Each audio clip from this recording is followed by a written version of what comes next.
Did it actually go through?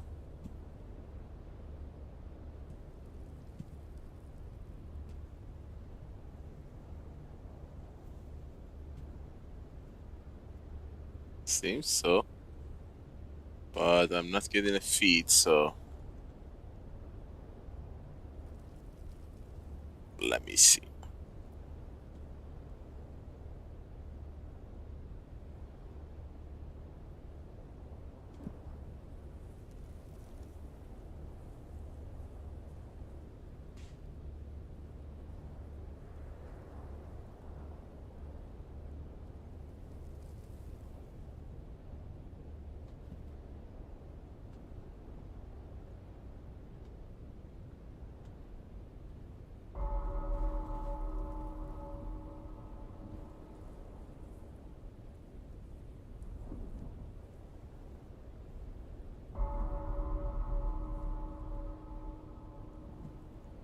There we go. Finally live. Now let's see if we can get this to work as well. Good. Hello and welcome back, my friends on YouTube. I apologize for the disconnection. It was inevitable. Today was not a good day, but I decided to push through. And here we are. God damn you, internet. And whoever is doing this.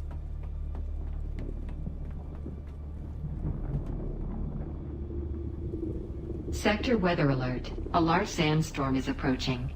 I totally forgot what I was going to do.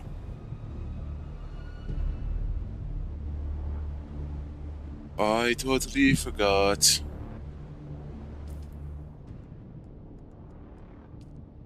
What was I going to do?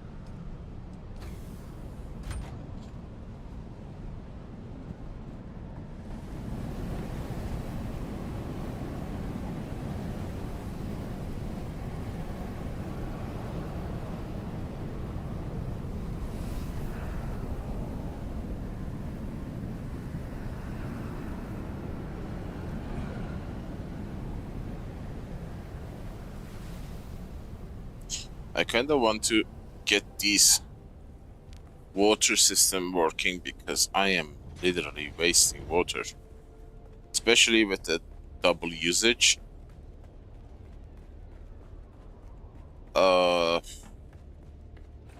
It is being wasted. The filter lasts twice as long.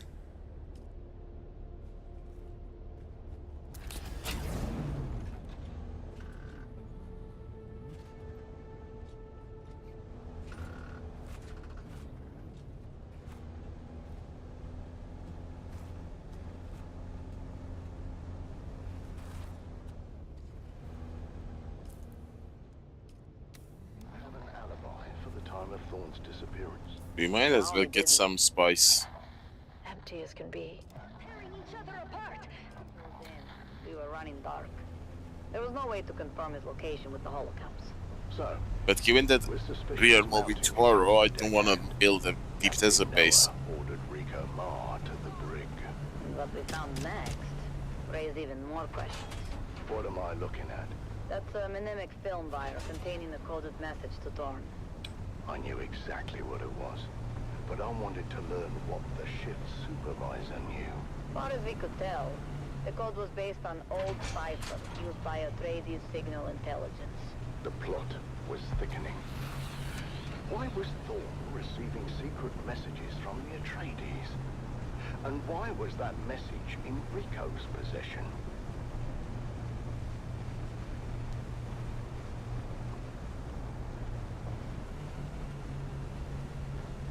I undecided yet Did whether we Rico was lying or check not. out the But it aluminium seemed nodes the crew had made up this their week? minds. I don't know.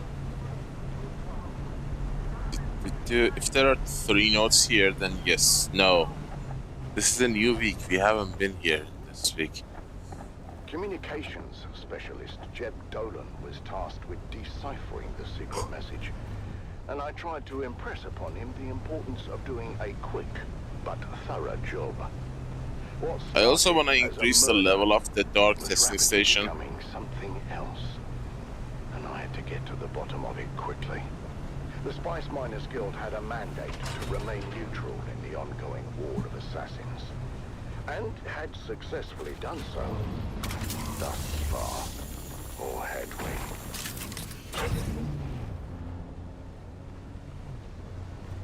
Join us again next time, as new secrets are revealed, and we dive deeper into the enigmatic death of Crew Chief Jarek Thorne. But until then, stay vigilant and watch the sands, until death on the Titan returns.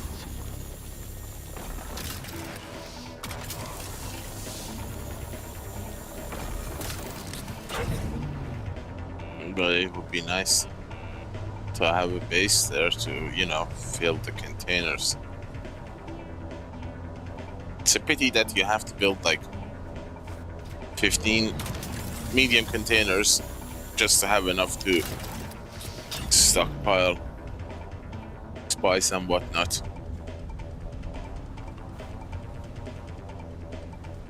That's why I was begging them to give us the large storage containers. That would hold at least twice as much as the cargo container a carrier can carry. Like, what the hell, Tom? Why are you not giving us this enough storage?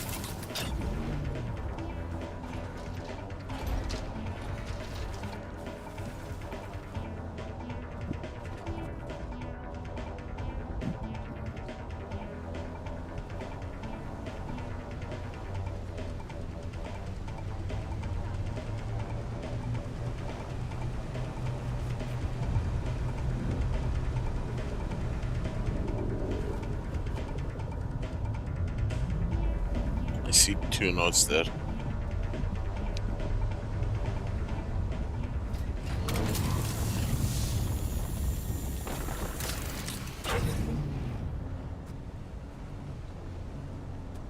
You're tuned to Harvester Radio, the Dune Man source for bulletins, weather, and all matters of import to the Spice Miners Guild. Next on Harvester Radio, it's Dune Sea Dispatches with Violetta May.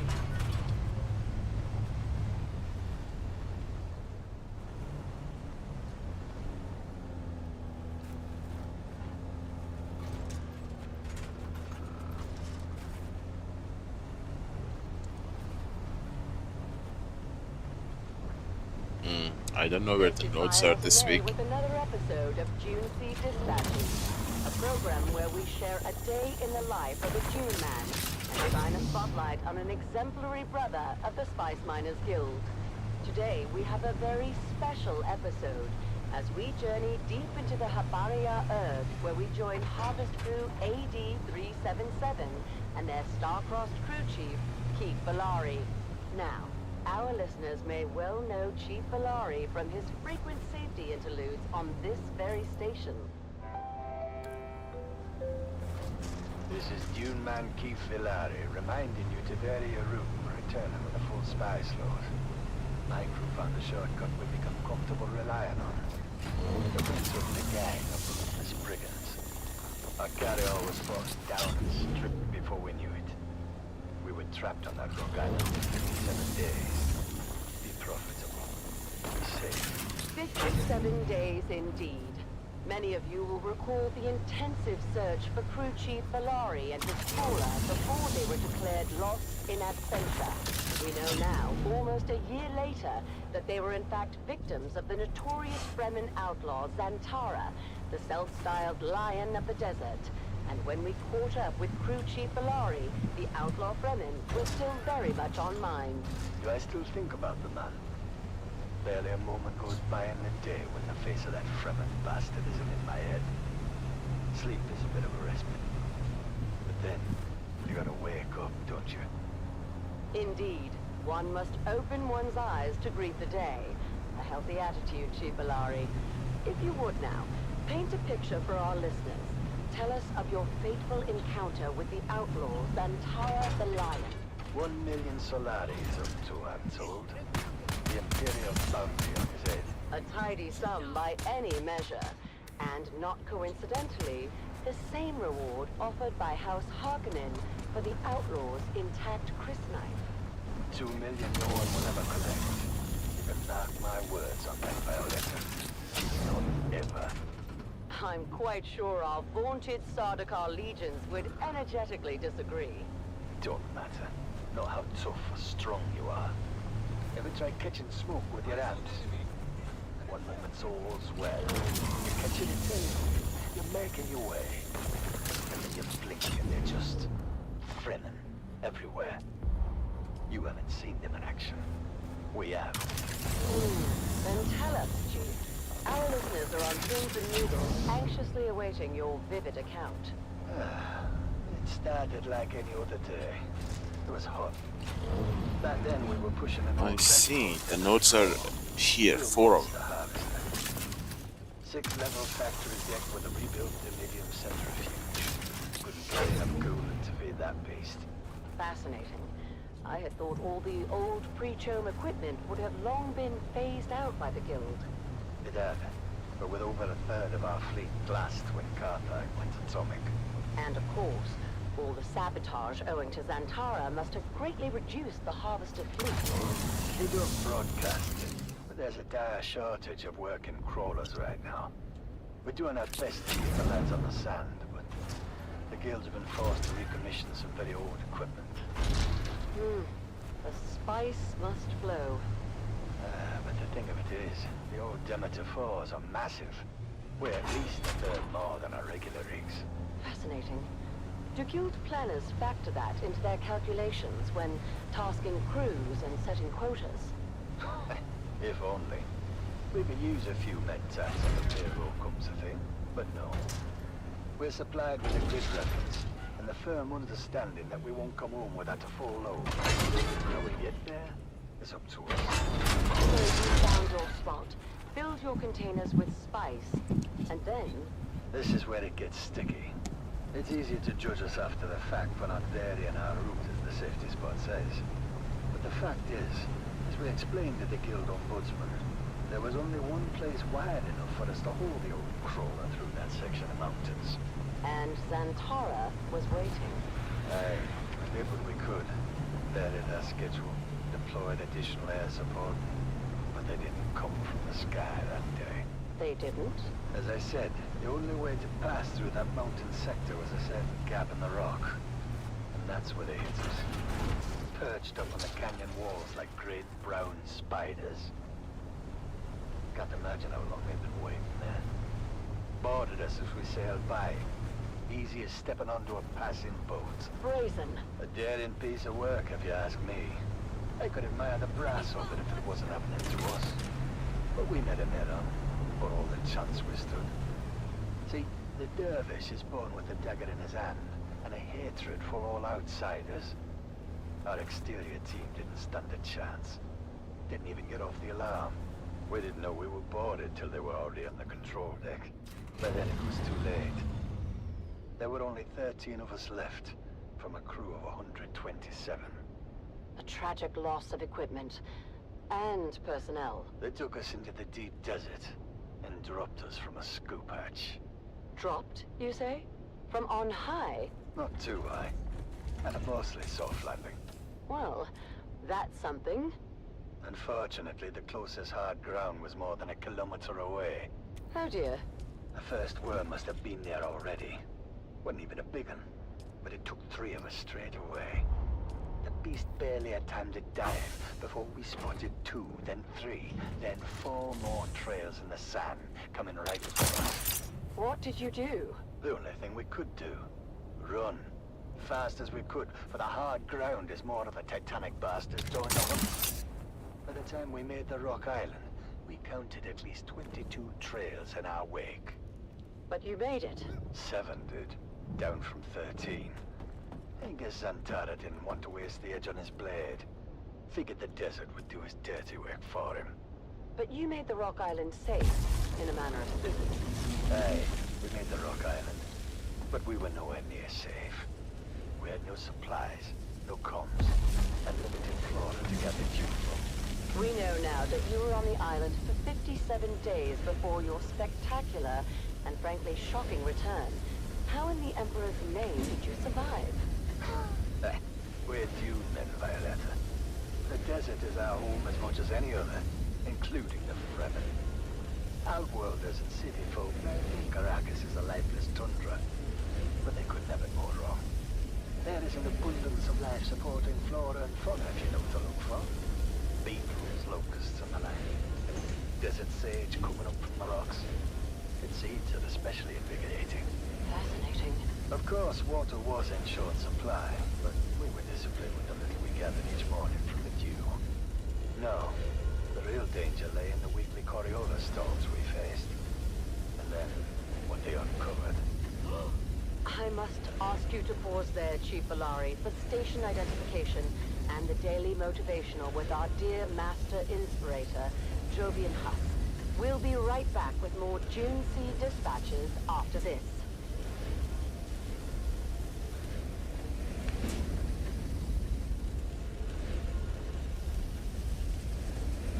This is Harvester Radio, the voice of the Spice Miners Guild. Broadcasting from Heatherstone Depository at frequency 732.4 on your local Communinet dial. And now, the Daily Motivational with Master Inspirator Jovian Huss. This is your Master Inspirator with the Daily Motivational. Today we remember that we must suffer the pains of discipline, or we must face the pains of consequence.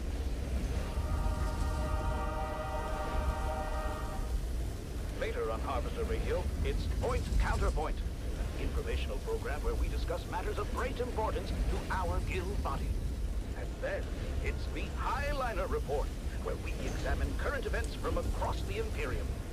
But now, back to Dune Sea Dispatches with Violetta May. This is Violetta May, and we are back in the Habania Erd with Keith Valari, famed rig boss of Crew AD-377, a crew known guild-wide for enduring a truly miserable cascade of misfortune, a series of events that essentially embodied the worst fears of every Dune man rolled into one nightmarish episode.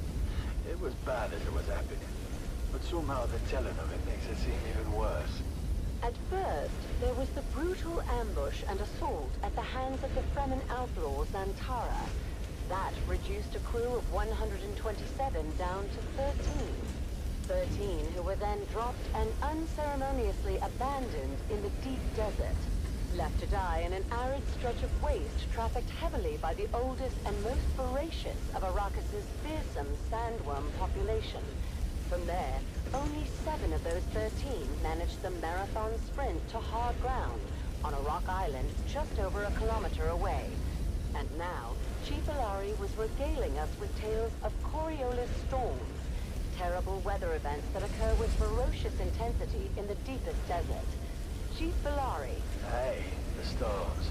Would have killed us outright on the first night, but we found ourselves a cleft in the rock just big enough to accommodate the 6 of us. 6? But wasn't it 7 of you that made the hard ground? Yes, 7. But no matter how we organized it, our crevasse in the rocks got hold with 6. A cold calculation if there ever was. We drew twigs to see who would take their chances with the storm. Big Jarabai Nixon drew short. Best separated Tech ever rode with. Jarabai lost a twin brother in Carthage and was never the same. In hindsight, I suppose he accepted his fate with a degree of resignation. I suspect there isn't one of us that hasn't been affected by the terrible destruction of Carthage to some extent.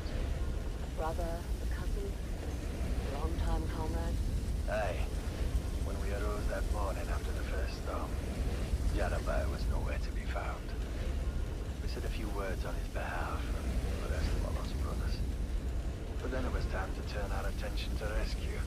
A very slight hope, one would think, considering your position in the deep desert so far from any known flight paths or trade routes. Aye, slight.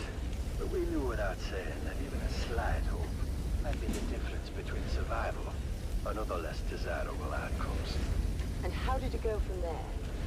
57 days. The mind recoils. How did it go from there? In a word, badly. Practically speaking, eating bugs and living on a thimble of water kept us on the right side of the grave. But morale went south quickly. Suppose the natural protections of the shield wall have insulated us from the full, unbridled force of the Coriolis storm. But there was no such protection in the deep desert. We saw firsthand the full power of the storm, the extent to which it can reshape a landscape. How do you mean? I mean, we survived 5 major storms in the deep desert, each one entirely redefining our world.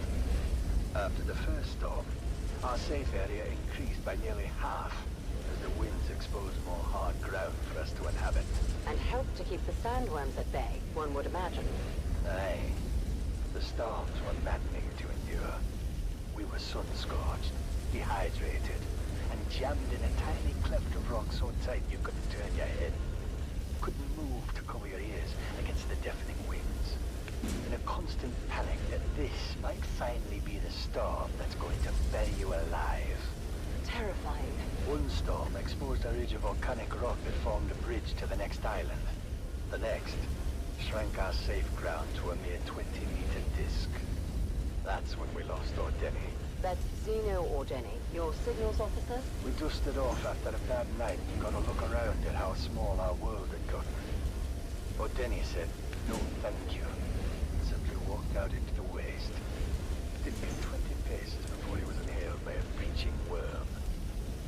When the last storm came on day 57, it passed into a kind of strange euphoria, where the lack of food, water, and hope had diminished us to the point where we didn't care anymore. In retrospect, I know it must have inhaled a massive amount of airborne spice. We were knee-deep in it. We saw the strangest things. What did you see? It was our last night in the desert. We didn't know it, of course. In fact, the mother of all storms was brewing above us. I think we had all independently come to the conclusion that we weren't going to survive the night. But in that tripped-out, spice-addled state, it didn't seem to bother us. Not until we were buried alive. It happened fast. Our cleft filled with sand and dust, and suddenly our survival instincts kicked back in as we choked down mouthfuls of grit. We clawed our way to the surface, but could only crawl as the gale force winds kept us pinned down. Our rock island had been reduced to a single projection, which we foolishly clung to, considering all the static electricity arcing around us. And that's when we saw it. A light in the distance. It took us a while to acknowledge it, since we all thought it part of our own personal hallucinations.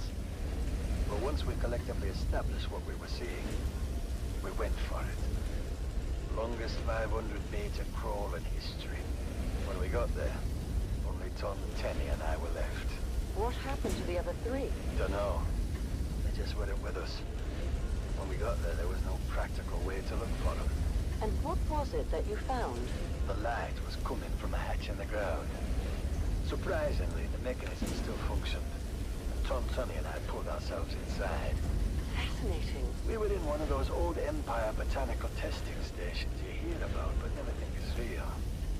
I guess the power plant had just been humming away at minimum output for 10,000 years or so. But the air condensers were still functioning. Water.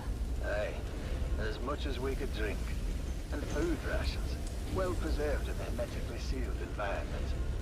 We couldn't believe that it'd been here the whole time as we lived and died just a short distance away.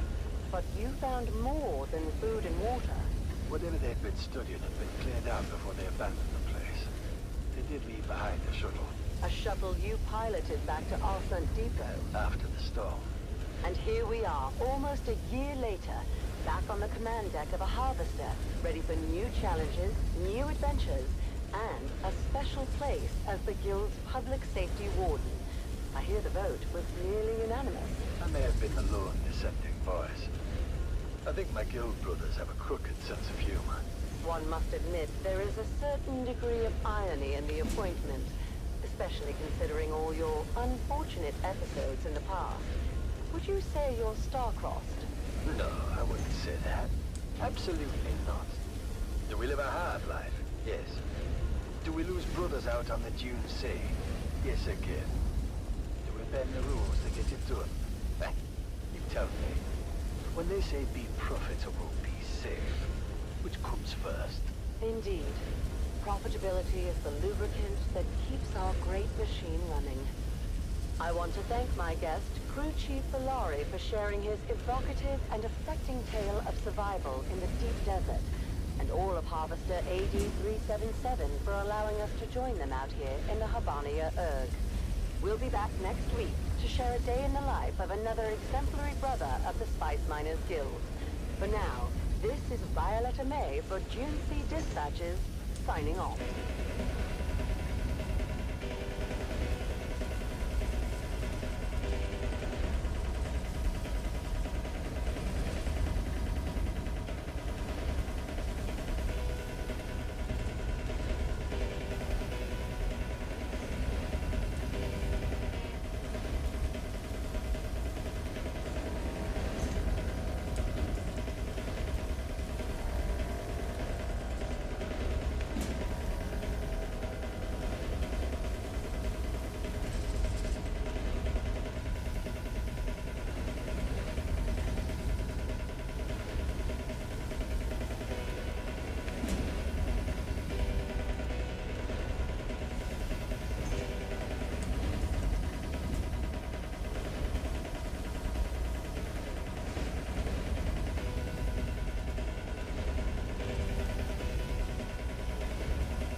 This is your master inspirator with the daily motivational.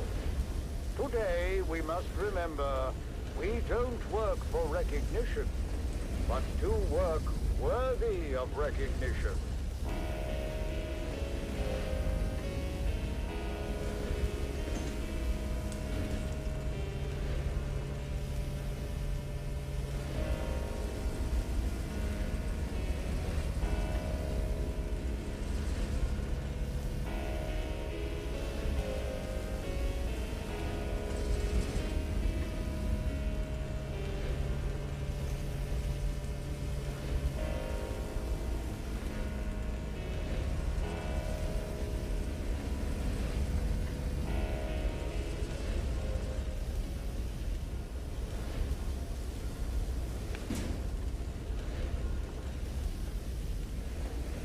You're tuned to Harvester Radio, the Dune Man's source for bulletins, weather, and all matters of import to the Spice Miners Guild. Next on Harvester Radio, it's Dune Sea Dispatches with Corbin Dane.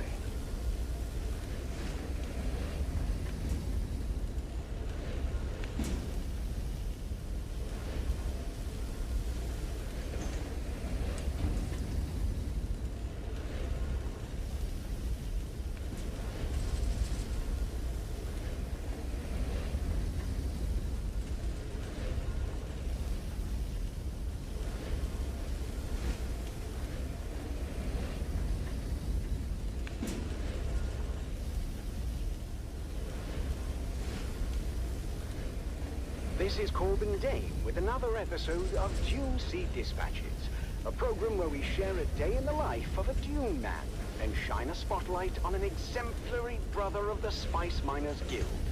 Today, We're taking you aboard the last operational mega harvester, the Sand Titan, to explore the unique culture and traditions that make this community on the sand one of a kind. On the Sand Titan, there's more than just hard work and heavy machinery. There's a rich tapestry of traditions, superstitions, and camaraderie that binds the crew together. To give us a closer look, we're joined by Darius Morton, shift foreman on this mighty harvester. Welcome aboard, Corbin. The Titan's an old beast, but she's still crawling along, praise the Emperor. And she's got character. We keep her running with sheer grit and a touch of desert wisdom. Thank you, Darius. Yes, the Sand Titan, of course, is a legendary vessel, last of the old behemoths. Can you tell us a little bit about the traditions and rituals that have developed among the crew over the years? Well, it's the little things that matter out here, Corbin. Like, you can always spot a rookie by how they buckle their harness. Veterans know better than to strap in too tight. When worm sign is called, you want to be able to get out fast. And we mark our gear. Every tool and gadget out here has a story to tell. And the most trusted ones get passed down from worker to worker. There may come a day when your very life depends on your spanner doing what it's supposed to. We can read the history of a tool and the notches and markings, sometimes decades back. That's fascinating, Darius. What other customs have formed amongst the crew? Well, there's an unofficial pecking order of sorts, I guess. It's not just about rank out here, but seniority and respect. If you've earned a nickname, you've earned your place. That's what we say. And we've got plenty of initiation rites. Ways for the new guys to prove they've got what it takes. We call it earning your sand legs. I've heard there's a lot of superstition, especially concerning the sandworms. Absolutely. You never ever say safe out loud. It's a bad luck word. And every last man's got a charm or talisman of some sort. You survive an attack, you pick up another one. You can see old-timers out here with a whole plethora of knickknacks around their necks, jingling like blood rose trees, some of them. It sounds like a deeply ingrained culture. Now, what about the daily routines and the way you dress? We don't make a big fuss out of it now, what with the purge and everything. But most of us have picked up Fremen customs without even realizing it. Like the way we wrap our faces from the sand. More than practical, it's ritual. And we've got our own style, that's for sure. You'll see all kinds of patches and modifications on the standard issue coveralls. Meals, of course, are a big deal. That's the one time of day we all come together to share stories. No one eats alone, unless they really want to be left alone. What about the legends and stories amongst the crew? Every veteran's got a story or two, that's for sure. There's the tale of old man Rashad, who supposedly rode a worm for half a mile after getting thrown off his buggy. The stories keep us connected to the past and remind us of what we're up against. And now, finally, I think our listeners are eager to hear about those famous nicknames. Or infamous, maybe I should say. Well, if someone asks for Tariq al-Salam out here, nobody knows who that is. But ask for Dune Rat, and everyone knows that's 1217. Then we've got Shovel Slicer, Rock Raider, Spice Sniffer, Cotter to Two. Then there's the Scorpion, Puff Puff, the Islander, Sink Stain, Rat Catcher and Desert Storm, the Knob, the Knot, the Not So Much, Nutcracker, Spice Head, Weave Master. Then there's Dune Walker, the Cuckoo, Cardboard, Mr. Pudding, Oink Oink, the Judge, the Taxman, and the Thief of Caladan.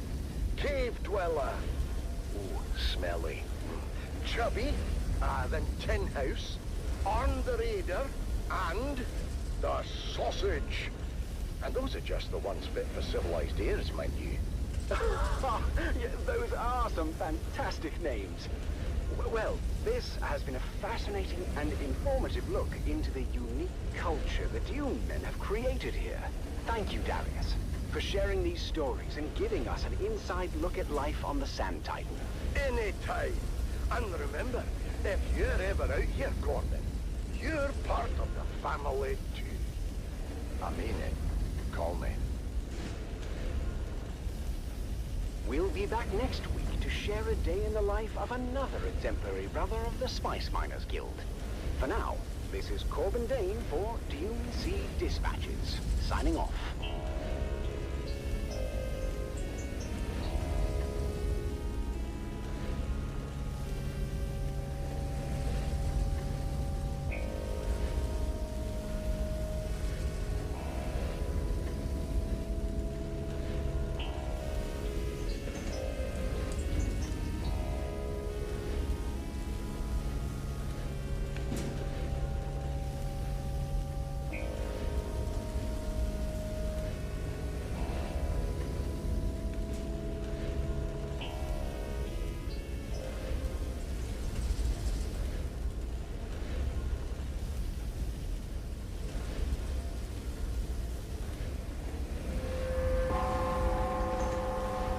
Combined Hornet Communinet Theater presents an Arakeen Playhouse production of 5 Days at Carthage. Brought to you by the generous patronage of the Padishah Emperor and the tireless support of the Spice Miners Fellowship and Leisure Committee. And now, it's time to dim the lights and return with us to those fateful days before catastrophe came calling. It's part 2 of 5 Days at Carthage.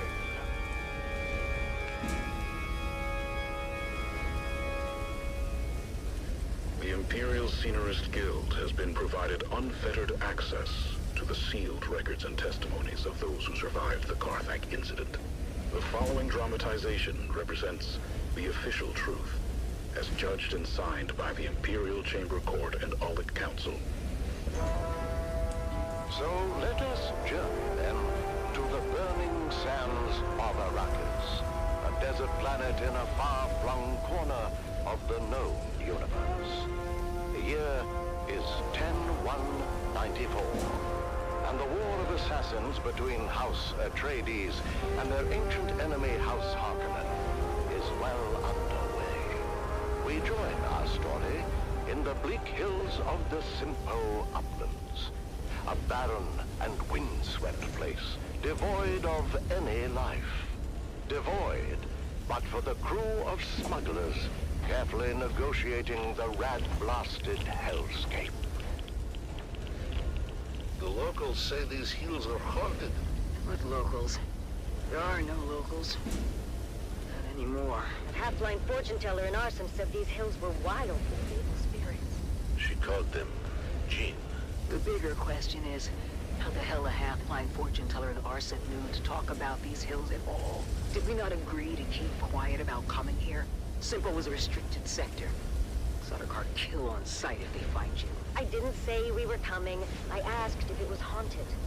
Chingo and Max were saying it was, and I don't want any part of any ghosts or jinns or whatever.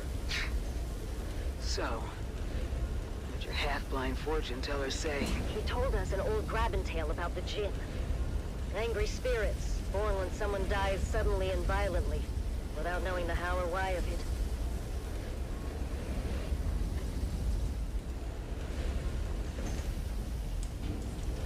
Sorry, Stisk. Well said you had people in Simpo.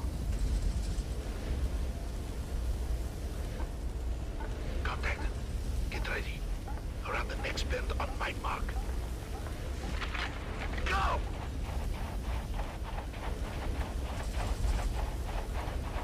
Hold up! Hold up! What? What is it? I didn't know what it was, but I got some on my boots. I got it in my mouth. Looks like it could have been a kit box. There's a bit of tail. Boss, If anyone else is in this sector, that was very loud. What are we doing here anyway? I'm told this is a restricted sector. The sort of car kill on sight. This one's got a sense of humor. Let's kill her. Ha! You can try. Time to move. We're here for an old family heirloom. Necklace I left in the care of my sister. Didn't mark you as the sentimental type. Sentimental got nothing to do with it. What's mine is mine. As long as my toad of a mother didn't find it and trade it for a pinch of spice. What makes you think it isn't a hardened pile of scrap with the rest of the place? Maybe it is. That's what we're here to find out.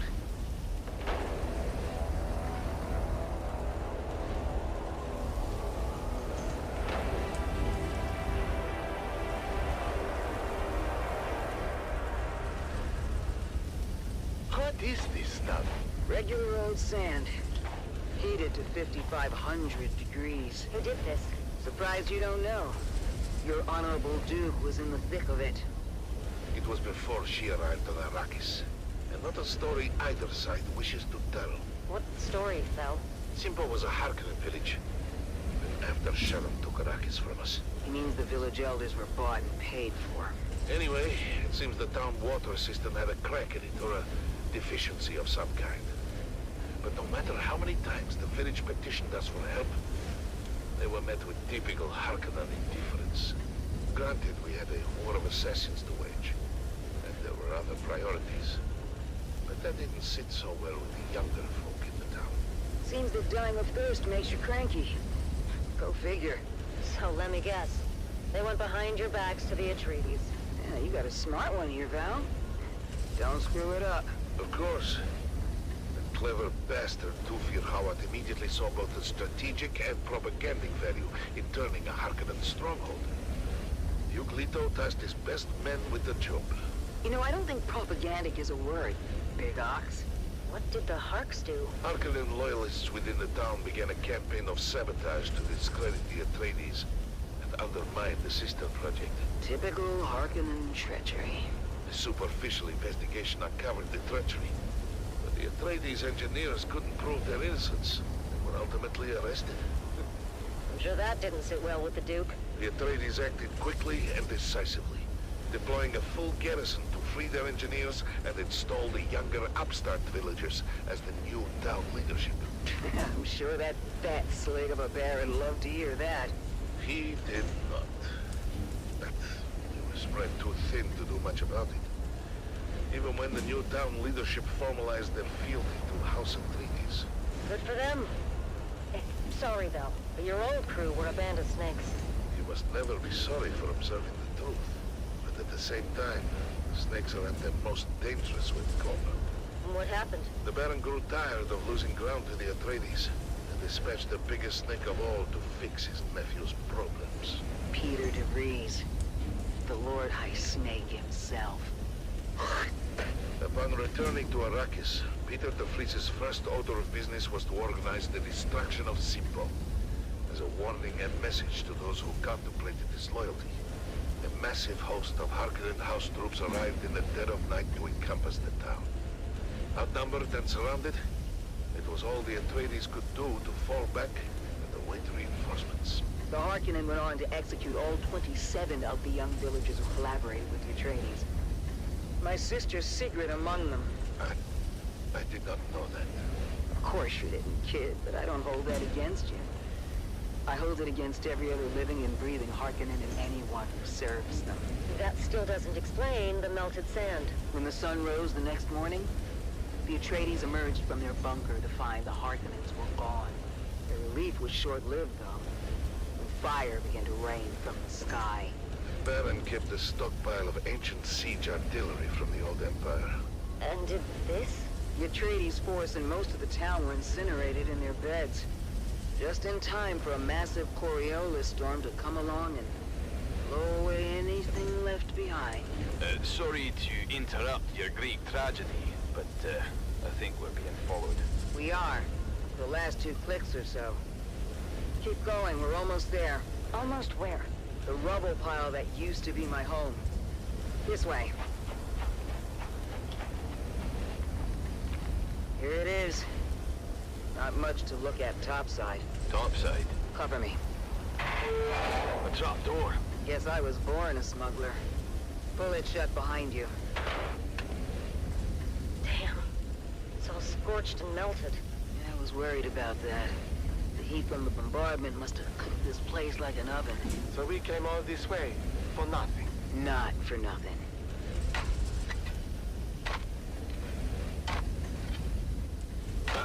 You're in business. Huh. What kind of necklace is that? Shit. I thought we'd have more time. What's the plan here, boss? Same as always. Kill before they kill us. What's waiting for us up there, Stisk? Probably half the scavs in the Haga Basin. Oof, that's a lot of scabbies. How are we on ammo? We don't have far to go. We don't? Trust me. We'll be back in Carthage before sundown. First round's on me. On 3, you're gonna put a full burst through the hatch. And then?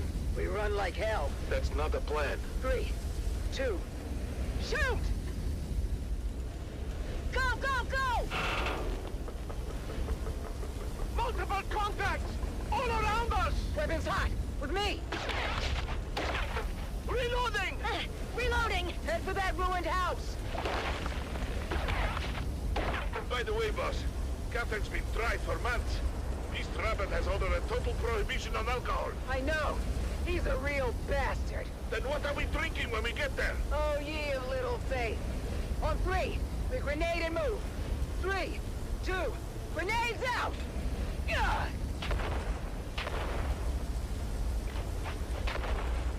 Almost there! Where? Box Canyon! Just down this grade! A box canyon? That doesn't sound good. Go, go, go! Keep going! All the way to the back! The end of what? The dead end? Here! Where? Oh, shit. The canyon wall is fading. It's... A Solido hologram. That's a big door. Locked. Lucky we have the key. Haha. Your sentimental family heirloom.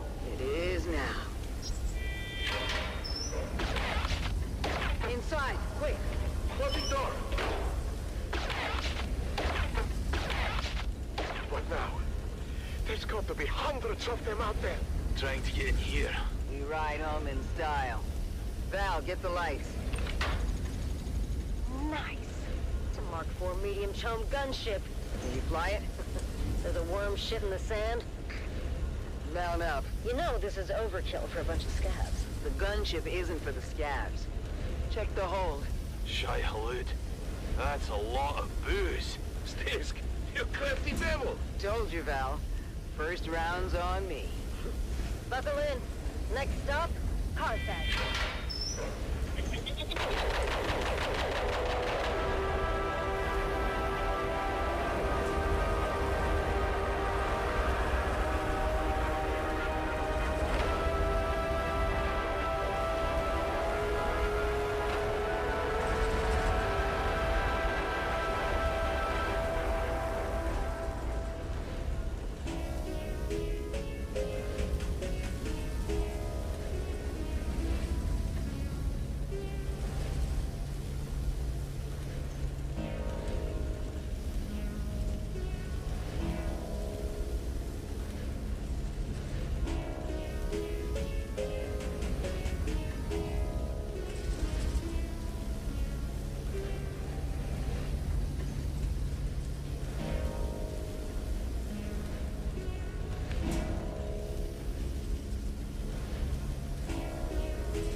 Dune man Keith Villari, reminding you to ground yourself and your equipment when a sandstorm is reported.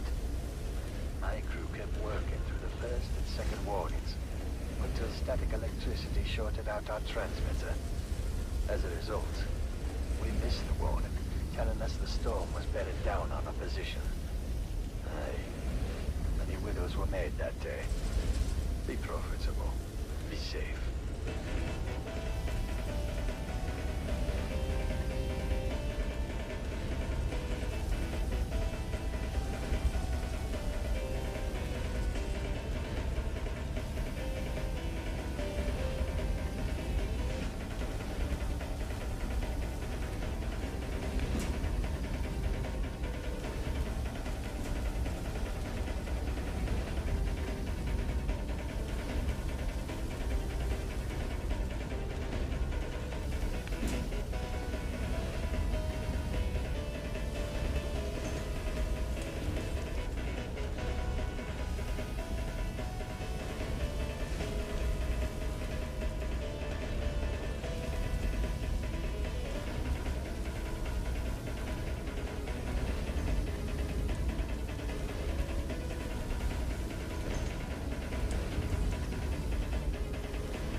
Secrets and lies run deep in the crew of a legendary spice harvester. It seems there is more to fear on the dunes than monstrous worms and deadly storms. Sometimes, death comes in the guise of those you trust the most. Join us on our continued search for the truth behind the disappearance of Chief Jarek Thorn. It's Death on the Titan, Episode 2, Web of Fear. Crew Chief Jarek Thorn died under questionable circumstances following a heated argument with deckhand Rico Marr. And while searching Rico's locker, Captain Noah discovered a coded message from Atreides intelligence addressed to the dead crew chief. I started the day by reviewing the recording of Captain Noah's initial interrogation of Rico Marr. Rico, now why don't you come clean? We found the mimic film in your locker. How'd it get there? Look, you can tell me. Or you can wait until whatever hatchet man the Spice Miners Guild is sending. And you know what his job is gonna be. Solve Chief Thorn's murder. No, you idiot. Chief Thorn's death is the least of it. The man the Guild sends is here to get the spice flowing again. And that won't happen until the crew settles. It won't? No, unfortunately for you. Chief Thorn was well liked. The crew's out for blood. I suppose the easiest thing for me to do would be to hand you over. Let the crew tear you apart. Throw the pieces overboard. I don't know anything about any mimic film or anything like that. Someone must have planted it. I need more from you, Rico. How did you know about the message, and who ordered you to steal it? No. Why would I risk everything for some stupid message? Yes, Thorn and I fought. That doesn't mean I killed him. Rico was adamant that he spent the night of Thorn's murder alone in his bunk. That is, until a witness came forward saying otherwise. Sorry, Captain, I didn't remember it first, but I did see Rico that night. You saw him? Where? Taken into the sugar wire hut. Okay, I was there. I saw the message coming and I took it. But I didn't kill Thorn. It was at this point I arrived on the Titan and witnessed the following. Why did you take the message? I thought it might give me some dirt on Thorn. Something I could use against him. He was threatening to ruin my life. Give me your hand, Rico. Sir? Your hand, son. Place it flat on the table. Like this. Ah! That knife is clear through your hand. And if you ever want to have relations with it again, it's time to start talking. Or I could just twist. No further application of pressure was necessary, as Rico Marr finally confessed. Tessa put me up to it. It was her all along. She knew Thorn was getting those messages. She wanted to expose him, get him kicked out. It was all her idea. Tessa Lim, the engineer. My investigation into Tessa Lim took me to the operator of the sugar wire shack during Thorn's rotation. Conflict? You could say there was conflict between Thorn and Tessa. We couldn't decide if they hated each other or had some secret, twisted thing going on when no one was looking. Guess hate won out in the end. What was the source of conflict between Thorn and Tessa? Everything.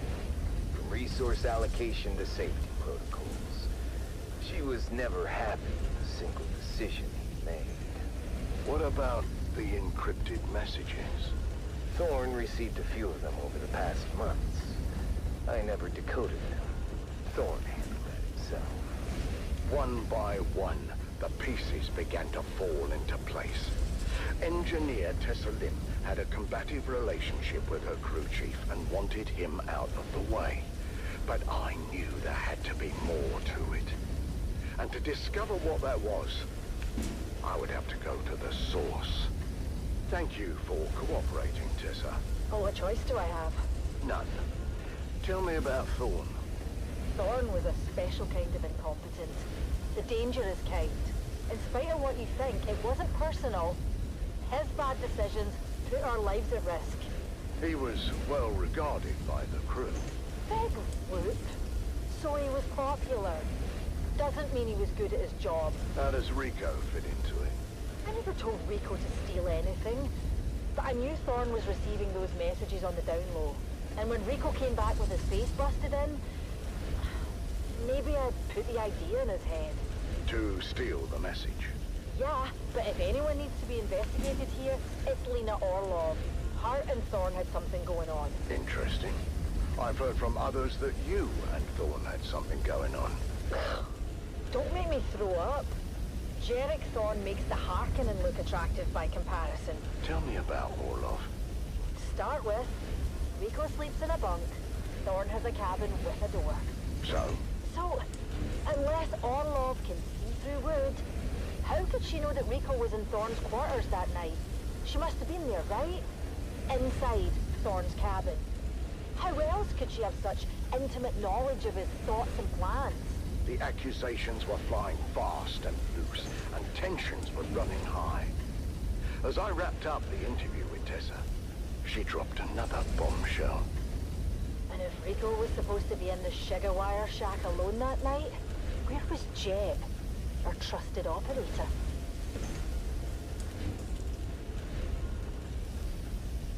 The mystery deepens on the Sand Titan as the web of deception grows. What is the truth about the relationship between Thorn and his shift supervisor? And what was Sugar Wire operator Jeb really up to at the time of the murder? The truth is out there, dear listener, buried in the sands of fate. Join us again next time as we uncover more secrets and lies on Death on the Titan.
This is Harvester Radio, the voice of the Spice Miners Guild, broadcasting from Hephaeston Depository at frequency 732.4 on your local Communinet dial.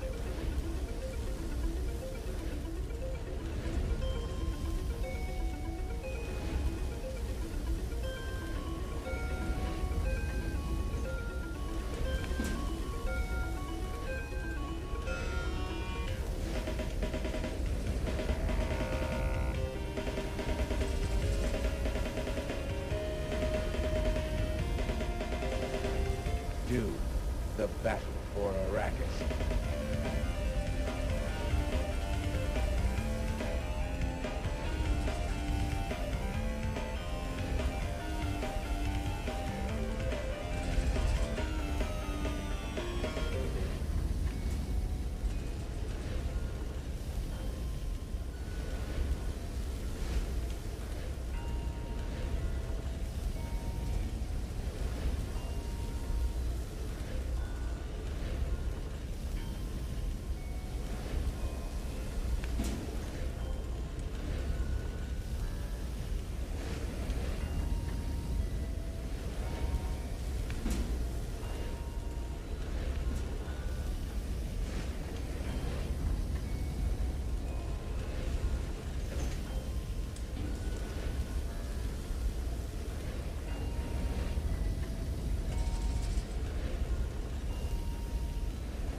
It's the Grabbin' Gang, presented by the Imperial Scenerist Guild and Linder and Gold Coffee. Wake up with Linder and Gold. We put the spice in it for you.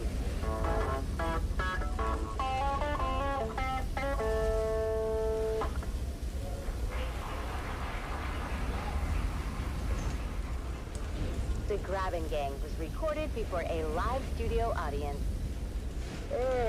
Another day.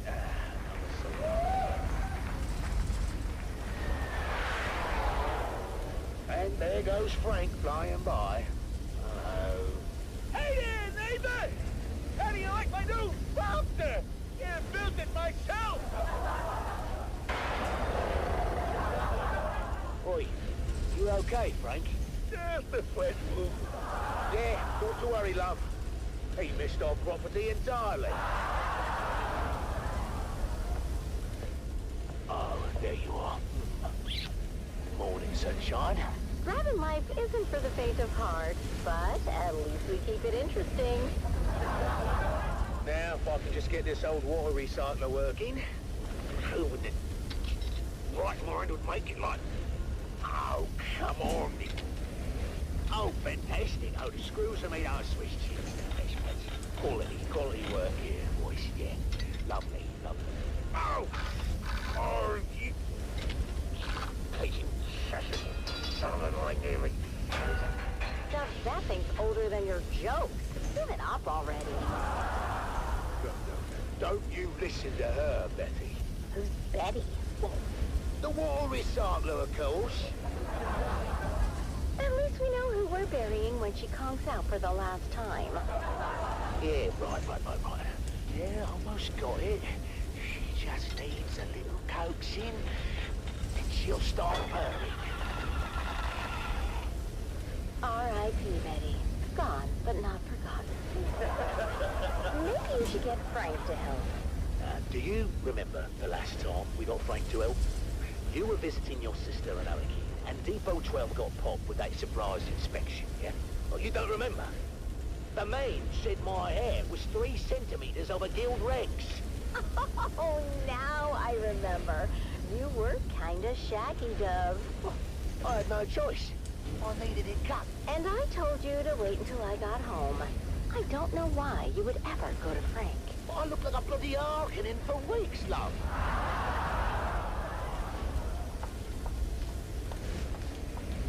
Mom, Dad, can you guys keep it down?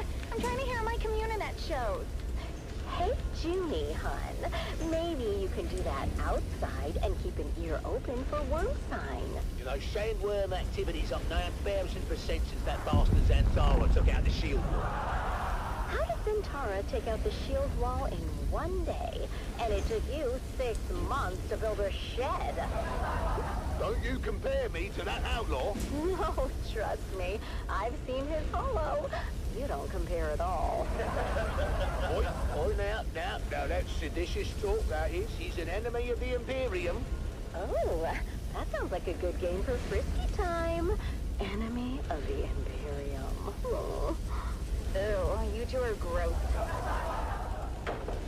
What? You're gross.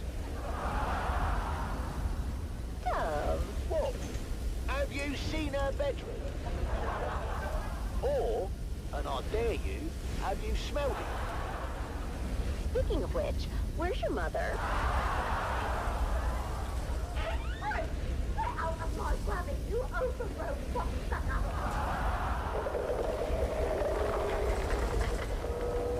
Mum, what are you doing? I'm teaching this thing some manners.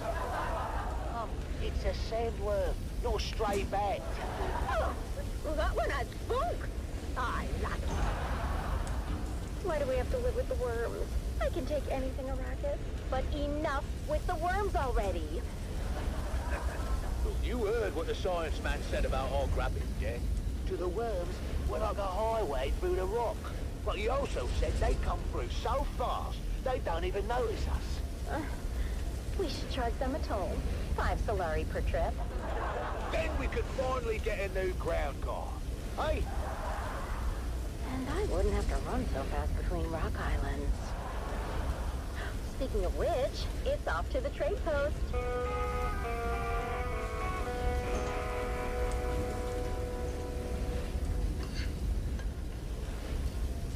So big news from Guild Authority. They're sending a new security inspector to check on Depot 12. Oh, another one? Well, didn't we have a security inspection last month? We did, but that one needed some time off after his visit. Time off? Must be nice. I'm not sure how nice it is. The Guild Medicant gave him 3 weeks in a tranquility pod. Tranquility pod? Isn't that where they put the crazies? Sounds perfect for you two. Well, couldn't be worse than visiting your sister at Windsay. Anyhow, this new inspector is supposed to be a real hard-nose. Name's Inspector Rix. Ooh, I knew a Rix once. He had a big one. What? That's disgusting, Mum. Oh, you know what I mean, right? Yes, Mother, we all know. It rhymes with Rix. We get it, Mum! Face it, Dove. Depot 12 isn't exactly known for having the tightest security system. Now, don't talk about old Gus that way. Who's old Gus? He's, our security system. And he is just fine as long as he, doesn't drink hot Coulon milk. What happens when he drinks hot Coulon milk? Same thing that happens to anyone who drinks hot Coulon milk. He locks himself in the toilet for 30 minutes? No, he falls asleep, of course. That's much better. Depot 12 had 3 centers in the last quarter, Dove. The Spice Miners Guild is going to shut us down. Well, not if I can help it. Me and Frank are going to come up with a plan to make Depot 12 the most secure spice depot on Arrakis.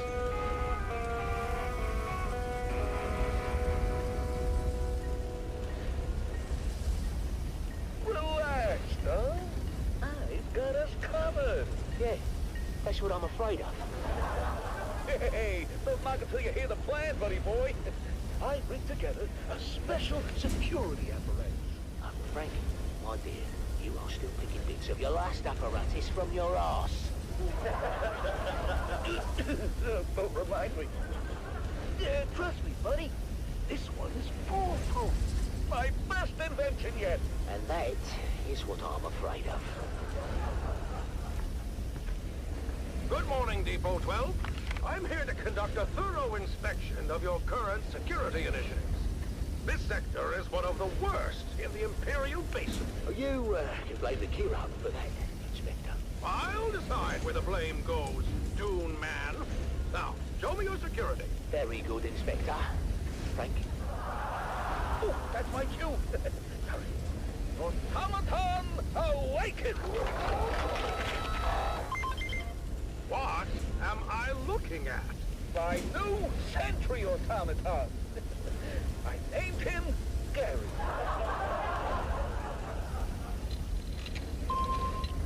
He's scanning for intruders now. Is he? Don't worry. It's all clockwork. No Valerian proscription broken here.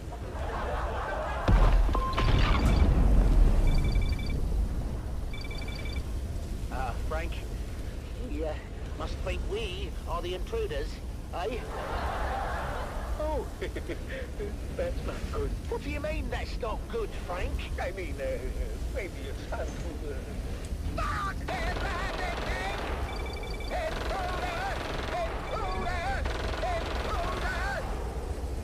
Uh-oh. Looks like we're gonna need another inspector. I got this one in my hair. Oh, another day, another Solari.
This is Dune man Keith Villari. All guild brothers know about the danger of entanglement in harvesters. But what about the cost and equipment downtime? Each moving part must be carefully sanitized of blood, bone, and other viscera, costing your guild greatly in lost time and efficiency. Be profitable. Be safe. The Combined Hornet Communinet Theater presents an Arakin Playhouse production of 5 Days at Carthage. Brought to you by the generous patronage of the Padishah Emperor and the tireless support of the Spice Miners Fellowship and the Leisure Committee. And now, it's time to dim the lights and return with us to those fateful days before catastrophe came calling. It's part 1 of 5 Days at Carthage.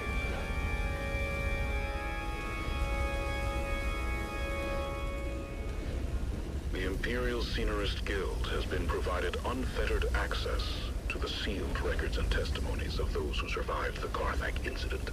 The following dramatization represents the official truth, as judged and signed by the Imperial Chamber Court and Audit Council.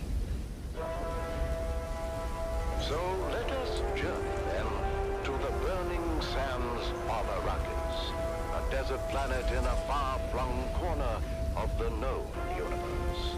The year is 10-1-94, and the war of assassins between House Atreides and their ancient enemy House Harkonnen is well underway. Our tale unfolds in the teeming industrial sprawl of Carthage, the seat of Harkonnen power on Arrakis. It's early morning in the Peon Quarter, as the workers ready themselves for a long day of toil in their Baron's name.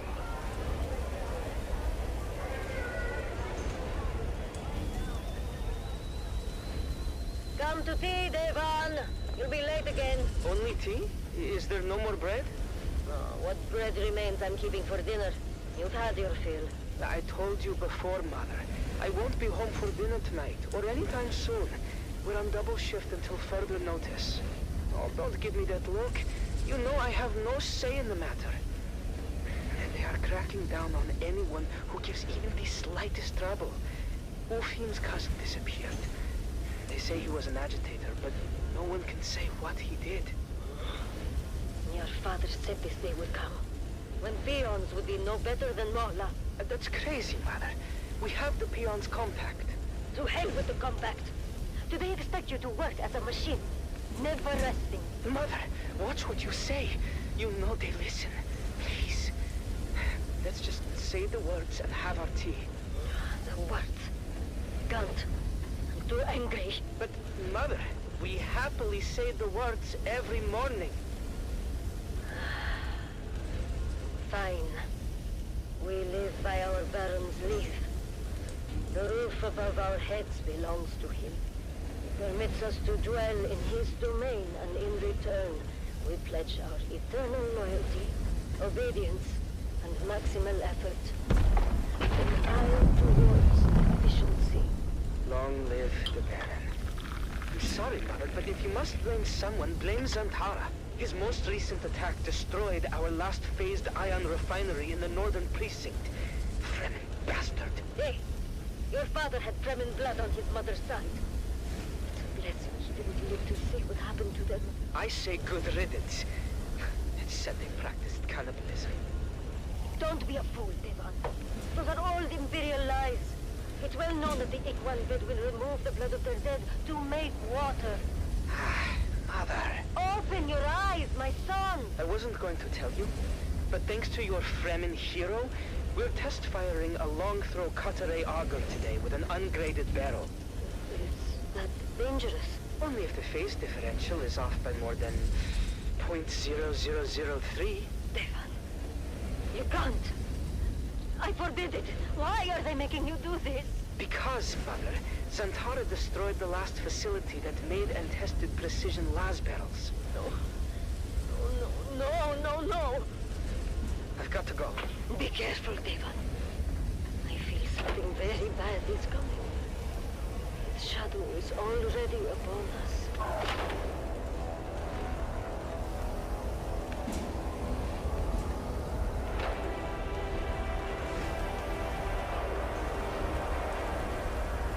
Mason condenser is at full potential. Are we clear to start the firing cycle? Eisenrat controllers in the green, all mirrors 100% aligned. And still, my reservations remain. Be sure to let the Baron know next time we have dinner. For now, let's get on with our job. You had dinner with the Baron? No, Arek. He was being sarcastic.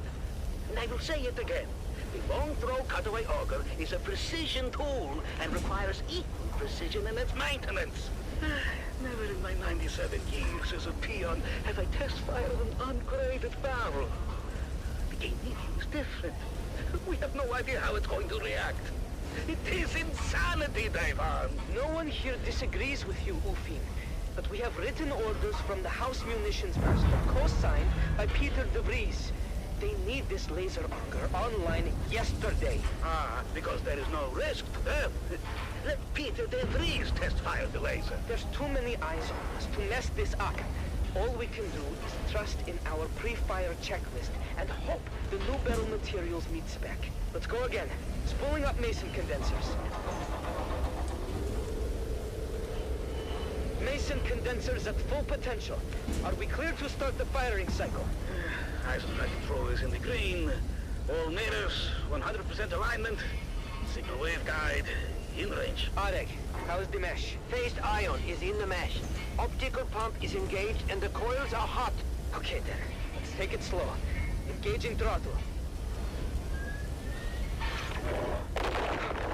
Shut it down! Shut it down! Garlic! Venting pig tanks! Submerging coils in 3, 2, coil submerge! What have we done?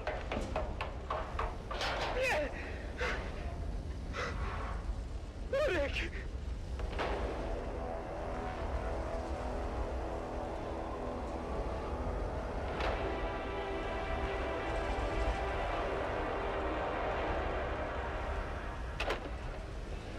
Devan, come. Have some food.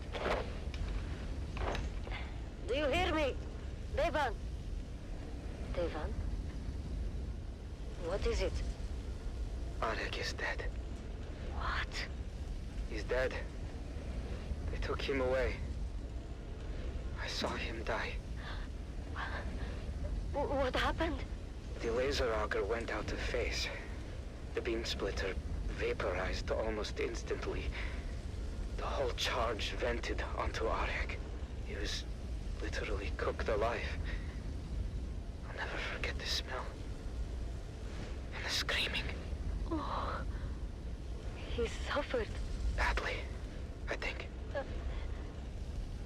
And you are just home now. How could you work after this? Did they not shut down the shop? No, they just moved us back to munitions repair and we finished our shifts.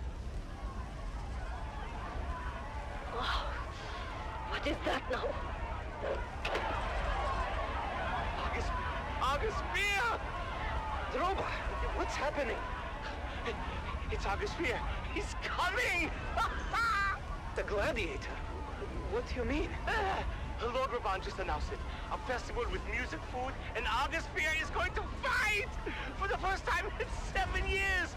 Right here on Arrakis! Oh, I've got to go. Hey, wait for me! Did you hear that, Mother? The Gladiator, Argus Vir, is coming to Carthage, all the way from Grumman. Bread and circuses. Imagine it. Right here in Carthage, the greatest gladiator in the known universe. Ah, and what about your friend? Which friend? The dead boy, Arek. Oh, yes. Poor Arek. Yes, poor Arek. He would have loved to see Argus Vir.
The Harkonnen Network, where every moment is an opportunity to prove your loyalty and strength. Strength through loyalty. You are listening to frequency 152.6, the voice of House Harkonnen. We are Arrakis. Now witness as the dark tangled through the House of Atreides are revealed by the Convert. Greetings, Truth Seeker. I am the Convert, once a hard-working advisor to the Atreides regime. And remember the protection of our people and family. I cannot demand my name out of fear for my dear ones, still trust in House Atreides. I am not here to tell you what to do. I only offer you questions. The right questions. Don't answer them.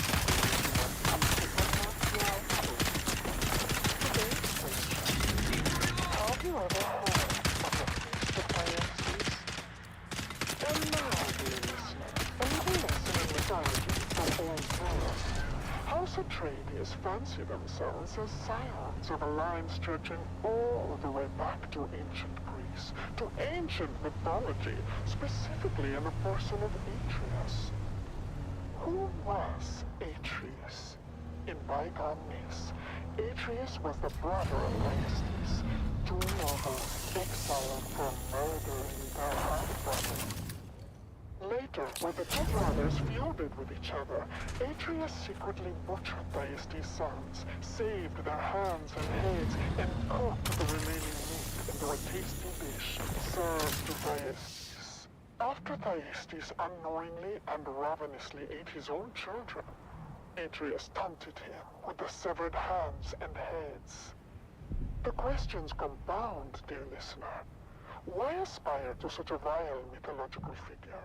Why are the chefs of Caladan considered some of the best in the universe, serving dishes that can be tasted nowhere else?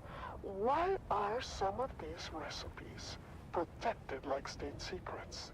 Is it true that Duglito's personal chefs have their vocal cords surgically removed to ensure silence? Does House Atreides host orgiastic cannibal feasts? If so, what are the logistics for keeping such a thing running smoothly and secretly? Can human flesh be prepared in such a way as to make it more addictive than the spice melange? Would such a thing ensure the collaboration of key members of the Lance Rebellion? Dear listener, can you picture such a Baestian feast in your head? Can you see the Red Duke hosting a secret meal with some of the most influential figures in the Empire? Can you see this grotesque cabal of decadents and gastronomes licking their lips in anticipation of the rarest cuisine in the known universe? Victuals they can neither raise nor buy. Can you hear their hungry mouths as the reek of human gore smiles back at them? Follow these questions to their ultimate conclusion, dear listener, and you may just find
Hello, Hagar.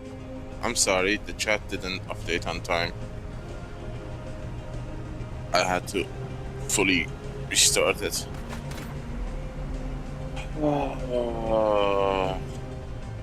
That disconnection at the beginning deflated me so badly. Hey Lobo, what's up, buddy? Good to see you again. Everything is A-okay, I hope.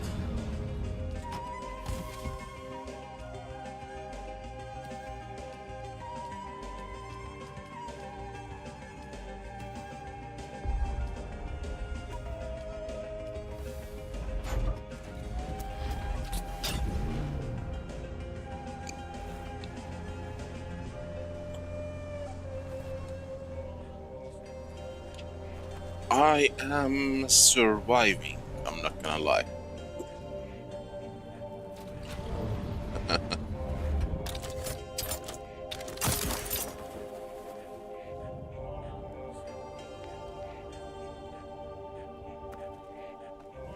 Wrestling with disconnections is super annoying.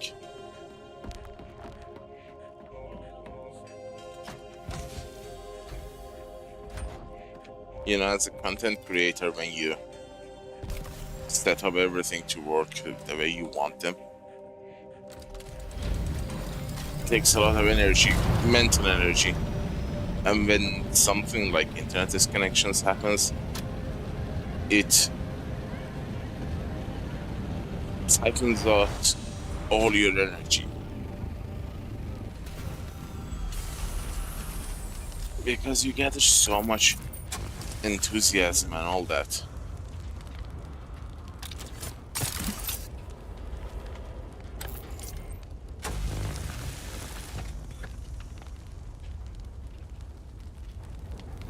I think I just stopped and closed my eyes for an hour.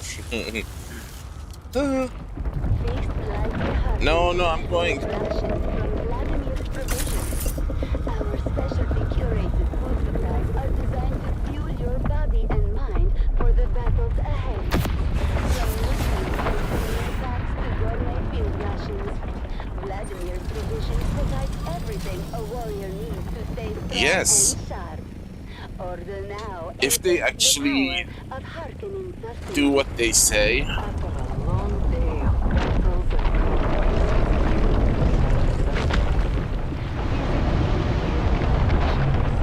I am really optimistic. the most exquisite delicacy and the most enchanting companion. That thing is gonna be Exclusive lounges on Giri Prime and in a Hardcore thing. Village offer pleasures beyond your wildest dreams. Treat yourself to the luxury of living like a true Harkonnen, because you deserve it. They're talking about now, making this game a multi-planet game. It's time to explore the wonders of the universe. Yep, of course. Next, our magnificent galaxy, where we delve into the marvels of distant worlds and kill the creatures One who moment. inhabit them. Stay with us. Un as we momento. embark on a journey of discovery, awe, and carnage. Greetings, my loyal What? listeners. I am, as ever, your host, Lord Havoc of the Obsidian Plain, and I bid you welcome to another episode of Our Magnificent Galaxy, the premier nature program of the Harkonnen Network. Today, we find ourselves on the harsh and unforgiving world of Seleucia Secundus, known for its extreme temperatures, wild beasts, and difficult terrain. We have ventured here, hoping to observe the elusive Seleucian tiger, a magnificent creature of myth and wonder.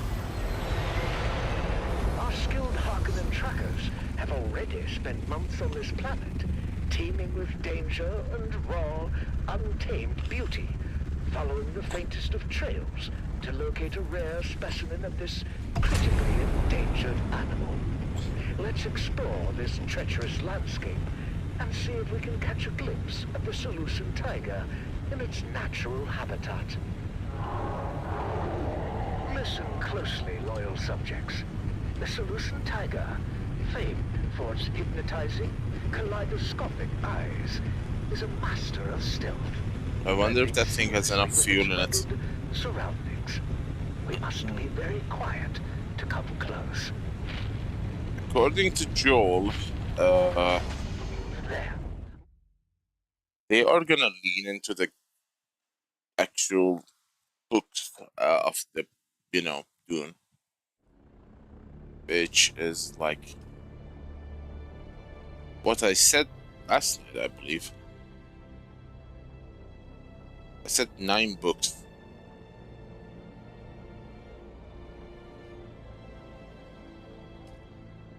And they are gonna turn that into a 10-year plan, 10 years plan. Which means they are gonna keep adding to the game based on the, books.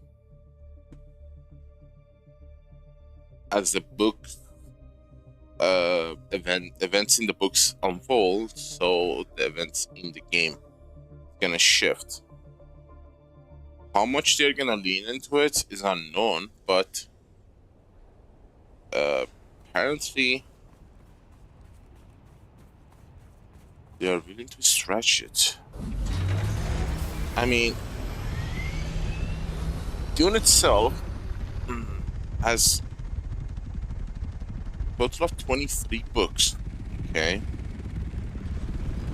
But the core books always considered as 6 core books. I added like 3 from the Sun, which is like the compilation of the unfinished works. 9. But this is like if you consider the timeline of the books and the event that happens in the books, this is like the calm.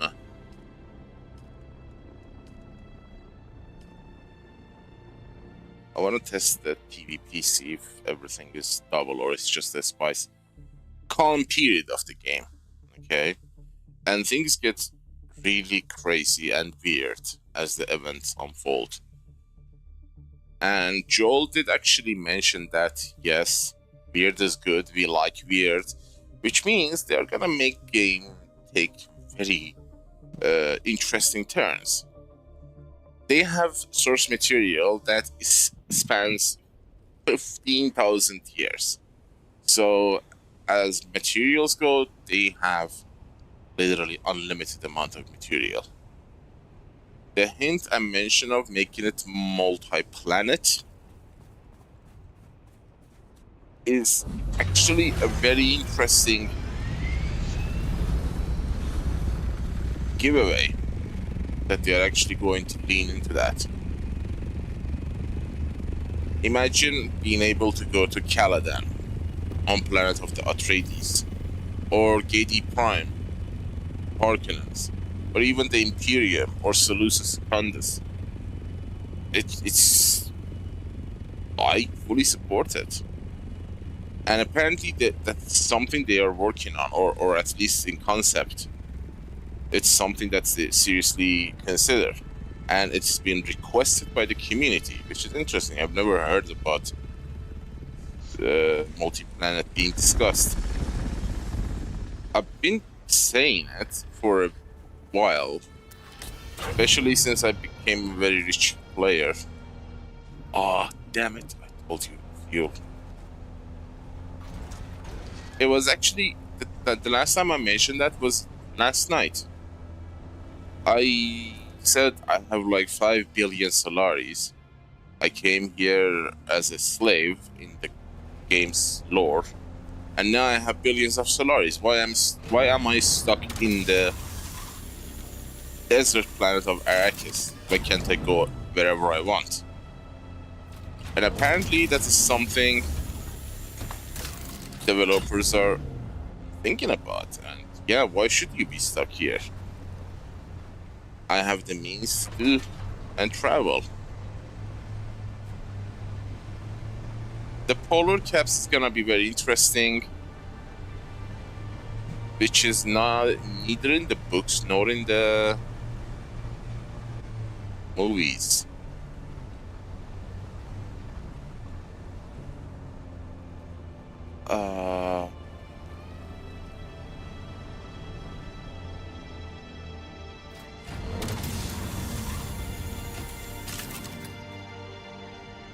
They did not give away anything solid because they are kind of scared that they would say something and not fulfill it.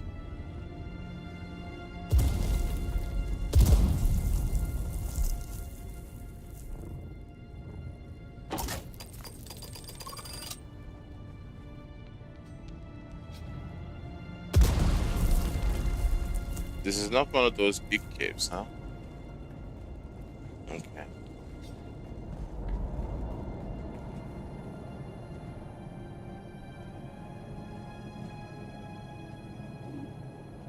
That's another thing that I was actually talking about. Because they have the technology already built, the overland is actually the first of its kind.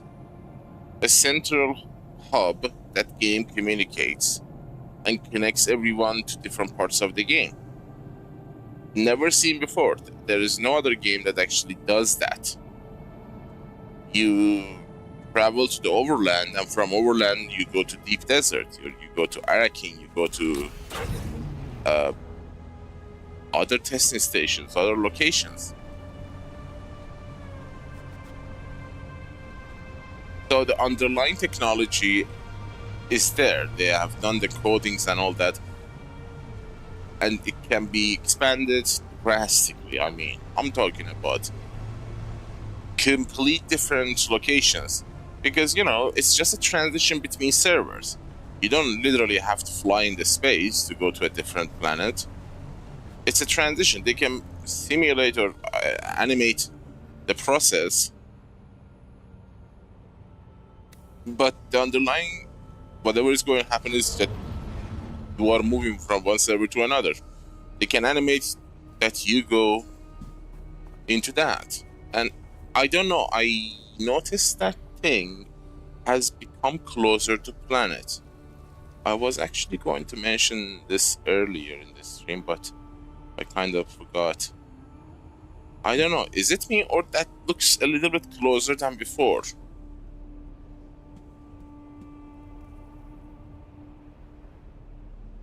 That Spicing Guild Timefold looks closer now. I feel like it's closer to the planet now.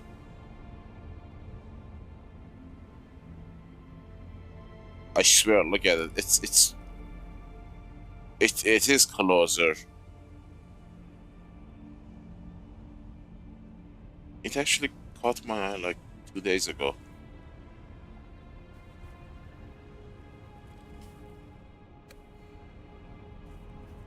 Because in the trailer, there is a moment that a ship goes into it, which I believe it's gonna be us. We are gonna go into that in chapter 4. But go where from there, I don't know. Because when we start the game, the character creation screen is above the planet, you know? At Bene Gesserit looking thingy, which is a Kalilatsu, not actually Bene Gesserit, is on an orbit. I think it's inside that. We come from there. And I think we're gonna go back there.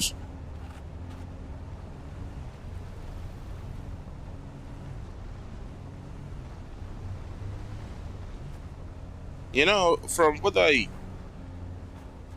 understood and the way Joel was actually talking, he felt very comfortable, you know, about the way the game stands.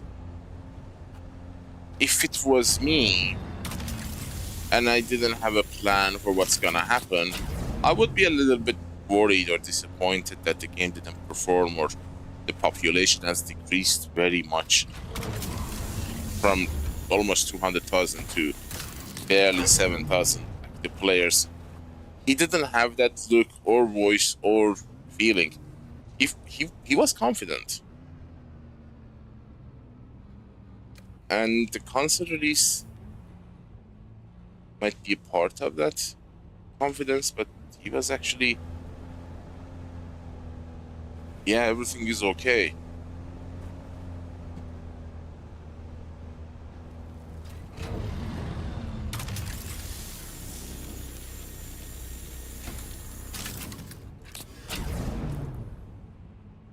They got stuck in the balancing loop right now. God damn it, what the hell is wrong with you?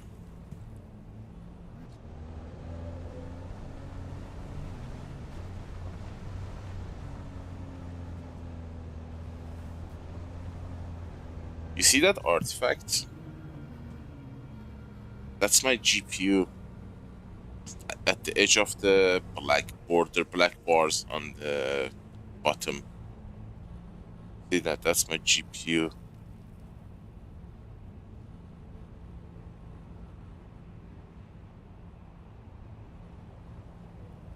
See these discoloration, like a rainbow glitch effect at the bottom on the edge of the black bar? That is my GPU malfunctioning. I'll be damned. Just look at that. Ouch. That is scary. I think my GPU is dying.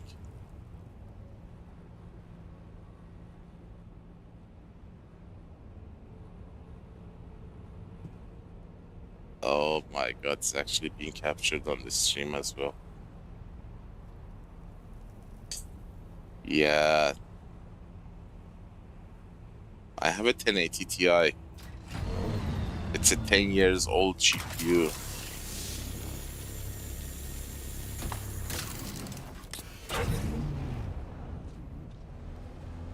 That is not good. That looks like a dying GPU.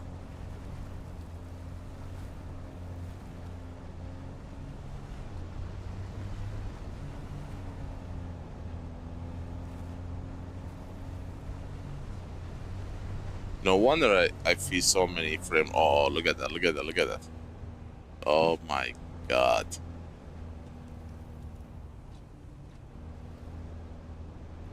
That is not good.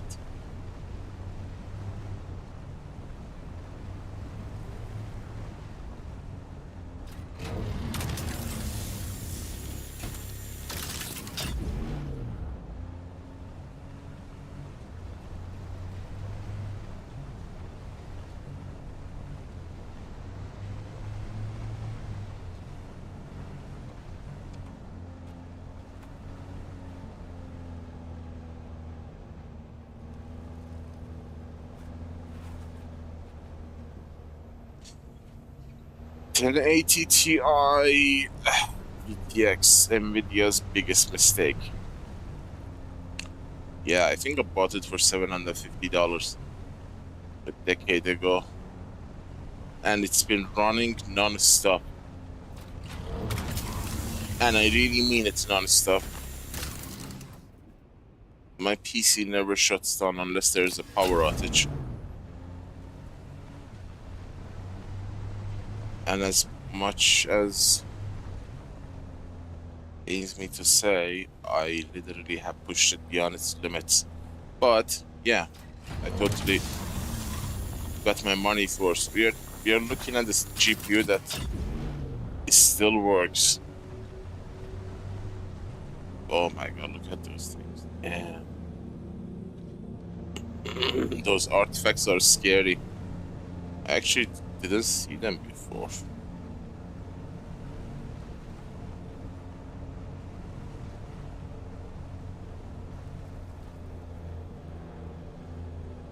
It's a model from Asus.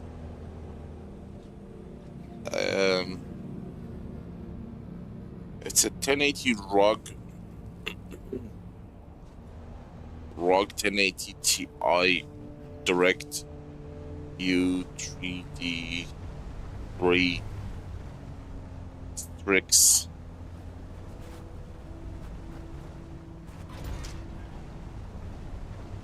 Whichever order you like.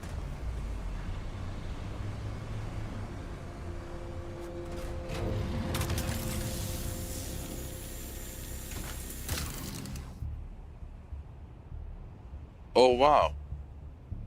Did you see that? I don't want to run out of fuel here.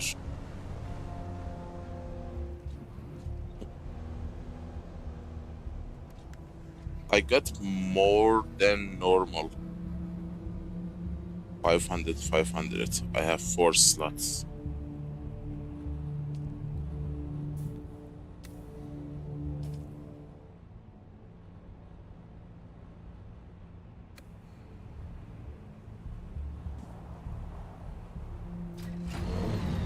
Okay, so I think in the PvP sector, whatever you gather, it's double time. Yeah. Oh my god. 1 build 4.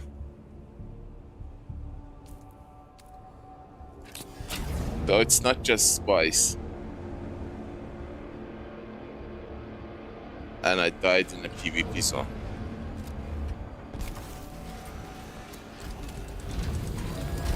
Where did I put my ornithopters? I always say 1080 Ti is Nvidia's biggest mistake.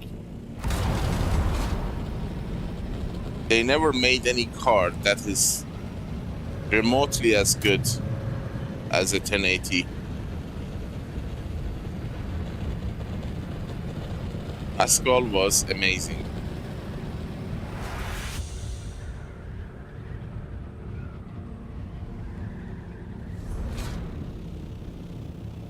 I mean, the 2000 series was awful.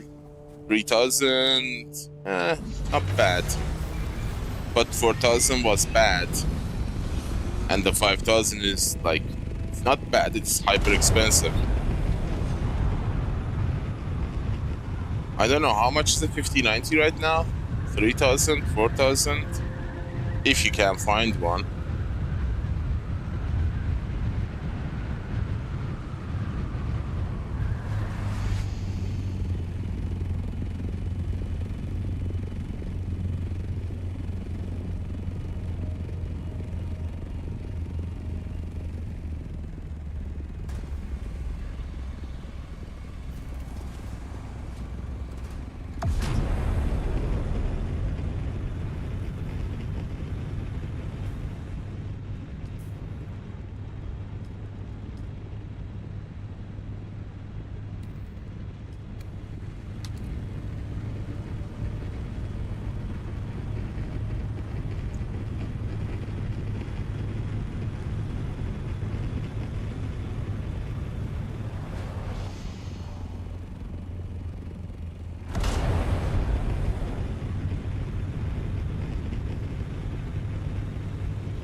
It could be my overclocking as well.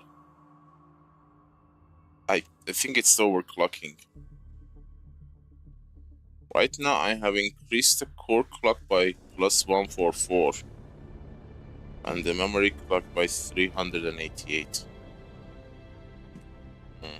That could be it.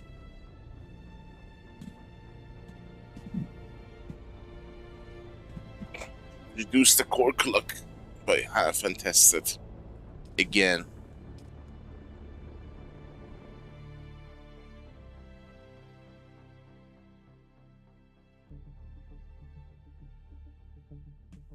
What's your GPU, Lobo? What's your setup?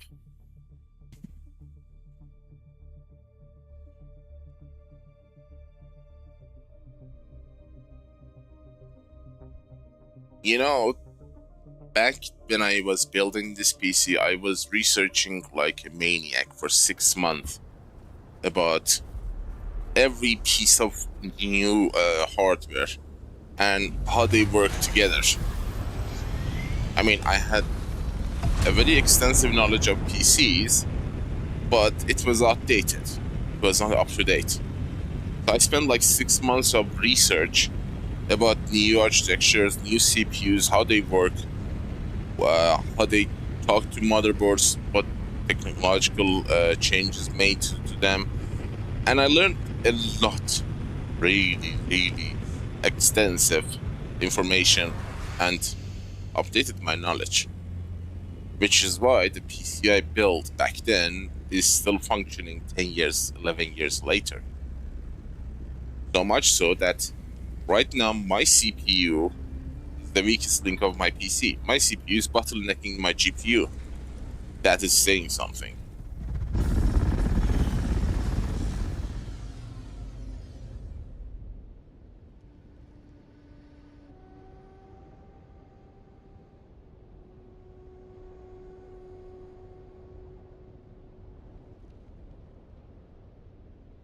For i9, 4090 is a very nice card. I was actually looking to buy one, but you know, Bitcoin became a thing and they became expensive again. And honestly, right now, the price between 5090 and 4090 is so close. I mean, it's not close, but it's still, they're so expensive. You kind of say, well, if I'm gonna spend that much, I might as well put a little bit and buy a 5090.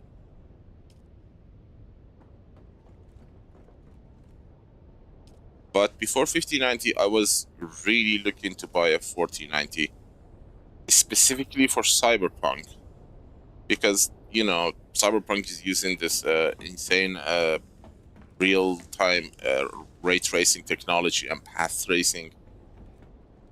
And 4090 was the flagship that, you know, introduced that technology. And I was very keen to getting one. But then 5090 came to be.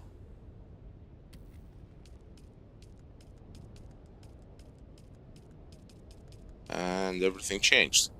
Also, for some reason, i7 is kind of similar price range as i9.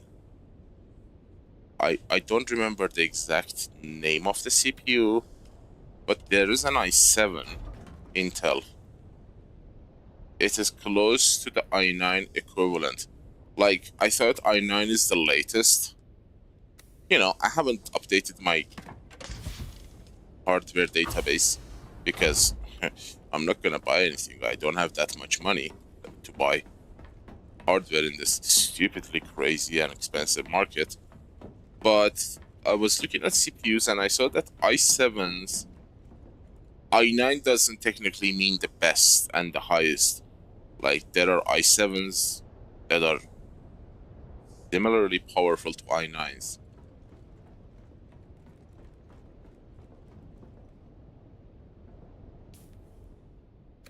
Even with your 4090, you still can use it for the next 6 years with no problem. There's not gonna be any game that's gonna be so demanding that you are gonna need to upgrade your GPU.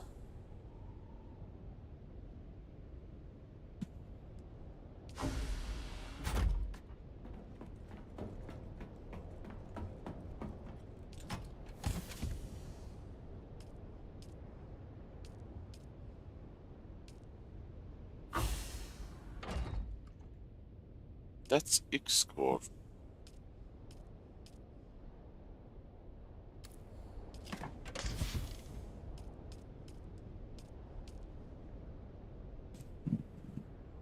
Ah yeah, sorry, crypto mining actually was the first wave.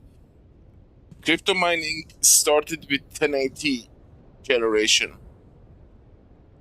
And then it became crazy with 3000 series. With 4000, it blossomed into the nasty flower that it is today. 5090 is mostly for AIs. I mean, nobody's gonna pay $3,000 for a GPU. Mine Bitcoin with. They were mostly wholesale bought by, I don't know, Elon Musk's of the world for their data centers. Because they're using those CUDA cores for AI processing.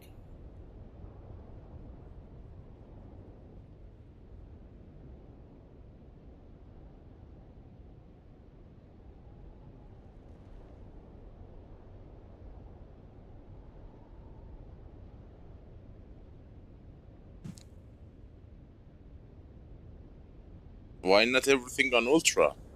4090 can handle everything, every single game on Ultra. Give me an example that 4090 struggles on Ultra.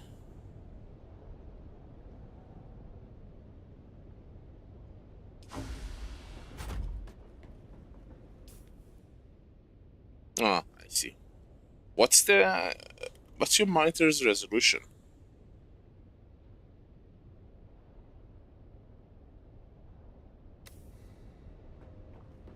I understand.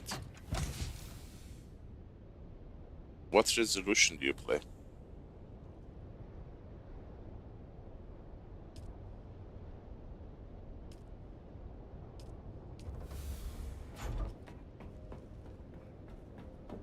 Go for it.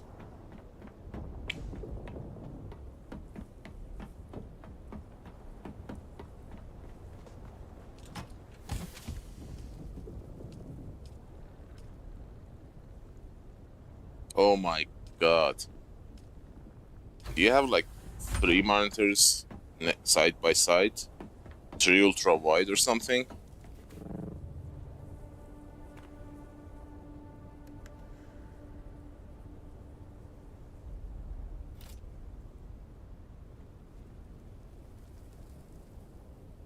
Nice. I have a 34-inch ultra wide. It's 2K though, it's not 4K. But the thing is with ultra wides is that it's almost 4K. 3440 by 1440. That's a little bit short of 4K. Which is why when you play games at full screen and full resolution, you practically are running your game on 4K.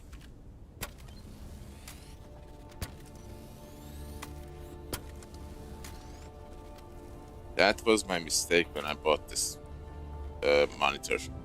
It was a very expensive monitor 10 years ago, but it was a really nice one. Asus EPQ, whatever, I don't know the name.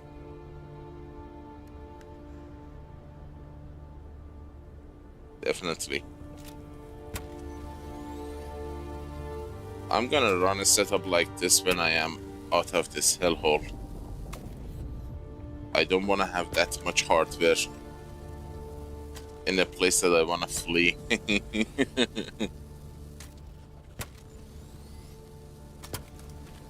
But back then, when I was putting together my PC, the rig that I'm using right now, a friend of mine gave me a very nice advice. He said, build an HD system. I mean, work around HD resolution. Don't think about 4K, don't think about 4K, 2K, 4K, any other resolution, because the market is not ready. We don't have the technology. And oddly enough, that advice is still a good advice even today. Because, you know, yeah, you can technically run 4K if you spend like, I don't know, $10,000 on a PC. But if I built my PC around the 1080 resolution, even now, if I had a 1080 monitor and running Dune on 1080, I would be pushing like 100 frame rate easy.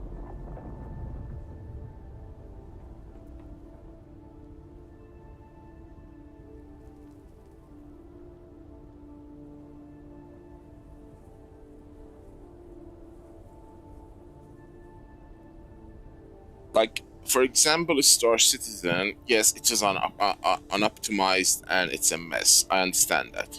But that aside, it gives you a very clear idea of how PC handles 4K versus HD. I tried to downscale my resolution to HD while playing the game. I tried resizing the game window. I tried the actual INI file to edit the resolution and all that. The game did not change the frame rate that much. I finally went and brought back a 1080 monitor, which was an actual HD monitor, and removed my ultra wide and set that 1080 as a default monitor. And lo and behold, the game gained 20 frames. I was awestruck. Like, some games don't understand downscaled resolution. I mean, we use technologies like FSR, XESS, or I don't know what else. ESR. These are not always working. I mean, right now I can push the game to the maximum resolution and a maximum graphics. I will not feel any difference in the frame rate. My frame rate is gonna be around 30 to 35. The reason I'm not doing it is because I want to reduce the times that the frame drop happens. And I don't know why that frame drop happens.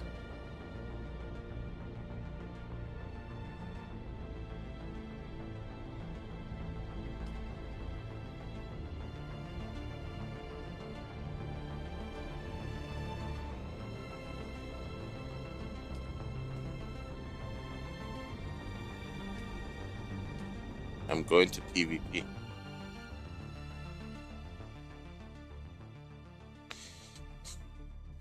I tried everything. I've tried deep clean. I tried downclocking, overclocking, everything. It's something that happens in 90% of the games. Like, I'm playing at 45 frame rate. Suddenly, it drops to 6 frame rate. Let me make that a little bit bigger.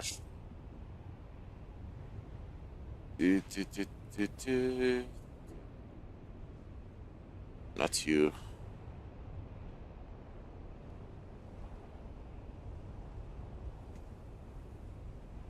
That should be pretty big.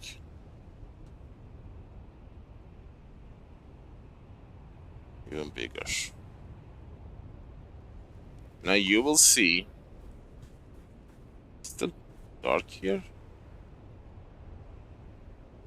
You will see that 45 is gonna drop to 6 frame rate without me doing anything while playing.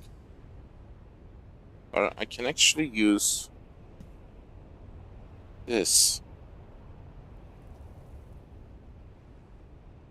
Can you capture the game?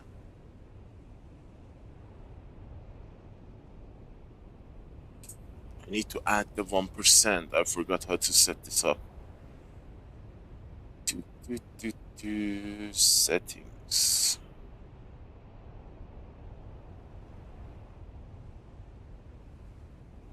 Set up.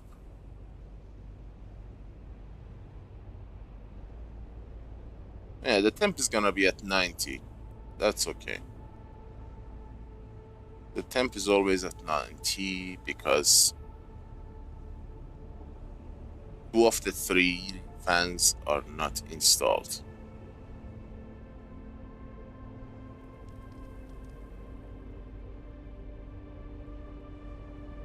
I'm not sure if it's a temperature problem.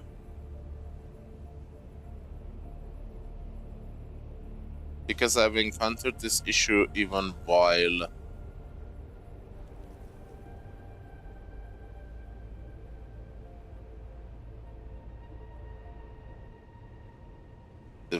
temperature was like 60.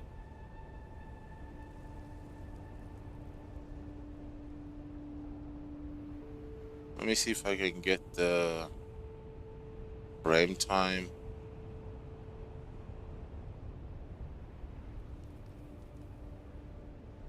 RAM usage. I want to see if I can add the VRAM usage. 27 gig. I think it's a VRAM usage.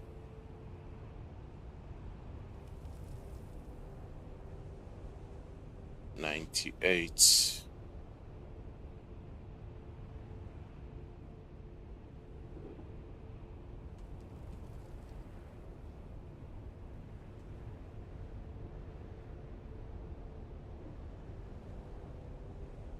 Memory. Memory means VRAM, I guess, right?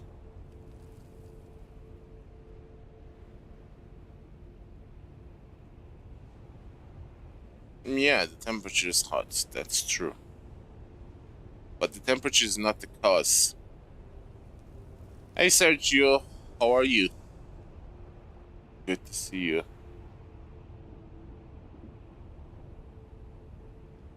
It is not using...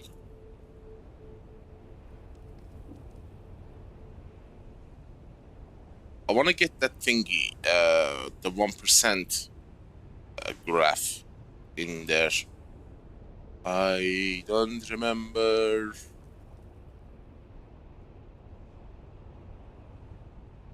How to get that graph.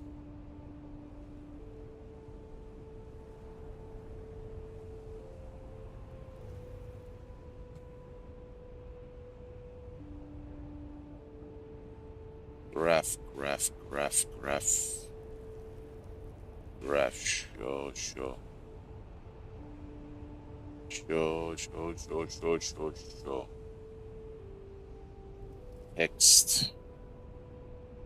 Text and graph.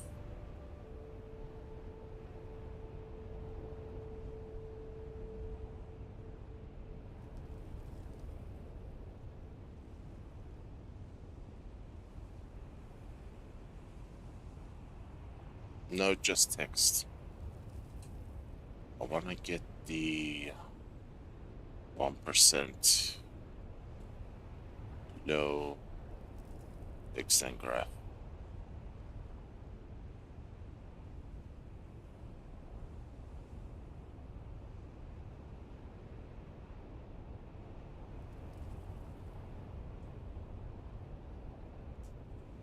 See the frame rate, how much it fluctuates. It fluctuates between 45 and 30. That's the massive frame fluctuation.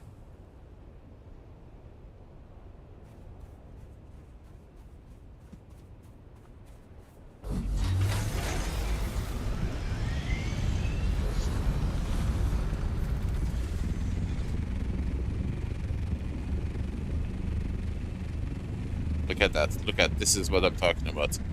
Frame dropped. It's gonna go and it went up again. That's what I'm talking about. I don't know what is causing that. It feels like for a moment my VRAM gets filled up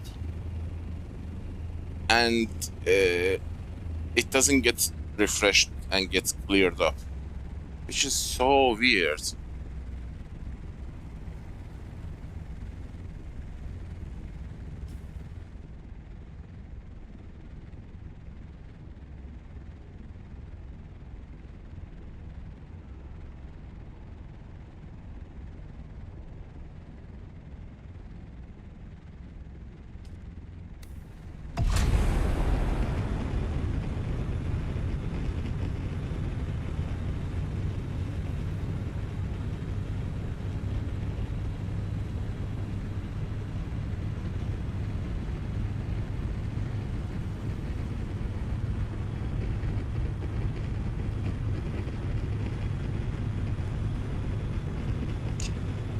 Everything is good, Sergio. How are everything on your end?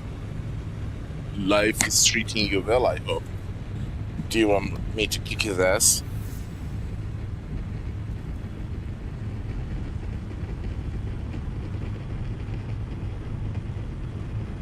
If temperature was a problem, we should have seen by now. The temperature is not the issue, because I have increased the tolerance level to 90 degree, or maybe I increased the power to 120. And interesting enough, temperature comes down instead of going up. So the heat is actually not the problem. The problem is the frame rate. It's funny, now that everybody's looking at it, it doesn't happen. You know, I press this a lot in the game, if you notice. When I do this, the game unloads the cache or shader cache or whatever it is and makes my frame to go back to normal.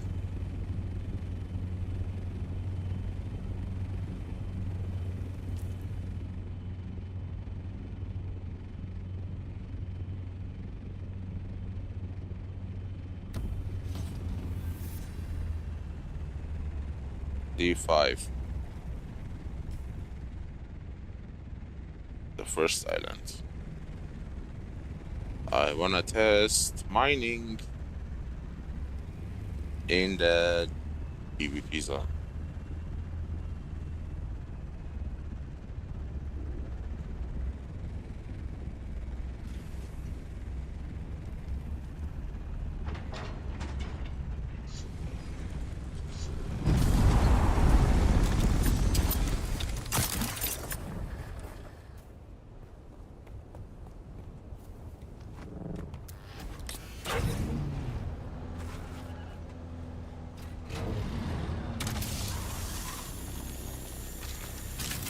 $400. Oh my god. 1,000. This should have been like 350.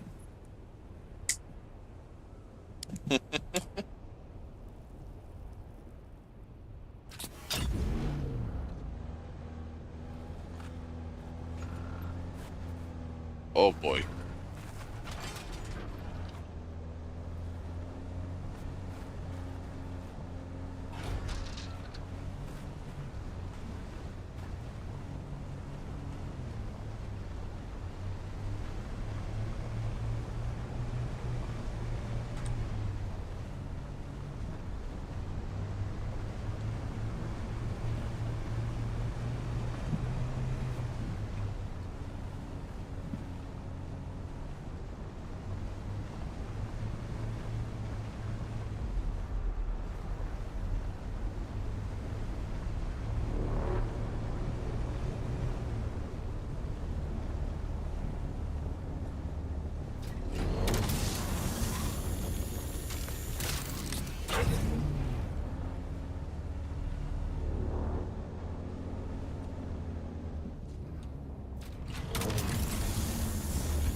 Damn.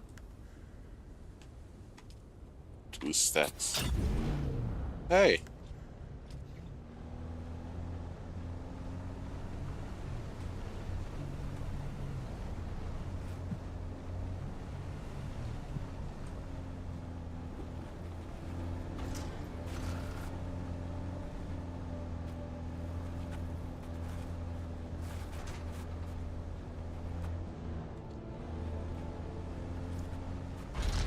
Oh, I saw you.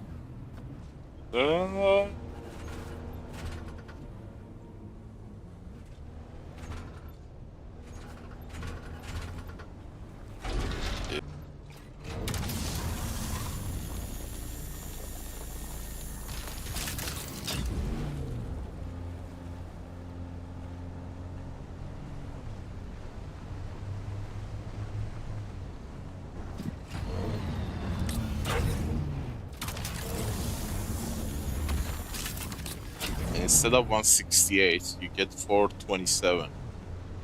It's almost triple. Almost.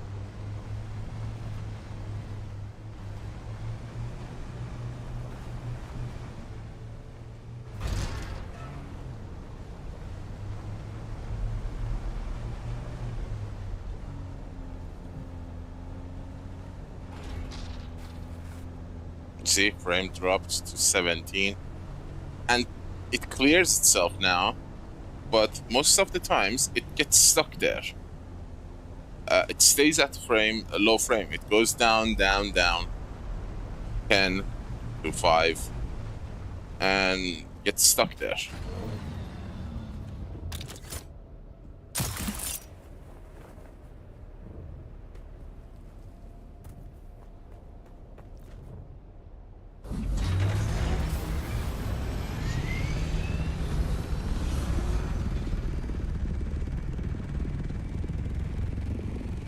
See, frame rate 15, 14, 13.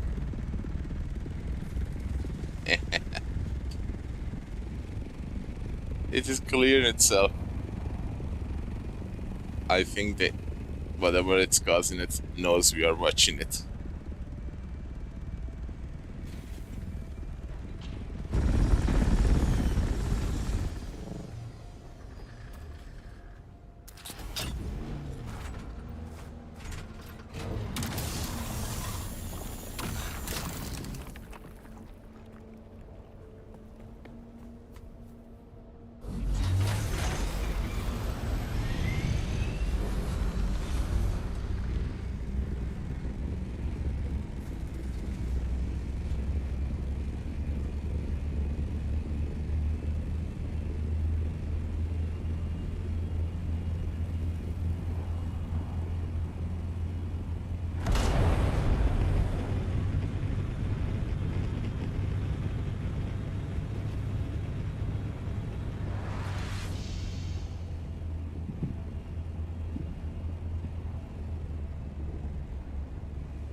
I saw titanium around here.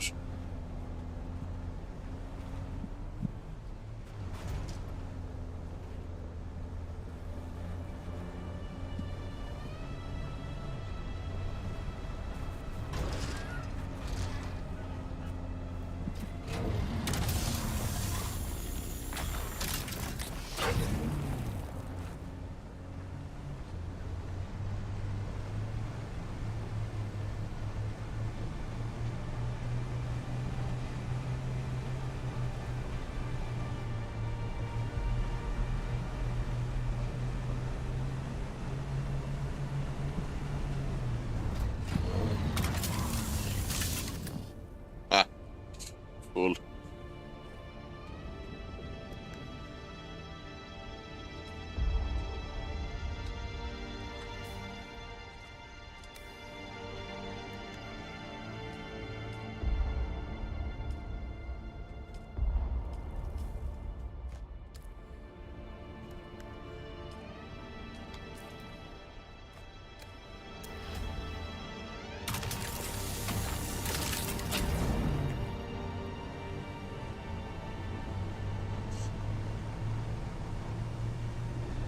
There you go. It dropped to 15, 12, even up. That usually doesn't go off like that. It's stuck, gets stuck.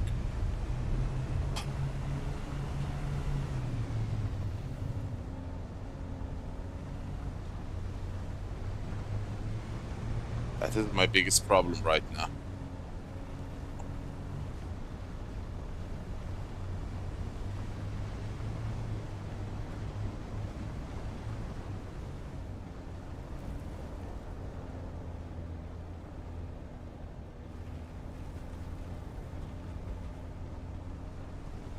Are you sure it's about the place? I doubt it.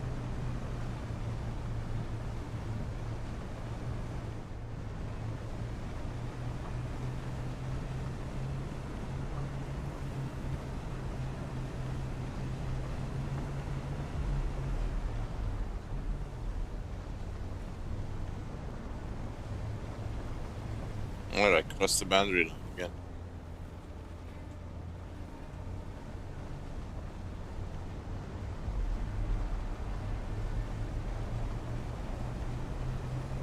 Nope, nothing.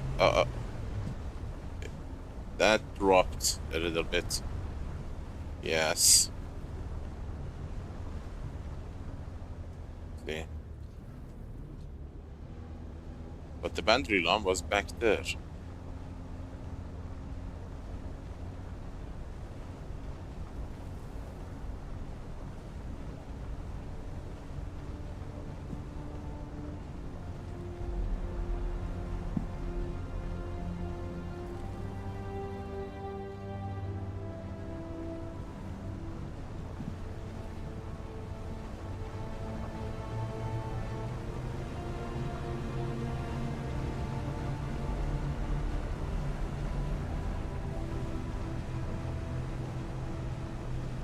But it happens inside my base as well, you know?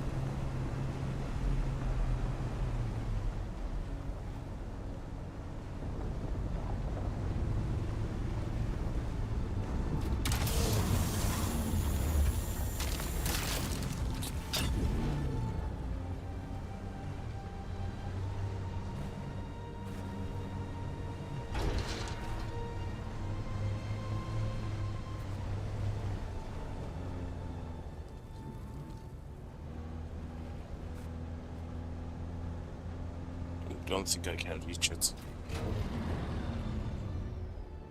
So close.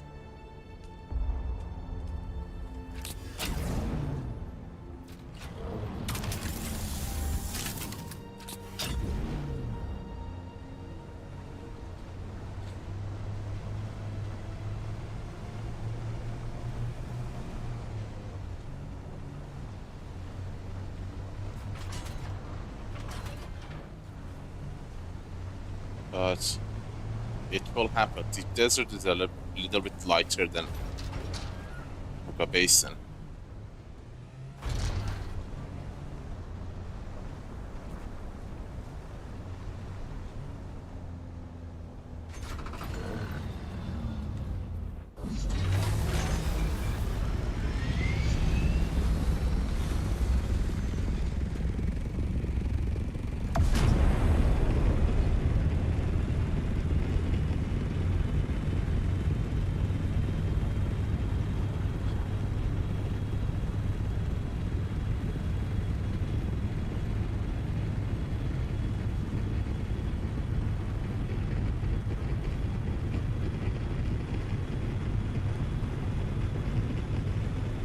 Interestingly enough, it is not a memory problem. The VRAM is being used at a fixed rate. 6.4 gigabytes of VRAM out of 11 gigabytes. And this happens in every single game.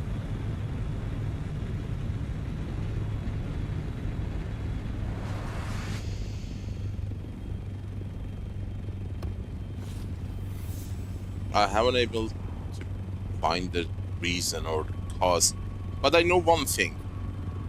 I use this reshade tool to refresh the shaders. Like you see, like this, especially when I have something heavy. When I do this, the frame rate shoots back up. See what's happening on the screen? That this is me refreshing the shaders, which is kind of clearing the cache for the shaders. And when it's like low frames, sometimes in some games, this actually helps to bring up the frame rate from that stuck 7 frames per second.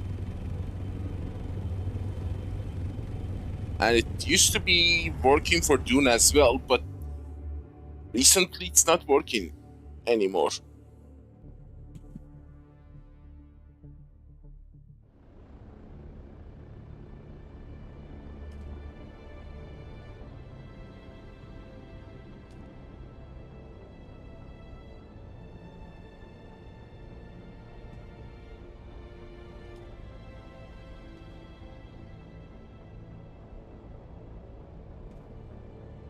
No, I don't make it. I don't use it because it's not working. It used to work, but it is not anymore. Two of these, actually, HDR and Bloom. They are heavy shaders that actually helped with other games, but they don't help with Dune. No more flashing. That flash comes from the Bloom effect.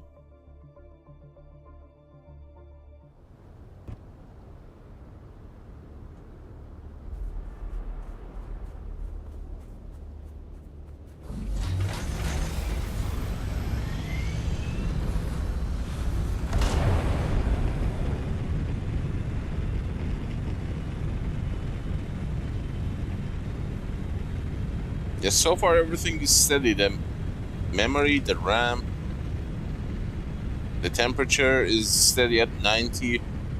It's not going higher than that. Although it can go up to 93, but it doesn't.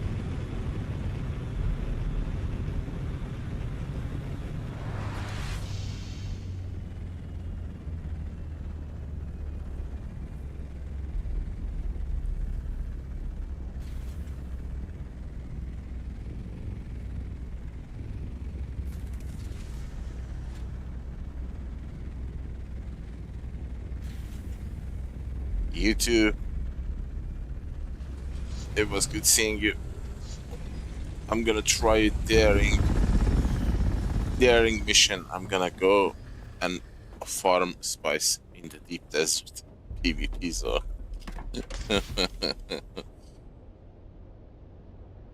I'll get that and drop.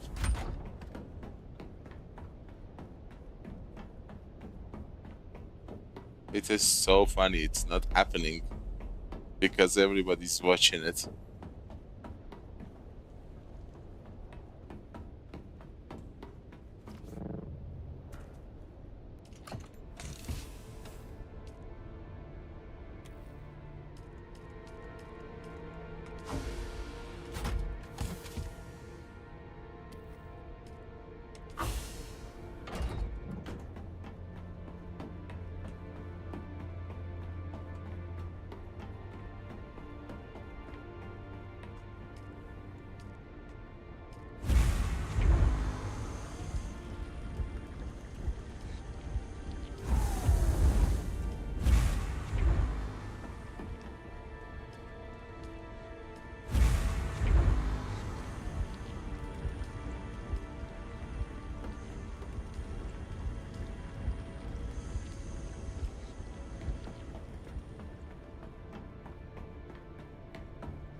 Where did I put my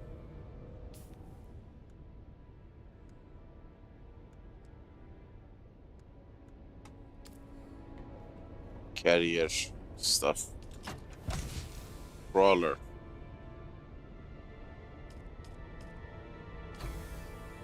Crawler. Right there.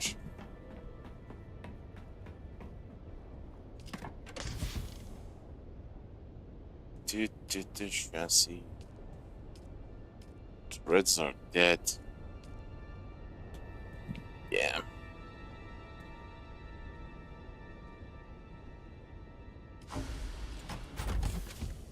That's a junk box anyway. Two. Where is the? Ah, there's. I need to take some wire. If I get attacked, I am dead.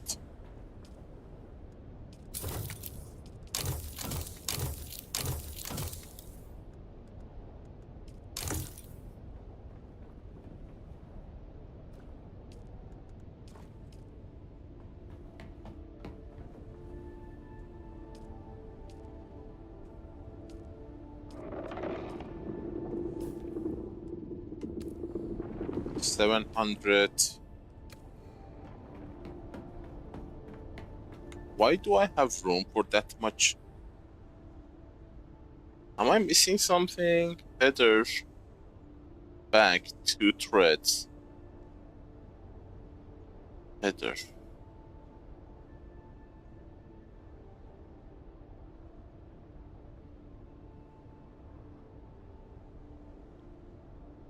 It's weird. I have room for so much fuel.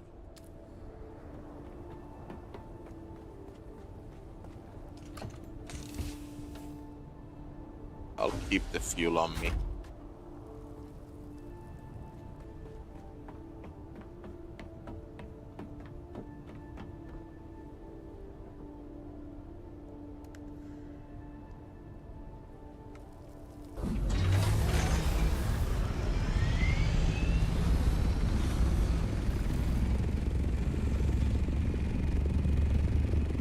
I'm telling you, that thing is closer to the game, to the planet than it was before.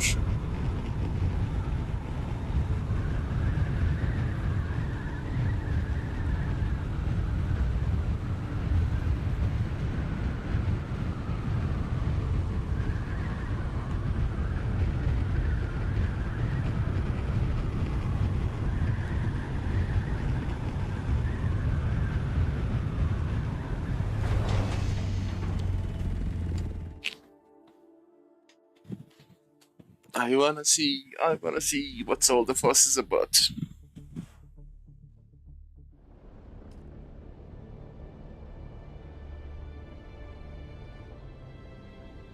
Give me a moment.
This is gonna be an interesting experiment.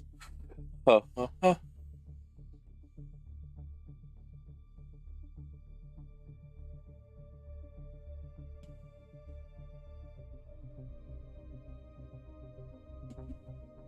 F2 to G4.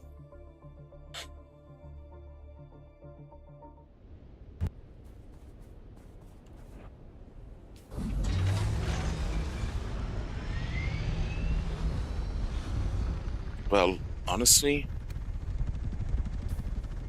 if you're gonna go to F2, you should have come from the other side.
aspirant team planting their flag atop the summit first will be named top of class.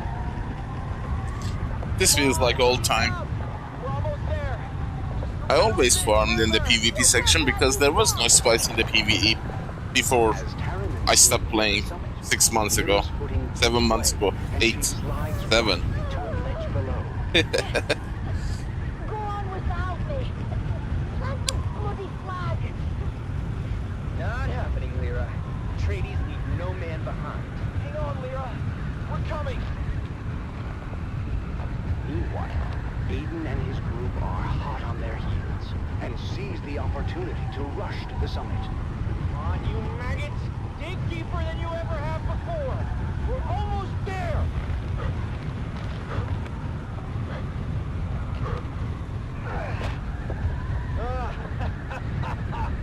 Yes. Did it. I told you those losers didn't stand a chance. Thank you, guys. I'm sorry I slowed us down. Don't worry about it. We're a team, remember? Despite their best efforts, I want to test those crash ships to see if they give more. We may not be top of class, but we did right by our friend. And nothing will diminish that. The day before graduation, Taryn and Lyra ventured into the lecture hall to return a borrowed tome, when something strange caught their eye. Huh. That's strange. The light's on in the Commandant's office. But we just saw the Commandant on the green. Then, who's in there? Aiden, what are you doing here? None of your business, peons. I was just leaving anyway. But Taryn had noticed that Aiden slid something under his shirt. The Commandant's code book. What about it? Aiden just put it under his shirt. We have to tell Eamon. Eamon, you won't believe what Lyra and I just saw. Aiden is a thief. He stole the Commandant's code book from his office. My older brother quizzed me before. I thought it was nonsense at the time. He was asking about a possible Harkonnen infiltrator in our aspirant class. I thought he was just giving me a hard time, but... Yes, Aiden is the infiltrator. He must be. But what are we going to do about it? Leave that to me.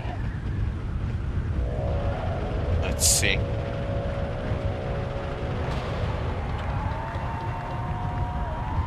The graduation ceremony is a grand affair, as the Commandant presents deployment orders to the well-deserving class.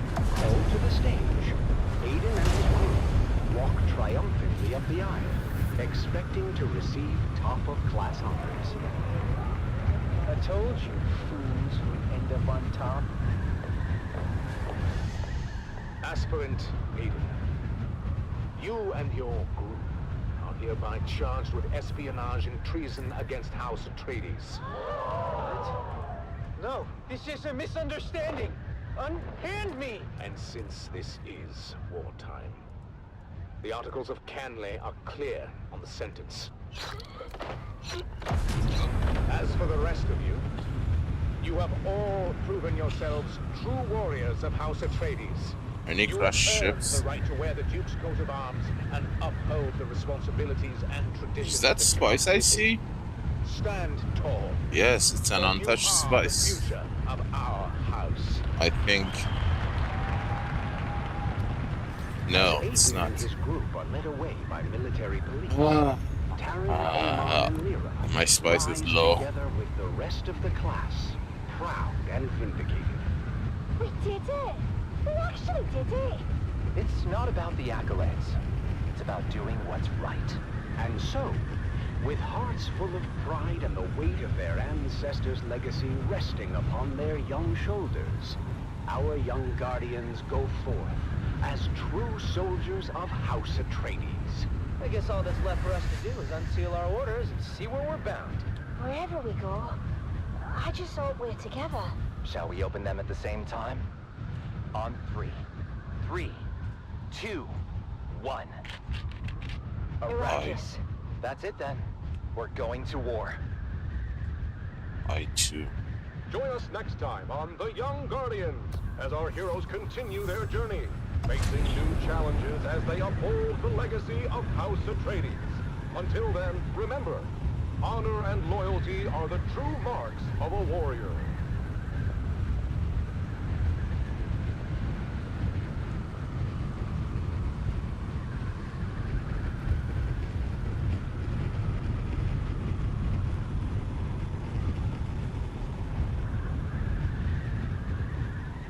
Come on, give us a crash ship. That is empty as well.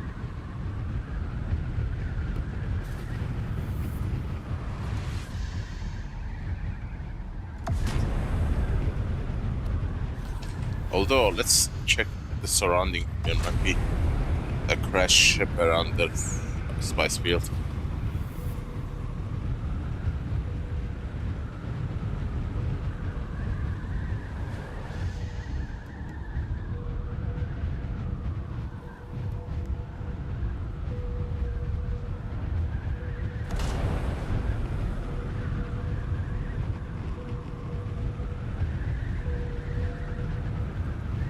Nope.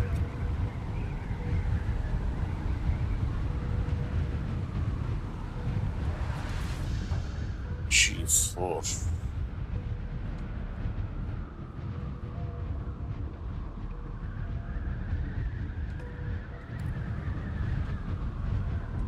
Sector weather alert. A large sandstorm is approaching. Crash ship. Now let's see if it's double the month or it's the same.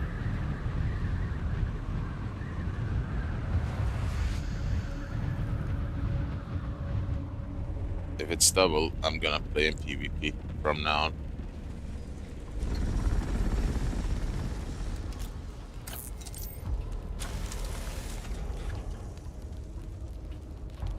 on. It's the same.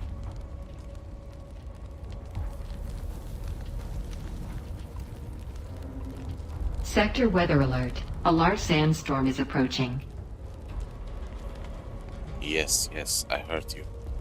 Calibrated servoc.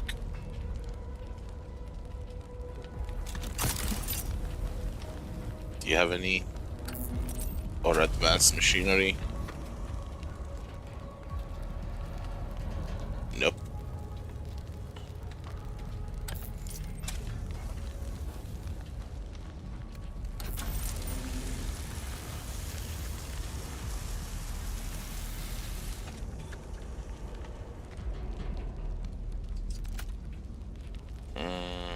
Nope.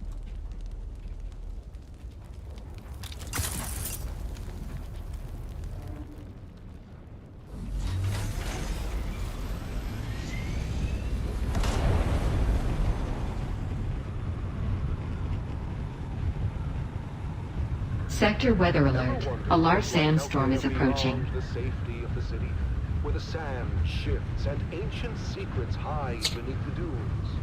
Well, let me tell you, there's more out there than spice and sand.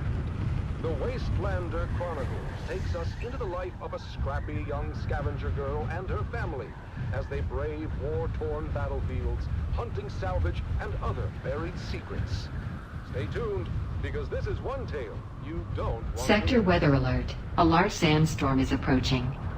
It's the Wastelander Chronicles, brought to you by O'Gary's Imports. O'Gary's Imports. If you want it, we have it. And if we don't have it, we'll get it. Join us now as we journey to the blistering sands of Arrakis, where we follow the adventures of the O'Gary clan, a pioneering family of salvage experts, as they G4 is empty as well. battlefields and crash sites to discover their Sector weather alert.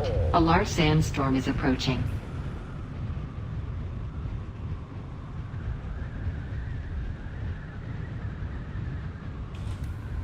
Hey there, everyone! Welcome back to the Wastelander Chronicles. I'm your Badlands Scout, Sally O'Gary, and I've got a crazy story for you. It all started when my dad announced a surprise salvage mission.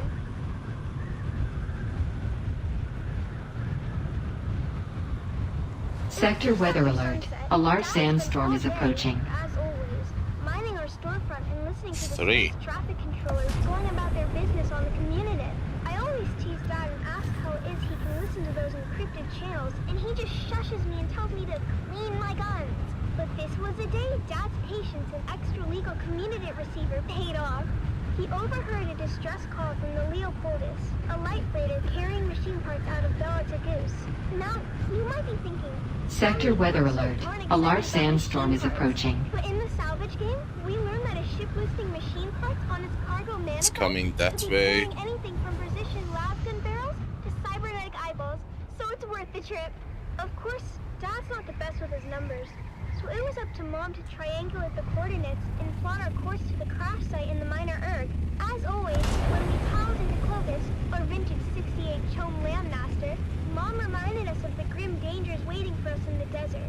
Bandits, slavers, cultists, and of course, the old man of the desert himself, the great sandworm. When we finally arrived at the sector our coordinates were within, we hid Clovis under a tarp and moved in on foot. Sector weather alert. A large sandstorm is approaching. Scout ahead and look for danger. Now, you might be thinking, Sally, that seems like a grown-up job. Why would you and your cute little brother be sent ahead to scout? The truth is, we rely on excuses to lower enemies into a full sense of security. Then, we kill them really good. Oda can separate a man from his jewels in less than 2 seconds. I've seen him do it. But after a whole lot of dust and nothing, we finally came up upon the coordinates marked on our map. And what do you know? The crash ship was nowhere to be seen. Of course, Mom and Dad immediately set to arguing about it while the rest of us fanned out. You're an idiot, Finno Gary. Don't you dare blame my calculations on this fiasco. I should have listened to my mother and entered the sisterhood. At least then, I'd be married off to a man of consequence. You wouldn't be married to anything but a mop and bucket. Instead of kids, you'd have hallways to clean. And you know those witches got a lot of hallways. Sector weather alert. A large sandstorm is approaching. I know one thing I'd like to subtract. Hey, Mom and Dad, look what Phaedra and Bree just found. While my parents were bickering, my big sisters, Phaedra and Bree, had uncovered a hatch in the ground, beneath layers of sand and scree. It took some cutting, some prying, and a whole lot of cussing, but my dad finally got the hatch to open to reveal a ladder going down. Dad led the way, his glow cutting through the darkness as we descended for what seemed like an eternity. The smooth ladder shaft was marked with ancient warning signs in a language that Phaedra said was Proto-Galactic, whatever that means. Dad said it meant that the place at the bottom of the ladder was a part of the old empire. Finn Jr. said they were around a really, really long time ago and sent their scientists all over the universe to bury cool stuff. Dad said finding their old stuff is our family pastime. The fate of the O'Gary clan has always been tied to remnants of the old empire, whether it was back on Hegel or right here on Arrakis. Look at how we're drawn to one of their facilities without even knowing it was here. When we finally got to the bottom of the ladder, we found ourselves in a small antechamber. That's when Mom noticed a series of small, almost invisible switches along the wall. With a little bit of trial and error, we activated the mechanism. A screen flickered to life, displaying a map of the facility. Dad examined the map and explained that we were in an auxiliary substation built to support nearby old Empire ecolabs with technical matters. This was very exciting for Dad because it meant that there were even more testing stations out there just waiting for us to find them. But for now, we had this substation before us. Mom figured out where we were on the map. It seemed we had entered through an emergency escape tunnel, but when we tried the door leading back to the main area, it wouldn't open no matter what we tried. Dad began to despair, but Mom kept her head and found us another route back into the complex through a twisty utility duct. But there was a catch. The utility duct was incredibly narrow, too small for any grown-ups to fit through. This was my moment to shine. With a quick pep talk from my mom and a promise to be careful, I wriggled into the tight space, inching my way forward. The walls closed in around me, but in true O'Gary spirit, I kept my cool, determined to reach the other side. About 30 meters in, I felt a tug on the safety rope tied around my waist. It had reached its limit. I couldn't go any further unless I disconnected it. Sally, you're at the end of the rope. You want to come back, hun? I can't turn around here. It's too tight. I'll have to disconnect and keep going. Are you sure, Sally? That's an awful risk. We won't be able to help if anything goes wrong. You didn't raise me to be a coward. What does Dad always say the O in O'Gary is for? Is it obnoxious? I thought it was obstinate. No, you sillies. It's audacious. I'll be fine. Just keep a lookout for trouble. I unhooked the safety rope and kept pushing forward, fingers crossed that the passage would lead somewhere. The angle of the duct meant there's no turning back. If it was a dead end, I was surely a goner. But hey, what's an adventure without a little risk? I think I can see something up ahead. It's an access hatch. Here's hoping I can open it from inside. I've never seen a rock formation like this before. I made it!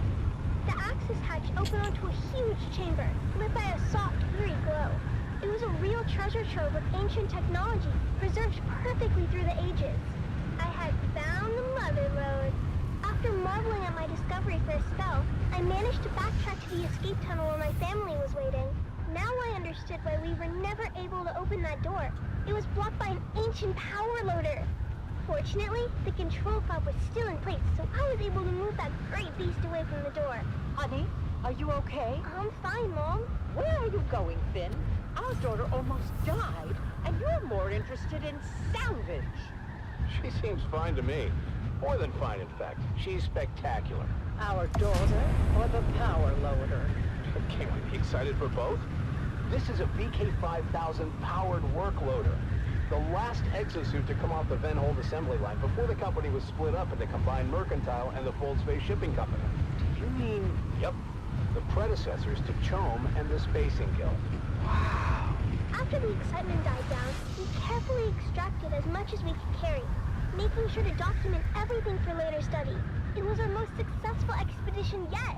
Back at our shop, we spent days cataloging and cleaning our finds, preparing them for sale.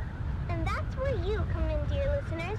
That's right, Sally. At O'Gary's Imports, it's our Old Empire extravaganza. And you won't believe our prices.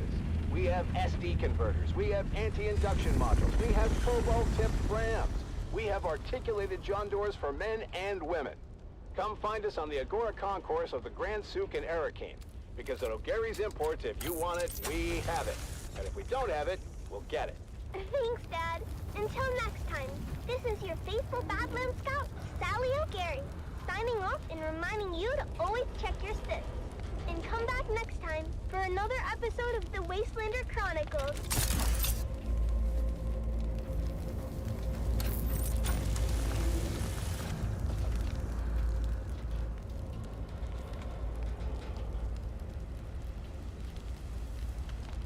I'll take that.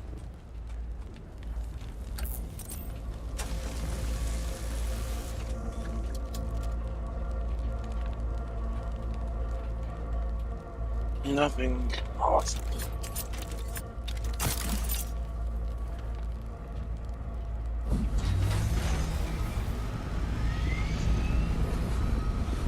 That looks like a large spice below. Oddly enough, the stuff inside the crash ship is kinda lower than usual here.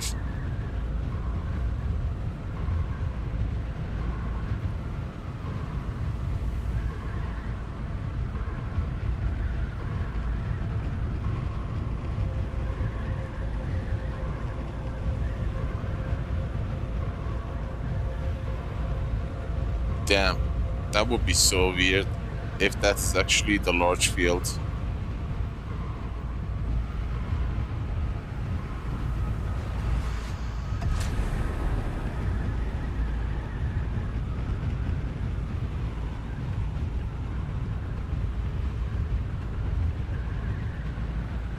That's the field. Oh my god, that's actually the large field.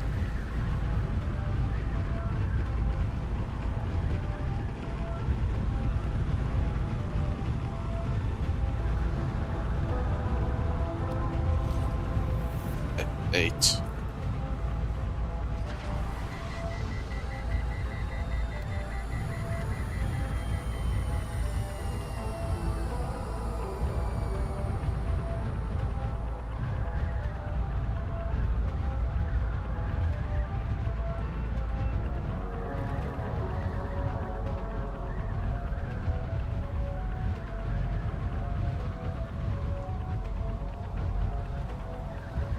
Why does it always have to be the last field I'm looking for?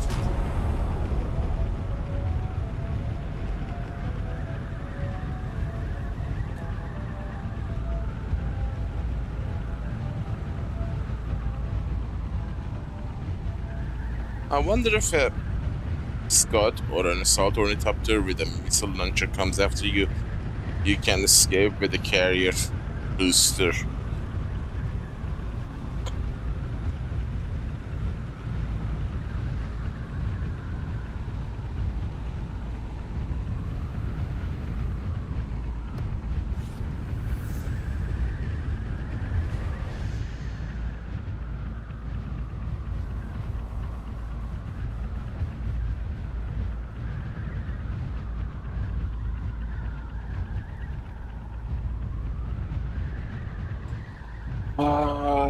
This is not a good idea to be in the PvP section of an EU server.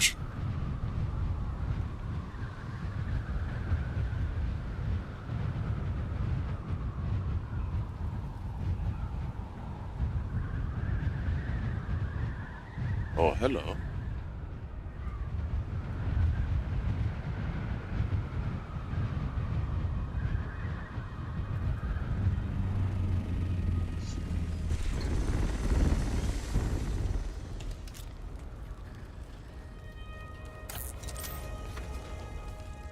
Good God.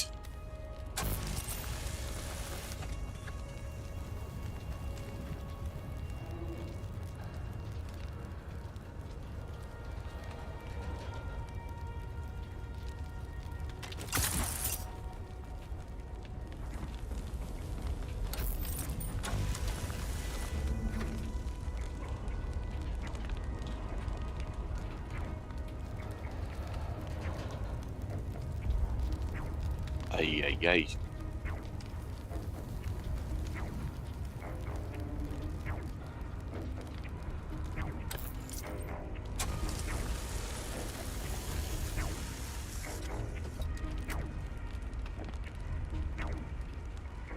Nothing.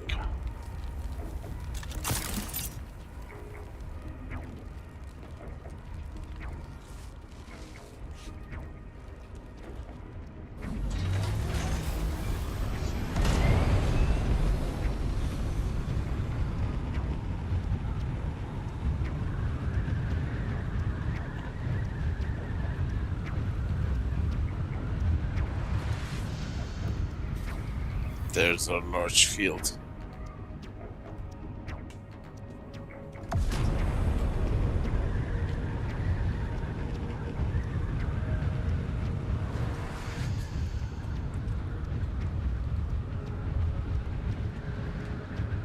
It feels untouched.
Oh my God. I haven't even moved.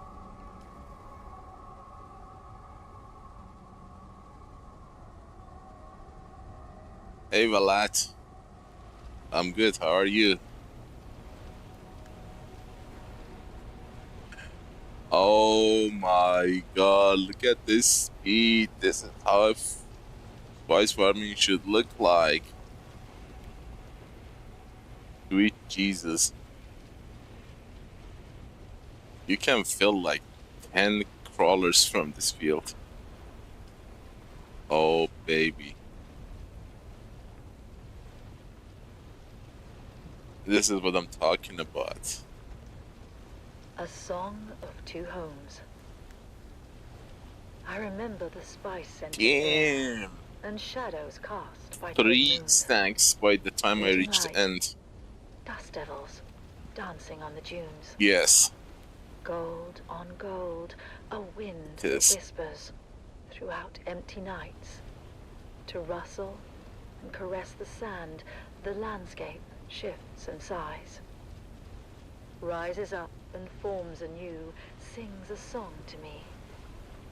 And I see our footprints, swallowed by the sandy sea. I recall the mist of morning tide, you know, and the scent. I'm kinda. It would be funny by the time I go back and come forward. It would be full. Caressing the deep and restless seas, blue upon grey. The ceaseless call of seabirds out among the cliffs. The salt waves fall and rise, born now and dying. Salt tears sting my eyes. How long ago it seems.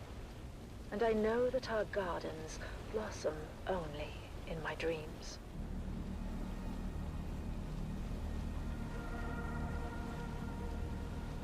This is so cool.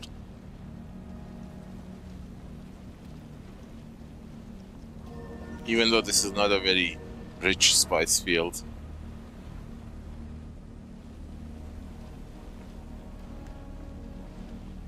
Oh my god, one line. This is one line.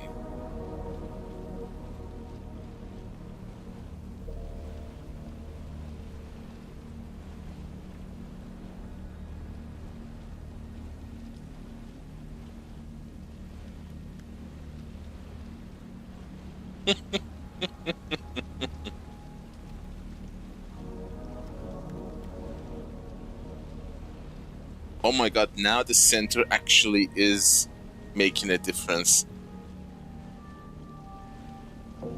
Because it feels faster. I'm gonna test that.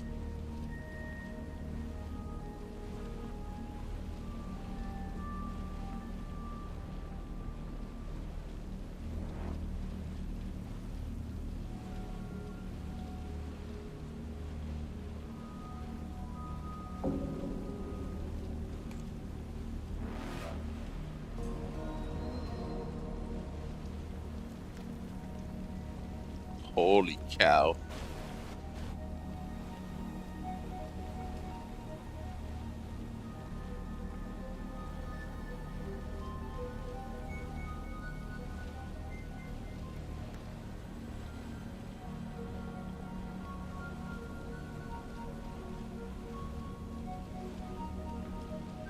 This is insane.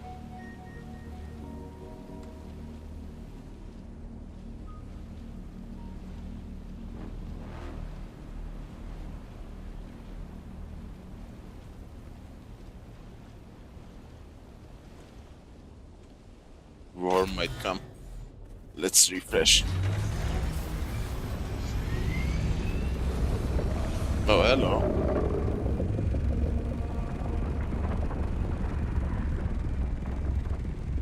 That was crazy.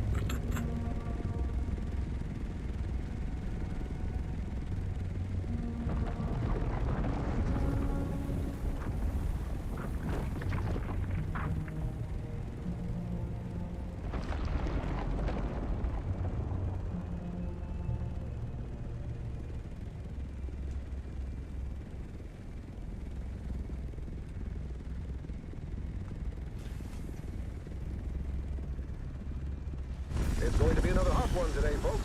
It's already 70 degrees Celsius in the shade, and the day's just started. All we can do is put one foot in front of the other and face what comes with honor and determination. This is Tolliver Camp from the heart of Arakeen, guiding you through your day.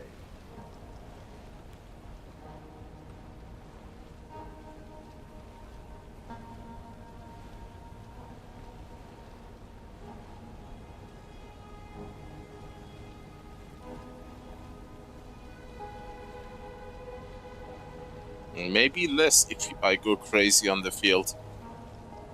I'm not trying to do that because if you go like directly to center farming, 5 minutes maybe.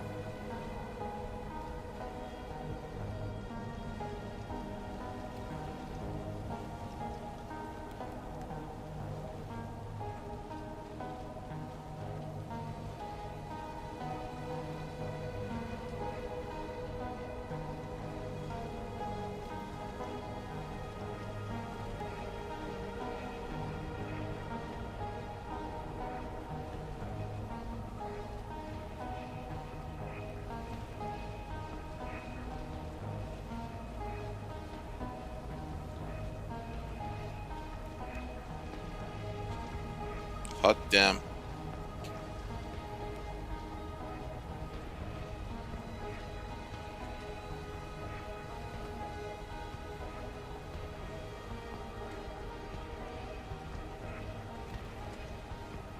Very interesting.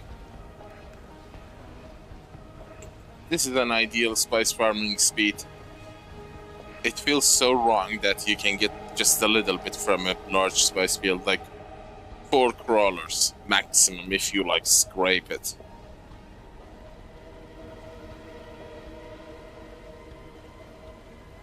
But this feels right. That is if you don't get attacked.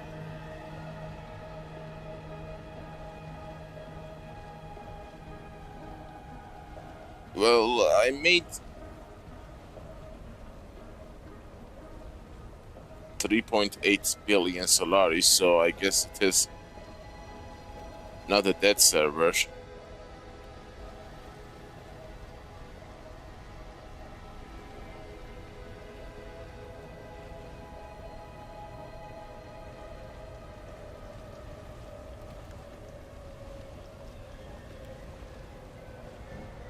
Good God.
I should have timed it.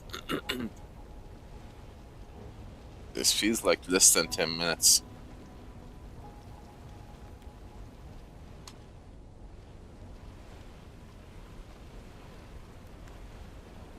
It's full.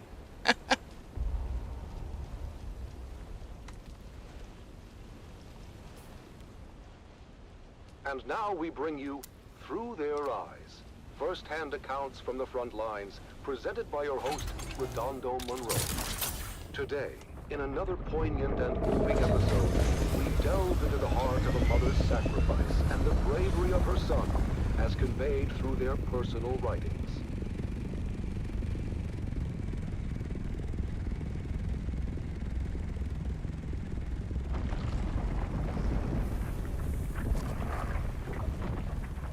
Fiona Thorne, a devoted mother, has remained steadfast and resilient throughout the long years of conflict. Her diary reflects the unwavering morale of the Atreides families, supporting their loved ones and our fighting forces. One fateful day last year, our Special Missions cohort executed a daring raid against a Harkonnen position in the minor erg known as Three Rock Station. Sergeant Eric Thorne, a highly trained member of the elite strike force known as Gurney's Own, was part of that operation.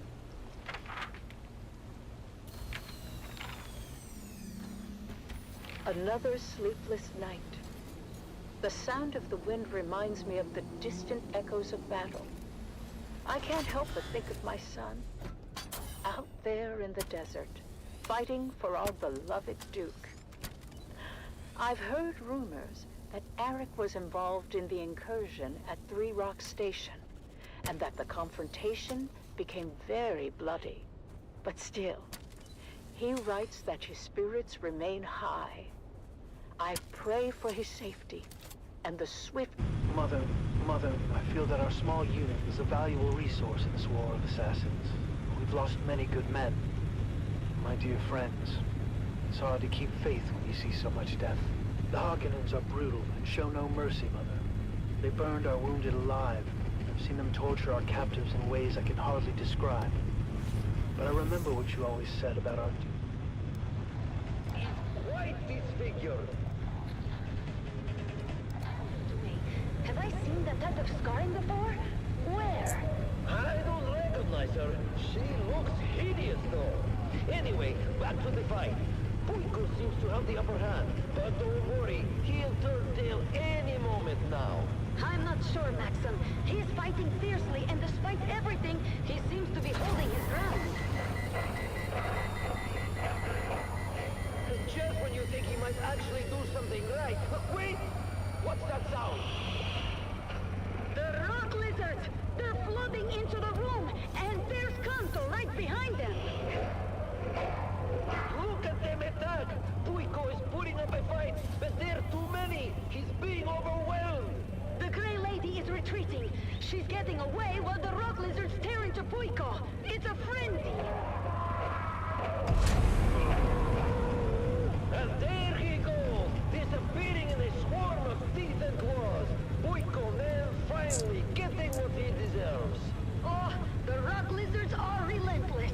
Kanto's control over them is absolute. He's calling them back now, and there's hardly anything left of Puiko.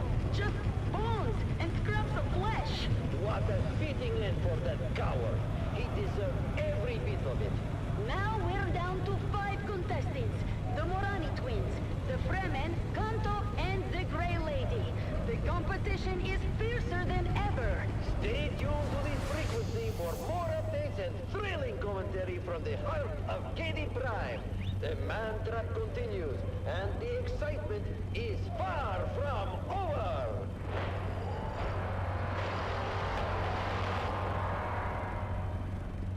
Keep your ears glued to the Harkonnen network for live updates and the most intense moments. The competition is heating up, and you won't want to miss what happens next in The Man Trap. Let me tell you, Maxim, those scars, I've seen that kind of scarring before. If I could just remember That was The Man Trap, brought to you by the Halil Trading Company, exclusively on the Harkonnen network. Stay tuned for more exciting content. Harkonnen, we are Arrakis.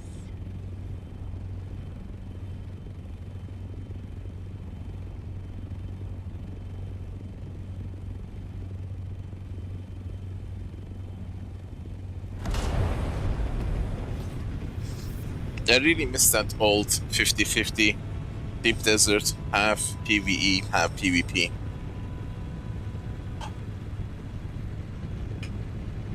I liked it and I was used to it.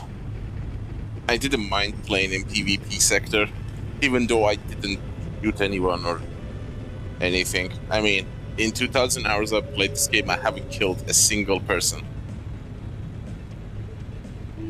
But still, I kinda like that. It always kept you on the edge.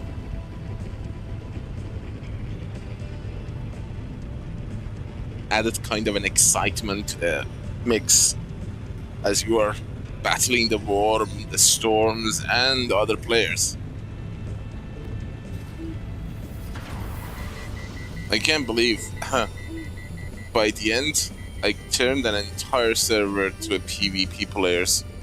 There were like 35, 40 active players in the Deep Desert the last time I was playing, and nobody was shooting each other.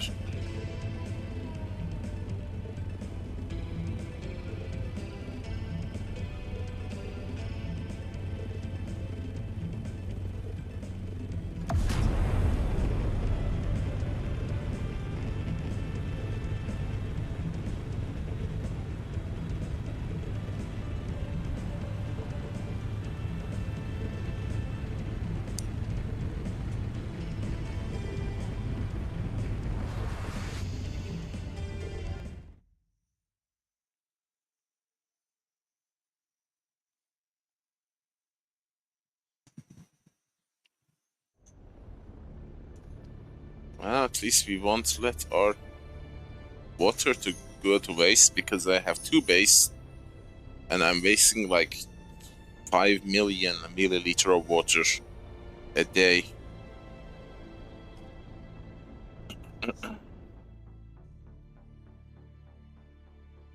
I wish we could have had a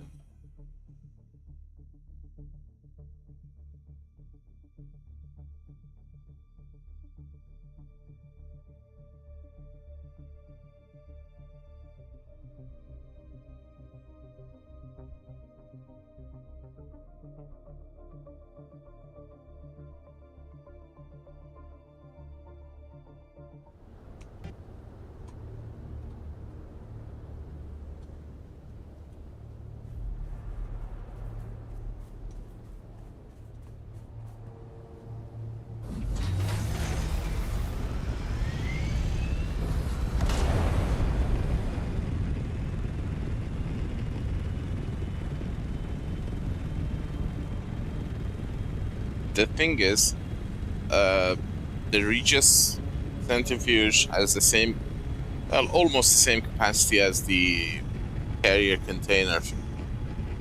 It's 15,000 versus 11,000. It's not that much. Hello there, Fortis. It's so good to see you again. How's everything? We just braved the desert for the first time. It was fine.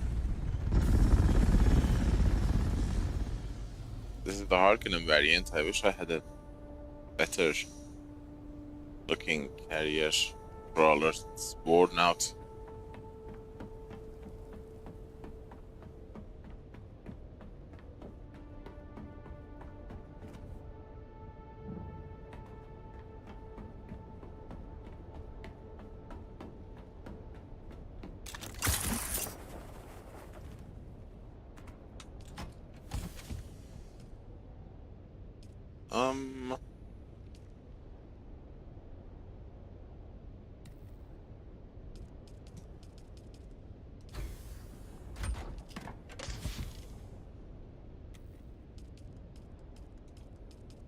If you farm that field properly, I'm thinking 10.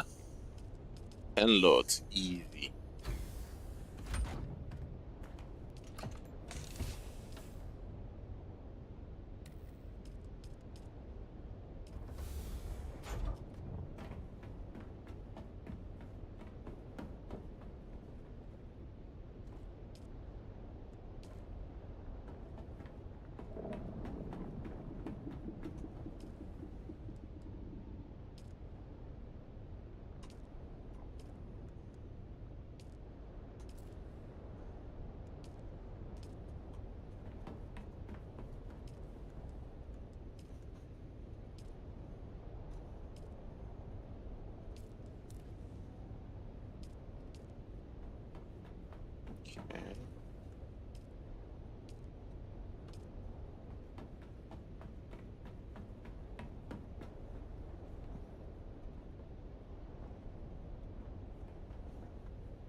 With the salt.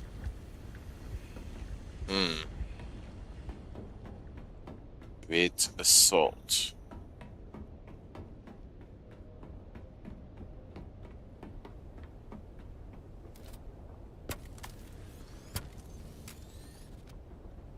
This is a brand new centrifuge. Why it's so damaged? What the hell, Funcom?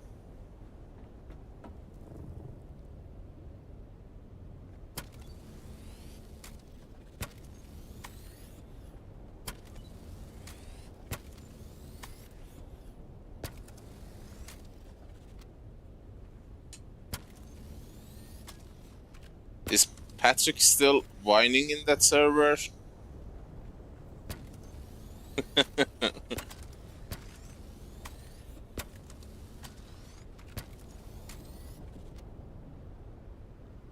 Thank you. I was hoping to get the same color scheme on this one. If it was a bit... Oh yeah, you can. It has a pearlescent effect, you know.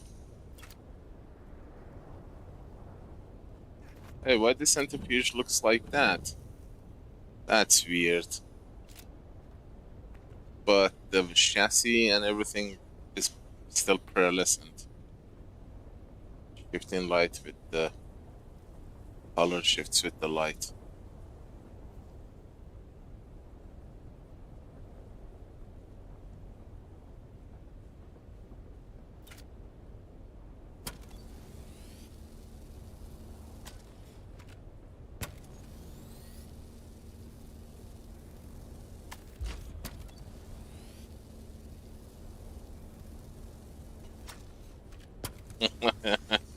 God, Emperor Patrick.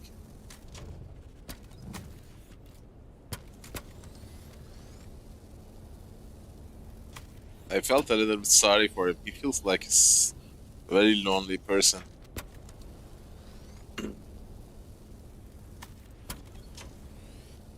He doesn't respond to you unless you actually insult him in a very intelligent way. Not direct insult, you know, like a easy childish insult, but if you insult him in a very smart way, it will provoke him.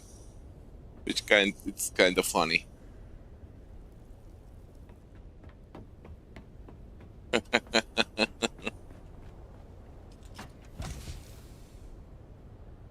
I'm gonna be in Odin very soon.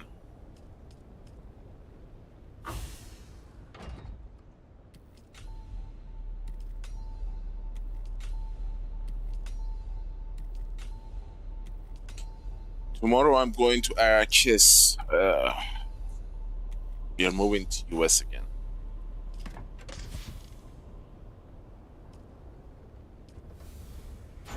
Arrakis has like 3 to 4 times the population as Odin.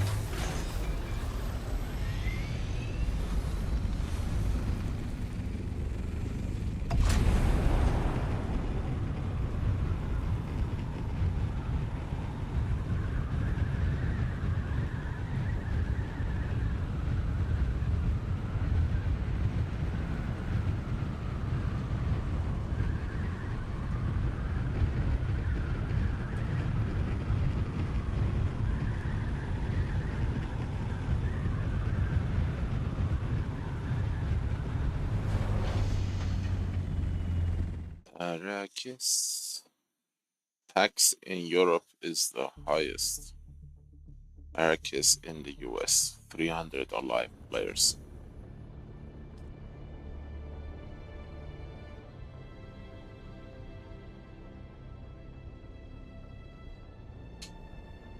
Making money. I want to sell stuff. I mean, in all fairness, I joined this server. No. PvP. In all fairness, I came from Odin to this server to farm some spice because, you know, I lost my base and I'm trying to catch up. And I was not expecting to sell anything here. Little did I know that I am about to make 3.8 billion Solaris, which is insane. 5.1 billion Solaris. I entered this server with 1.2 billion Solaris. I made 1 billion Solaris in Odin alone. I started the game, I lost my base, and I think Funcom resetted my character because of corrupted data and gave me 100 million Solaris as a starter. So I started 50 days ago as a new player with 100 million Solaris in the bank, and I turned that to 1 billion Solaris in like 40 days, 35 days in Odin. because it's populated and trade is good there. And then I came to this new server, which is like kind of quiet, but not really quiet. There are players, but they are not always active. And I made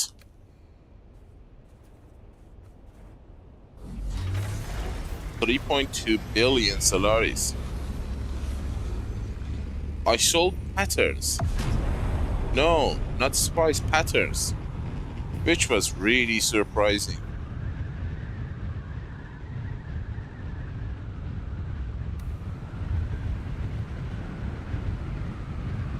I sold grade 4 and grade 5 patterns. I think I sold 463 grade 4 patterns. 1.2 per. So I was not expecting to selling them. I was actually testing the market to see if it's gonna be sold. I put them on a 3 days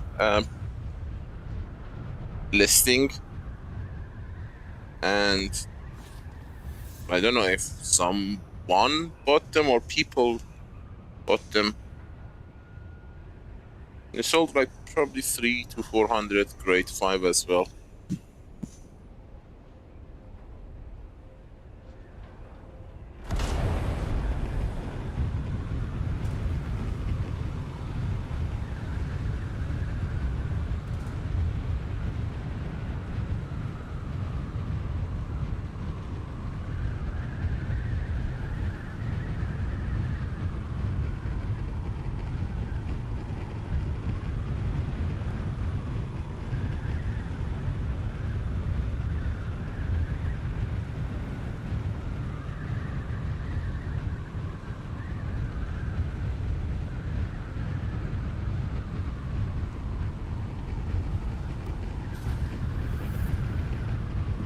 I don't know. I honestly don't know.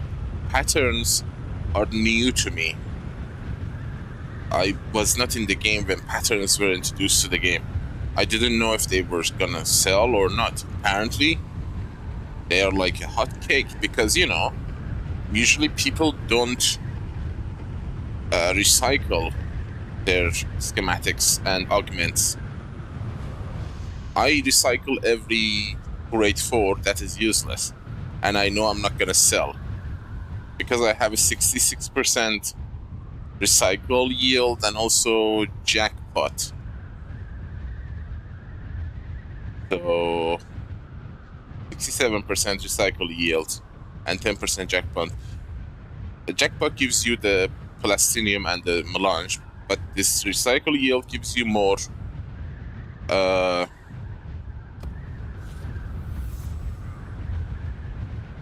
patterns per schematic. But now I didn't know if they are good. I just recycled them because I wanted to learn the skill that allows you to craft higher graded patterns from lower graded ones. That's why I recycled them. And then I took some stuff, as I always do with everything that's new, to test the market, to see if it is selling, because I never saw anyone selling patterns, which was interesting to me. I never saw anyone selling what's it called, that Regis components or the patterns. And I thought, these are rare items. I mean, patterns, to get the patterns you have to recycle them.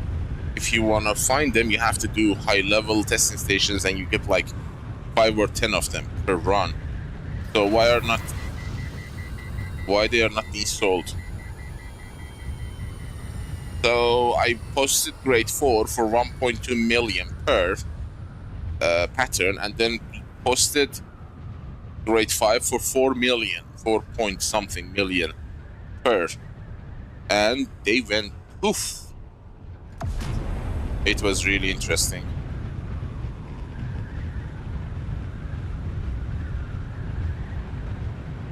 Because, you know, not many people would recycle a grade 5 pattern, but I do, because I know I'm never gonna use a quick loader, or I don't know, barrel extender, because I'm not a range player.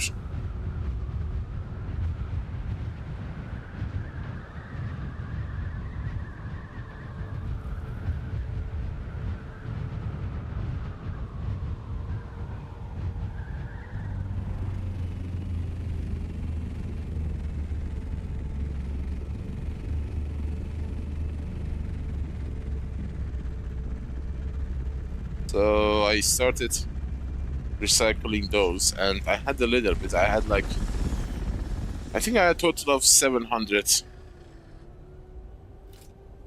grade 5. Mostly recycled, quick barrel, quick loader, extended barrel, blade, or mitigating stuff that I don't care much for.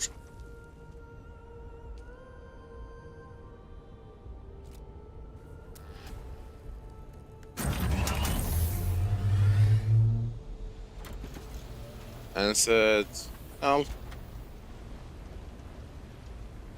heck, we'll sell them. The reason I want to go to Iraq is I want to sell schematics, you know?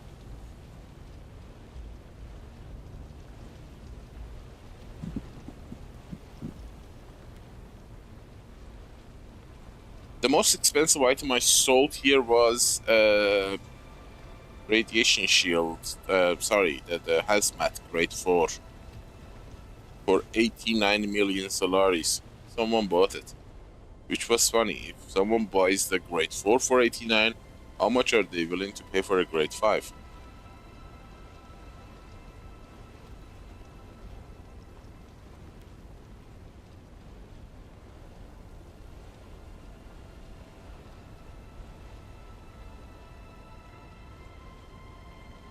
Uh, 40, I think 40. Level 40 crafting. I did not go above 40 in crafting. Yeah, level 40 is the last one. It's not the last one. There is one more at the very end. There is a jackpot, but there is one yield 33 at level 80. Yeah, the last one is at level 80, which I believe is gonna make it 100% instead of 67, 70, and yeah, 100%.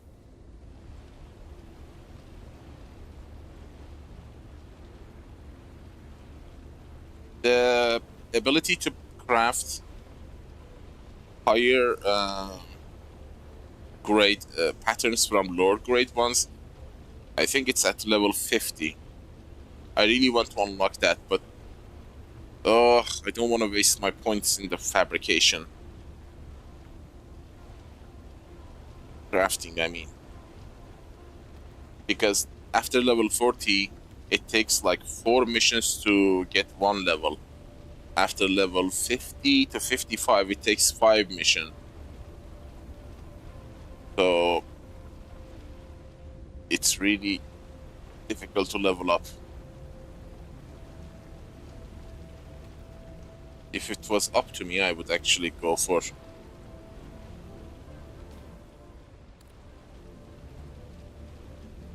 exploration. Now this is how spice should flow, baby. Just look at that speed. It's awesome.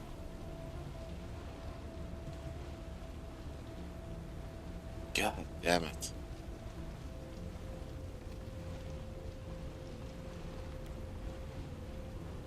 Just look at that speed.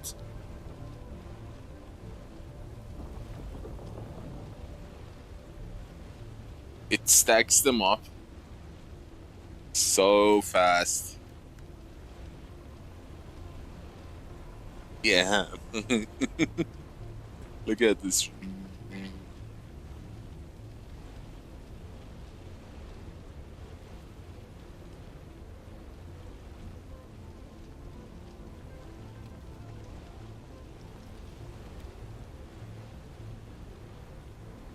Yeah. I am also driving.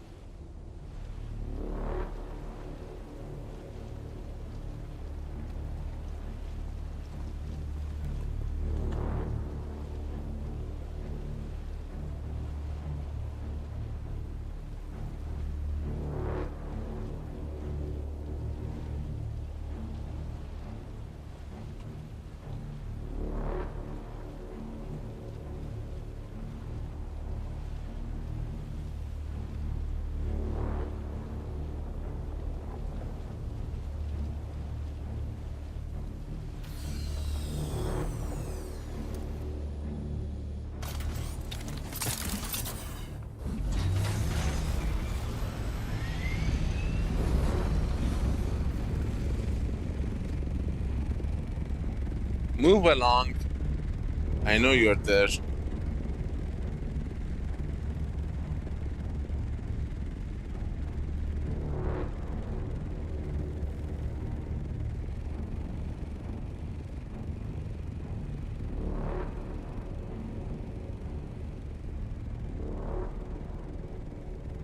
Where did she go?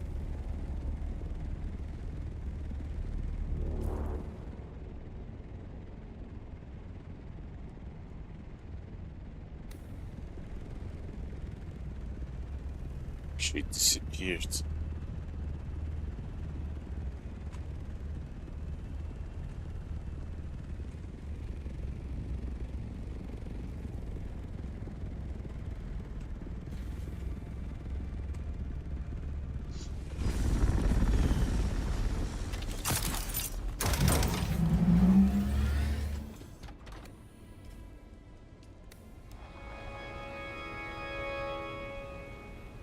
The Imperial Scenarist Guild has been provided unfettered access to the sealed records and testimonies of those who survived the Carthag incident.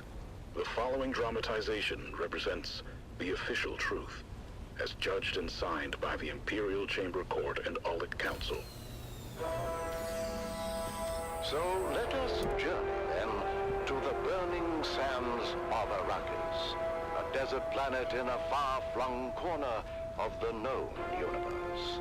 The year is 10-1-94, and the war of assassins between House Atreides and their ancient enemy House Harkonnen is well underway.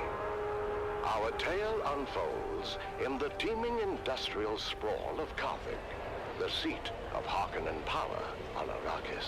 It's early morning in the Peon Quarter, as the workers ready themselves for a long day of toil in their baron's name. Right shift, Velat. Come to tea, Devan. It's auto walk, auto drive, auto fly. Is there no more bread? What bread remains I'm keeping for dinner. You've had your fill. I told You can change it in the before, key binding section. I won't be home for dinner tonight, or anytime soon. We're on double shift until further notice. Oh, don't give me that look. You know I have no say in the matter. And they are cracking down on anyone who gives even the slightest trouble. Ufim's cousin disappeared. They say he was an agitator, but no one can say what he did. Your father said this day would come, when peons would be no better than Mola. That's crazy, Mother. We have the peons' compact. To hell with the compact. Do they expect you to work as a machine? Huh. Never resting. Mother, watch what you say. You know they listen. Please. Let's just say the words and have our tea. The words. I can't. I'm too angry. But, Mother, Probably auto we walk. happily say the words every morning. Fine. We live by our baron's Auto run. belief. The roof above our heads belongs to him. He permits us to dwell Jesus. in his domain, and in return, we pledge our eternal loyalty, obedience. It is auto run, auto fly, auto drive. With an eye towards efficiency. Long live the Baron. I'm sorry, Mother, but if you must blame someone, blame Zantara. His most recent attack destroyed our last phased ion refinery in the northern precinct. Fremen bastard. I love the sound of Your father had Fremen blood on his tea mother's being side. poured in the glass in the radio. Live to see what happens If to we us. so I see homey and good cozy. evidence. It's said they practiced cannibalism. Chai wala, chai Don't wala, be a fool, Devan. chai wala, chai, Those are chai, all chai. imperial lies. It's well known that the Ikwan Bedouin remove the blood of their dead to make water. Yes, Syrians also Open love your chai eyes, too. my son. I wasn't going to tell you, but thanks to your Fremen hero, we're test firing a long-throw Qatar auger today with an ungraded barrel. People here drink chai more than water. Only if the Well, the phase current differential is generation off by drinks more more than coffee, actually. 0.0003. Devan, you can't. I forbid it. Why are they making you do this? Because, Mother, Zantara destroyed the last facility that made and tested precision las barrels. No. No. I've got to go. Be careful, Devan. I feel something very bad is coming. Shadow is already upon us.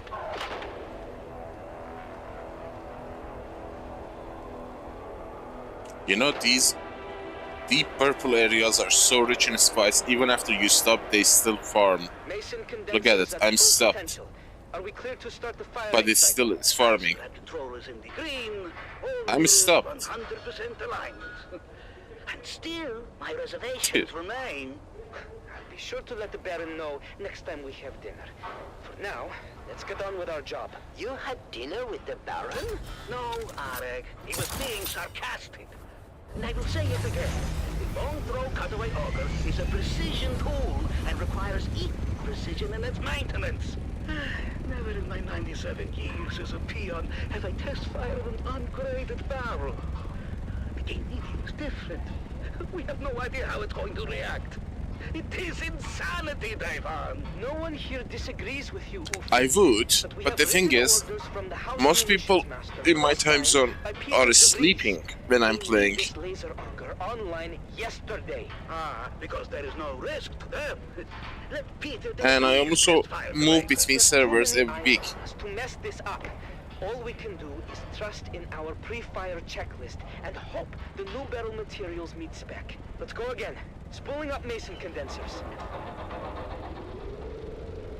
I server jump. Mason condensers at full potential. Are we clear to start the firing cycle? Eisendrache control is in the green. All natives, 100% alignment.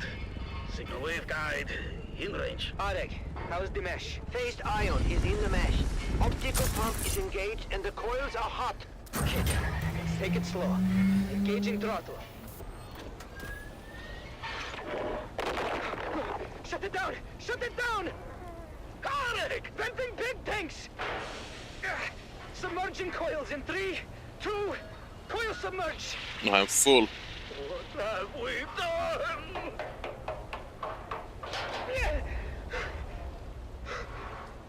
Arek!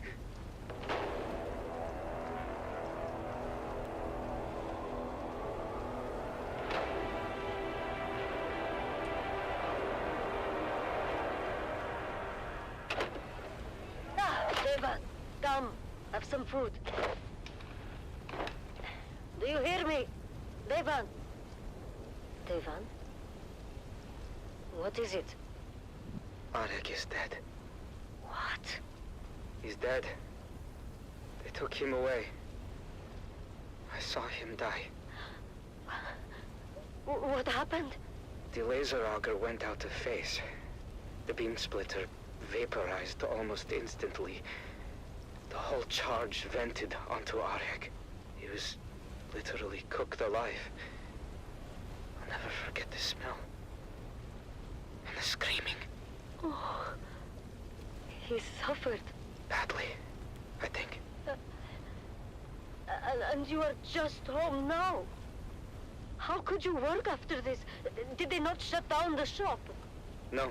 Yeah, it is. Moved us back to munitions repair and we finished our shifts.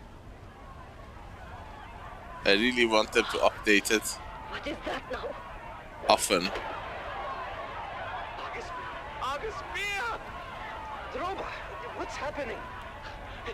It's August Spear. He's coming! The Gladiator? What do you mean? Lord Ravan just announced it. A festival with music, food, and August Spear is going to fight! For the first time in 7 years! Right here on Arrakis! Oh, I've got to go. Hey, wait for me! Did you hear that, Mother? The Gladiator, Argus Vir, is coming to Carthage, all the way from Grumman. Bread and circuses. Imagine it. Right here in Carthage, the greatest gladiator in the known universe. And what about your friend? Which friend? The dead boy, Arek. Oh, yes. Poor Arek. Yes, poor Arek. He would have loved to see Argus Vir.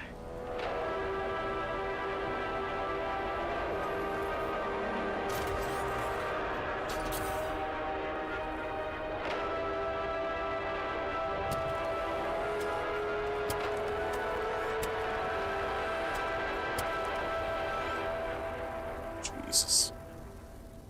So the the speed of harvest actually drains the centrifuge regardless. Yeah. Interesting. So the more you harvest, that is stupid actually. Why no one has ever complained about it?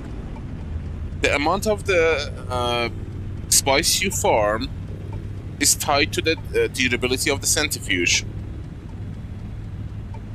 Yes. We will test it next run. But the durability is not tied to the timer, how long you are running on the field. It's tied to how much spice goes through it. Well, the name actually says it's a centrifuge. It sips and separates sand from the spice. And since we are like getting double the amount of the spice, the durability decreases twice as much. Damn it! This is a brand new centrifuge, and it's already like 1/4 dead. Today we must work hard. I swear I built this recently. And let productivity be our cry.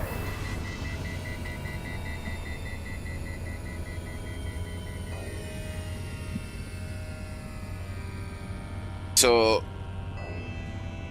if there's like 134 HP, well, that's my, let's say 100, because that 134 is tied to the level you have. I crafted this centrifuge when I was level 34 in crafting, so it gave me 34 extra HP. So let's say 100. I don't know exactly how much spice translates to 1 HP of the centrifuge, but it definitely is tied to the number of spice collected, not how long you have been running it.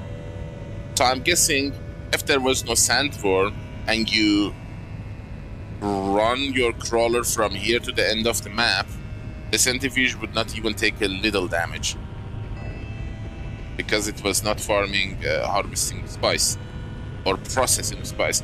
I guess it kind of makes sense if you want to look at it that way, because it's processing twice as much. And it makes sense, but the durability on the Regis container is a joke.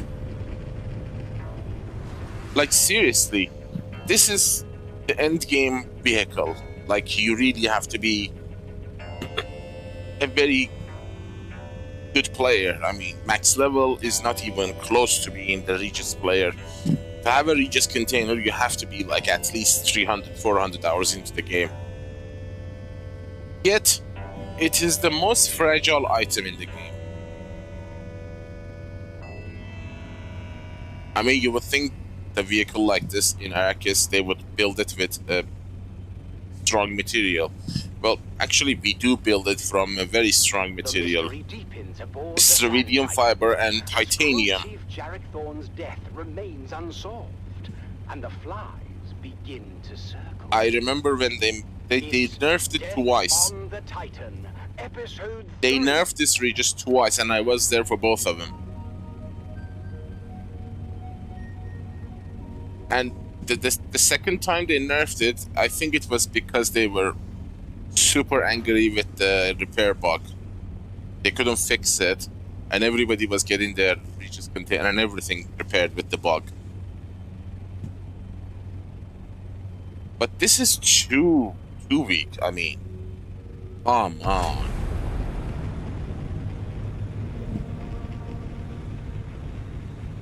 I can say with 90% accuracy that the brand new Regis container lasts, well, not lasts, let's say, if you farm 3 full spice field, 3 full, the entirety of the field, you have to change it. You can consider your container dead, Regis container dead. It lasts 3 spice field. It is that weak. Threads and engine are not any better either. Threads last like 1 field more. So if the container dies after 3 large field, threads die after 4th. An engine just the same.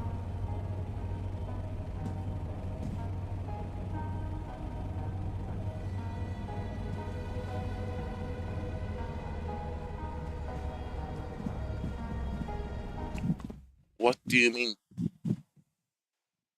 270,000 points?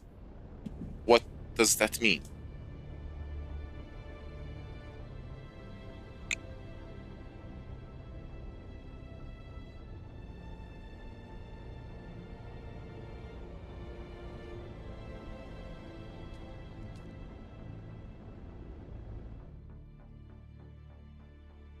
Funcom and their nerfs.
You mean the price?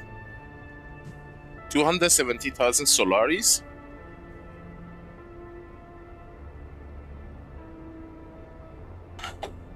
It's not? Script. No, you don't buy it with the script. What you saw is a variant. If you want to buy it from the vendor, it's not that expensive. Oh, this is gonna blow.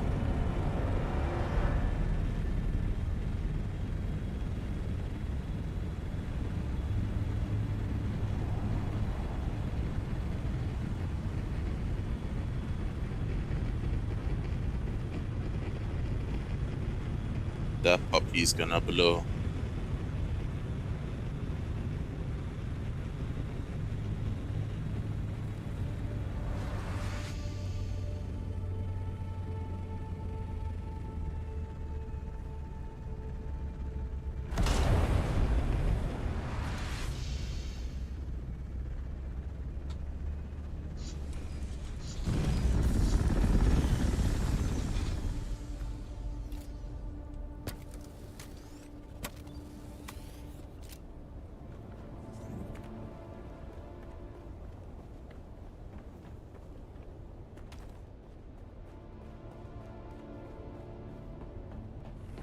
I still have my...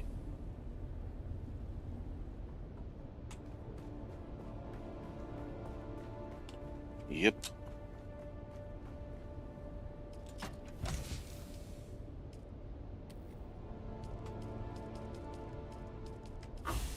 I'm wasting 5 million milliliter of water every single day. And it pisses me off. God damn it. If Funcom gave us the large container, we could actually use better water management. Right now, we use majority of the storages for the items, not water. Because the 150 cap is shared between water and liquid and material. 3.3 million. 3.3 million milliliters.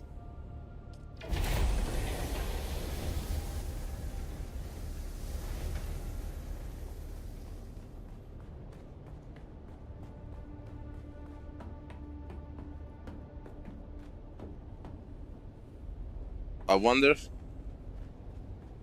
I guess it's. I'm hoping they're gonna release the what you call it. The liquid container with the polar caps.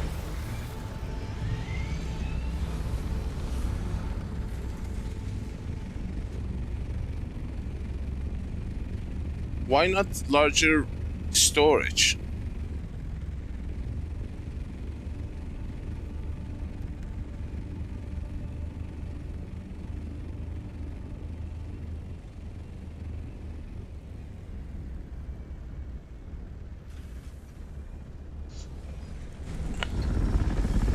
We need a liquid container like a carrier container so that the carrier can move it.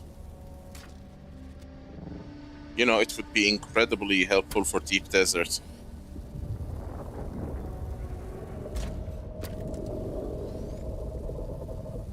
You will see, the moment the game hits single player, they're gonna mod it. And you're gonna see so many things added to the game by the mod makers. Bigger storages, bigger water cisterns.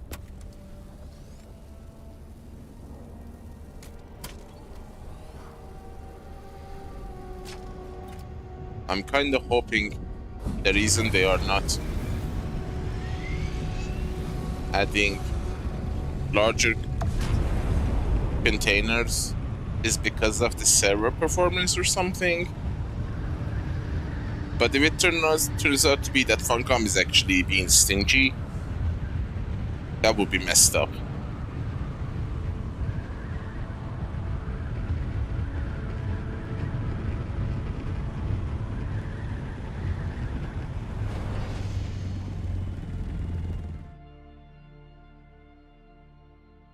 Well, they can't actually make game-changing mods yet because they don't have the dev kit. They need to. Funcom needs to release the dev kit for dev mod makers to create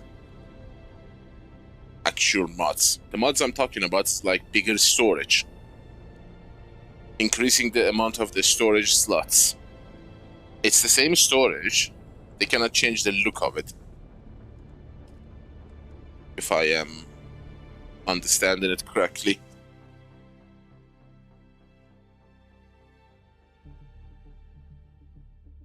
I have one friend in the PvE. Did I see that right? Who was it?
Interestingly enough, I missed that 50-50 deep desert.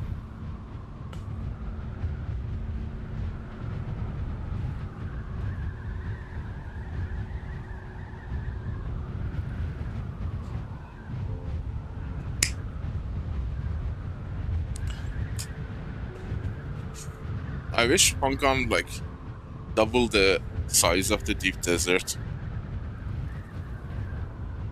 Like, I would be the end of the PvP. I'm sorry, PvE. You can go from A, B, C, D, E, F, G, H, I. I would be the end of PvE. but it had the same layout of a PvP section. From JKLMNOP would be like the next mirror look of the PvE section, but that would be PvP. Like here, we use the bottom of the map to exit. The other side of it would be like we exit from the top. That would be the PvP section. That would have been super cool.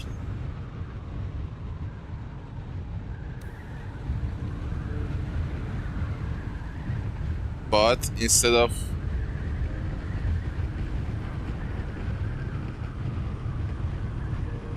nine grids, we would have 18 grids.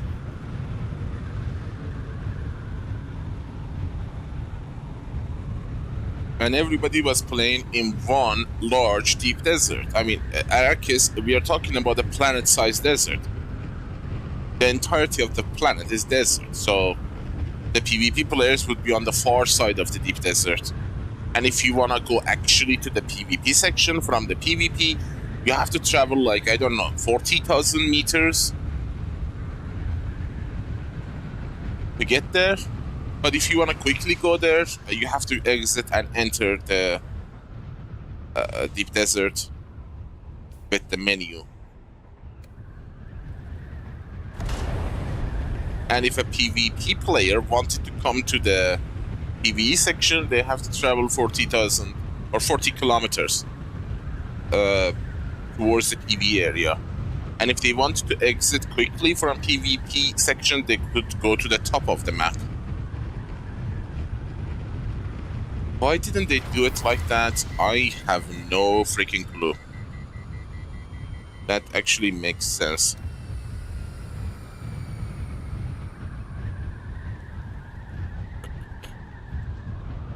Instead of separating people to different isolated servers, keep them in one place. People are like communicative creatures. There would be a lot of chat and a lot of organization. I mean, that would actually encourage some of these PvE players to team up and gather the courage to go actually against the PvP players. And that would actually incentivize and create faction wars. Because, you know, if you put 100, 200 people in one server, tribalism is eventual. We are tribals by nature. That is who we are. Human is a tribal creature. And if you put any number of people in the same place, they are going to divide into tribes, factions, small and large. I wonder if that's a technical difficulty to have 90 grids in one server. But we already are crossing between multiple servers. Like, each of these squares are a server. We are crossing between servers already. So why not make it 19? There was a game called Atlas. The developers of Ark made that game. That game had, I don't know, 100 grids. That was super fun too.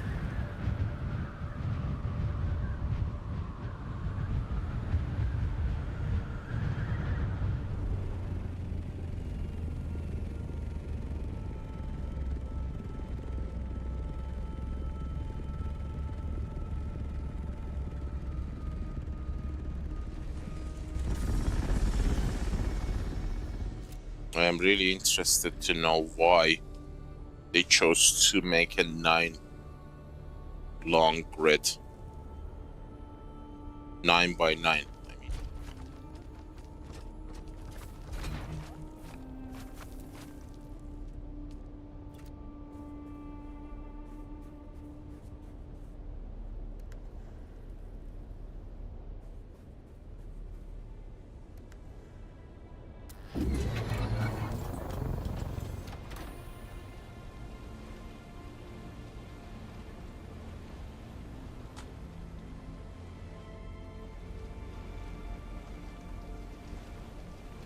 I think it's the same. A, B, C, D, E, F, G.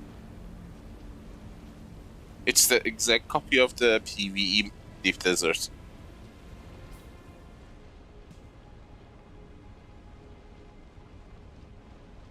A9, A8. Yeah. It's the same.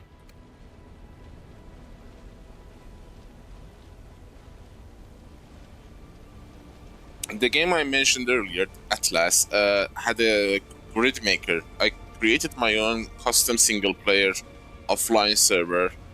I made a 25 by 25 map.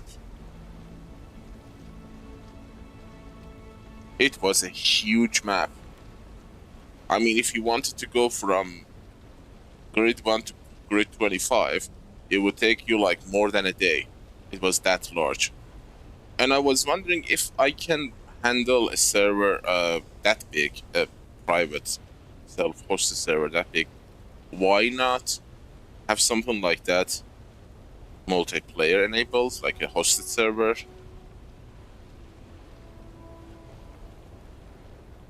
You know, Ark, I don't know if you have played Ark Survival Evolved, which is the father or mother of all survival open world sandbox. Even Conan came after Ark. That game ran its course and its life cycle ended. But people like me kept it alive because we created fun, custom servers hosted on private servers. Private servers by a third party, an official company who gives you high performance servers, not your PC. And the same thing is true for Conan. If you go to the Conan right now, there are not many people playing on official servers, but you will see that unofficial releases the unofficial server, which allows the server owners to modify the rates. Majority of the players are gonna flock to the private servers.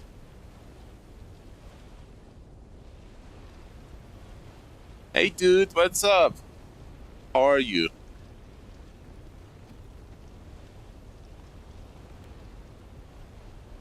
Yeah, B. You read my mind, or I read your mind. We said the same thing exactly at the same time.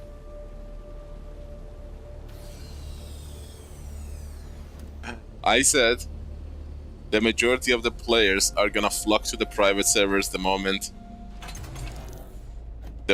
the Funcom allows private servers to adjust rates.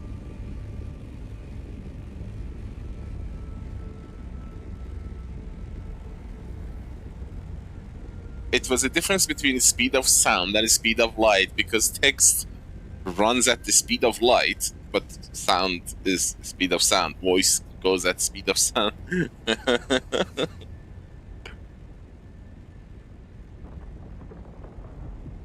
But seriously, September 22nd, give it a day or two for people to play around with the settings. Majority of the player base is gonna move to the private servers because they are gonna have custom rates.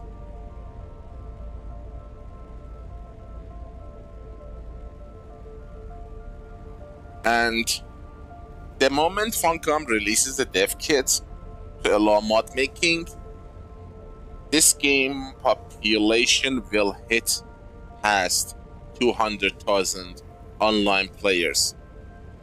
You can mark my word on that. I know it because I used to run these private dedicated servers. I used to create these. I used to make mods and use other mods and create a very fun and enjoyable collection of mods that would work together.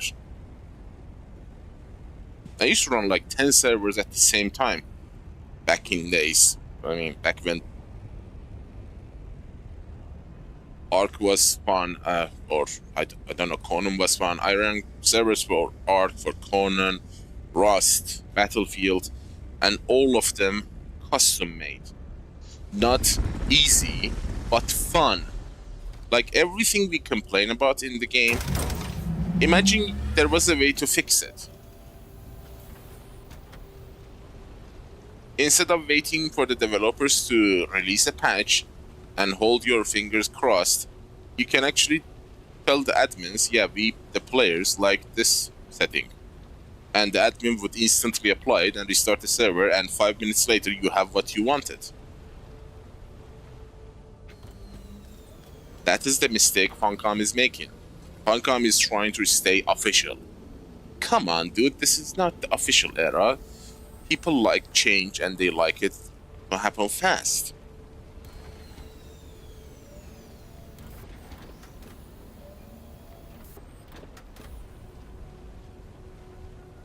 And another reason why private servers are popular is because when something bad happens, when a game breaks down or you lose something or something glitches out, there are admins online. You can actually ask the admin to help you. They can easily come to your side and teleport to you and instantly fix your problem. You lost a vehicle, boom, spawned a new one for you. There, have fun. You didn't need to write a letter of please, Funcom, I lost my ornithopter to the worm, he ate me, it was a bug, and wait 2 days for them to reply. With the BS that we cannot give you the schematic parts, but we can give you the base parts. An admin could instantly spawn it. You just need to run a command, it's like a command. Give Orni E6. For example, it's that easy.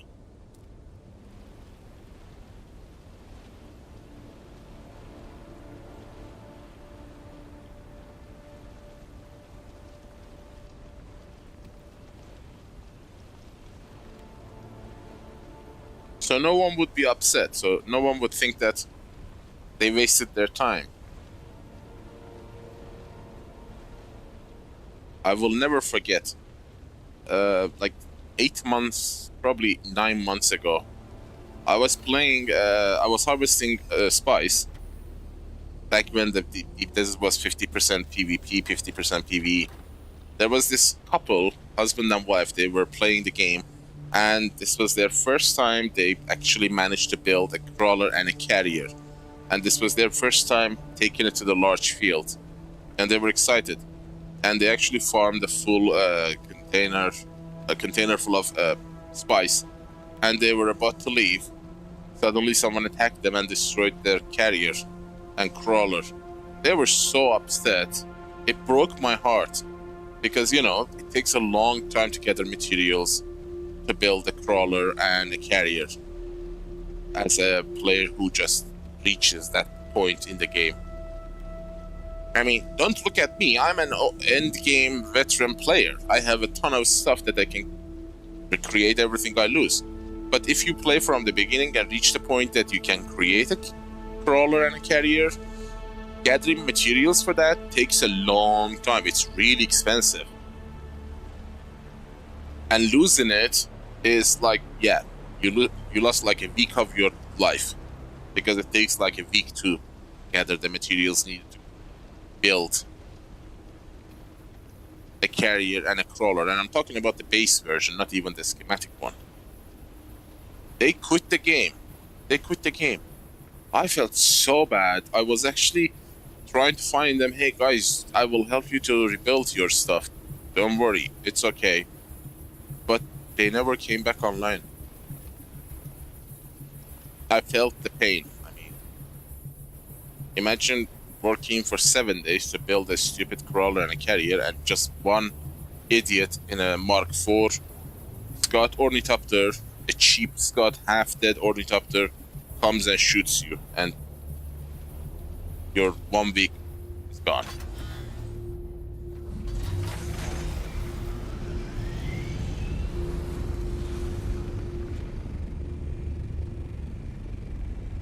Dude, do not rush your gameplay. Enjoy your in Haga Basin area. Enjoy the Haga Basin, enjoy the story, enjoy the survival aspect of the game. I am playing like this, like I'm playing the most dangerous part of the game right now. It is PvP, and I am solo farming a spice field where worms are constantly coming and going. I am able to do this after 2,000 hours, so don't think that this is normal.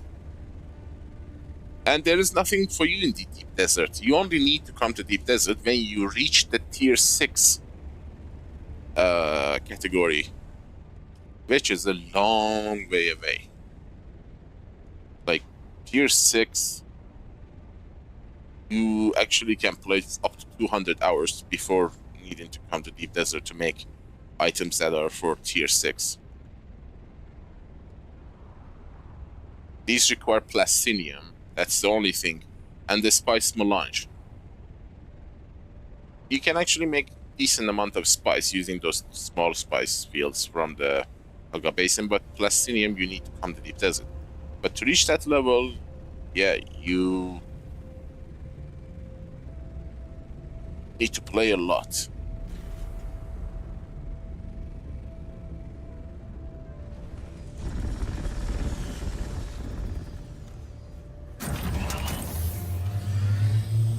But something that today caught me off guard and surprised me was the fact that Funcom announced that they are working on crossplay. So we are gonna share the game with the console players. I have no idea how that's gonna work.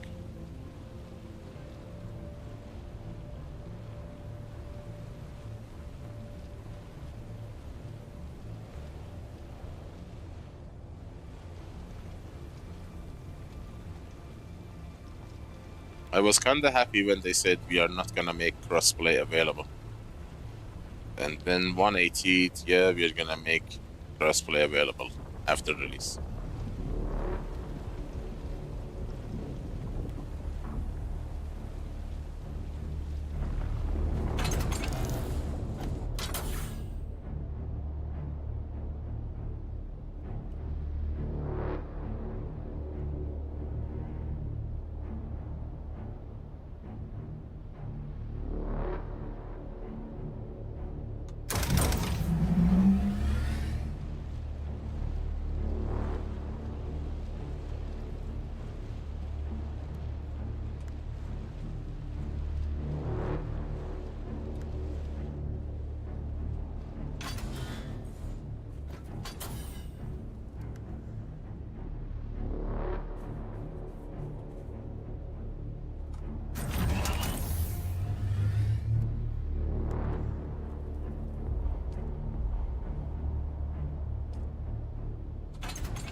Little worm, little worm.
This is the third. Mere get as far as eligible bachelors are concerned, darling. Who puts that nonsense in their heads, hmm? It's true. Ever since the Atreides humiliated him at Arsent, Fade has been actively receiving suitors. Whores, you mean? Oh, you're fooling yourselves, girls. All of you. You haven't the slightest chance with Fade Ratha. No. His mate will be selected for political advantage above all, and we offer none. Father! I know you think me cruel, but it's the truth. Saved by a knock at the door. Grim tidings, High Prefect. Girls, out. You stay, darling. Davros, report. We're getting calls from all wards, sir. Somehow, a sizable supply of alcohol has made it through the security zone and is being distributed throughout the city. Throughout the city? Drunken debauchery reported in all wards, sir. We're shutting down pores as fast as we can, but we can't keep up. I told them this would happen. You can't drive the workers harder and harder and take away their outlets at the same time. The pressure can only build so much before it explodes. So what do we do, sir? What do? We do nothing. Perhaps the alcohol is a gift. Perhaps the crowds will have a riotous good time and wear themselves out before we see any proper unrest. What is your read on the crowd's temper, Davros? Happy, sir. Excited for the most part. Excited for Argus Veer, that is. If there's one clever move Lord Raban has made in recent memory, darling, it's delivering the great gladiator. I thought the old hedgehog was retired. He is, but Glossu had nothing to do with it. Argus Veer is here at the Baron's request. Well, it doesn't matter who brought him. What matters is that he's here. I shudder to think about how the crowd might respond were they denied their spectacle. Well, we'll all be denied, sir, if we don't get going. Your ground car awaits. Vastari! What happened to Valentin? Oh, I know I'm late with your spice, but it's been insane up top. The crowd's worked up as I have never seen. Oh my. Argus. Yeah, well, better wake him already. He's up next. I think that might be a problem. I can get a bucket of water or something. We're going to need more than a bucket of water, I'm afraid. Argus Veer is dead.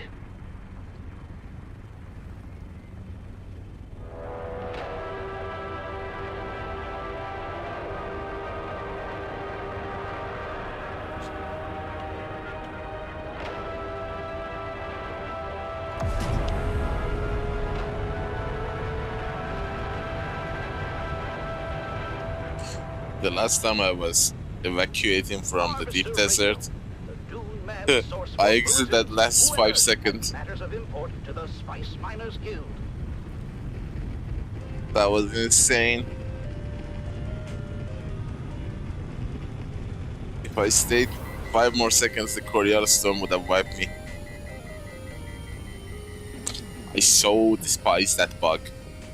It overheats at 147, 48, sometimes 49 degrees.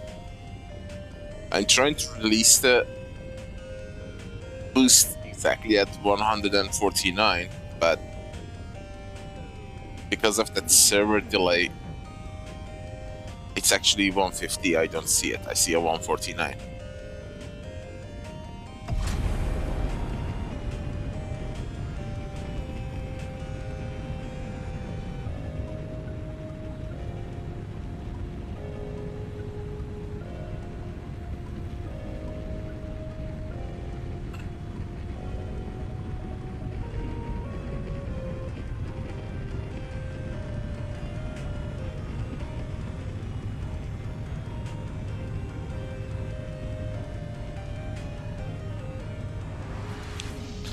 I guess they make it that way so to give you that illusion that Yeah, the whole vehicle is jammed.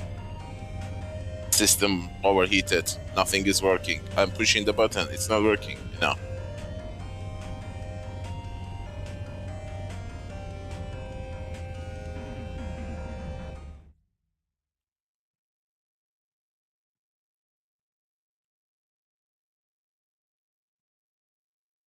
It's been in the game since the beginning. So I guess it's not a bug. It's creative, quote-unquote, decision.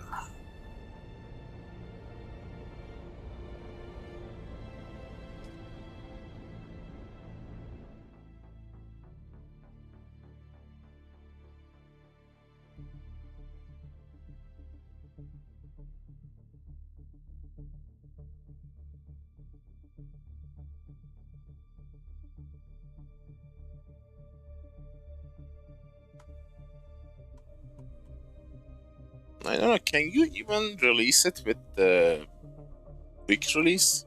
Or that also gets blocked as well?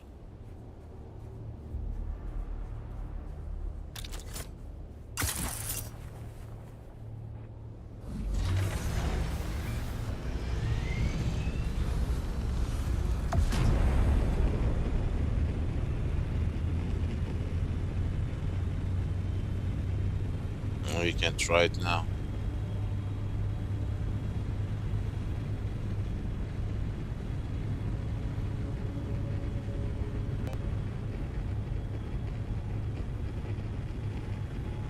The camera is so bad. It doesn't let you to make cinematic views.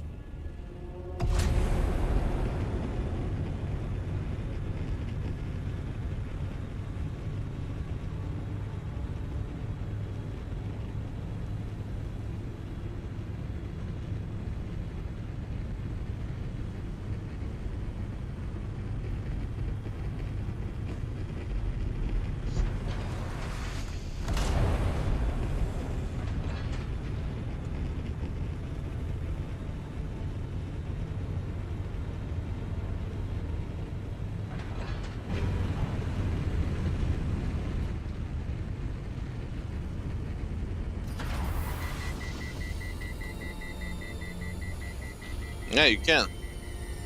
You can release it while overheated. You just can't use the hook.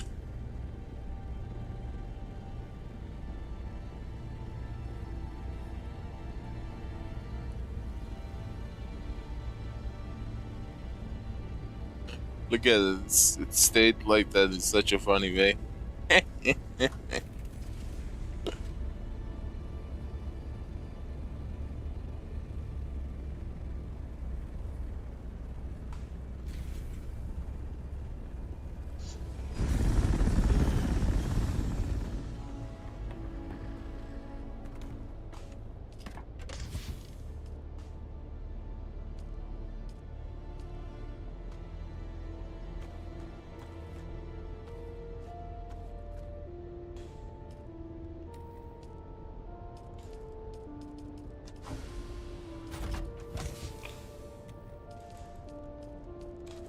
Shit. Yeah, I thought you might be able to release it, but I wasn't sure, so I said let's first try it before telling it.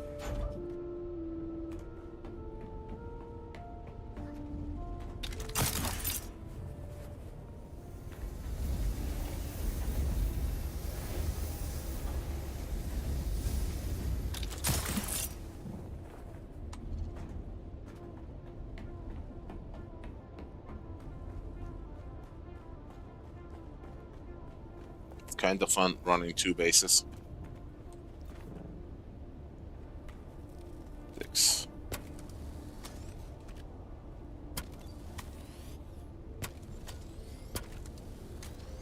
I think the other thread I haven't repaired. No, I have. Good. What's your health? You're still good.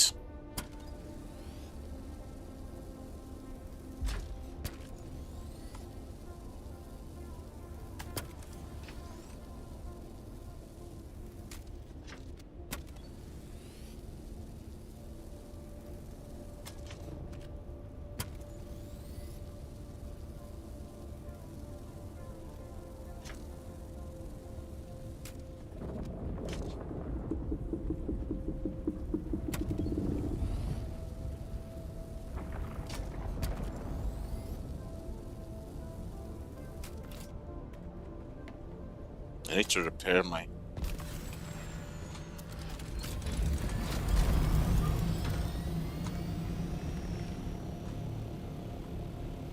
torch.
I am not sure.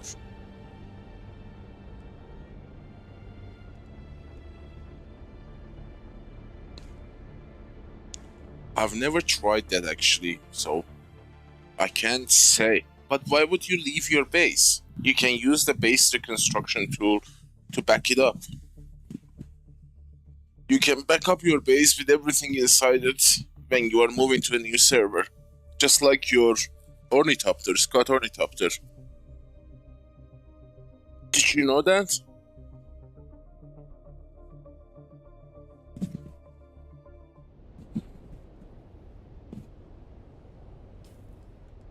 Who is this friend in the server? E. The force of work. I thought she plays an Odin.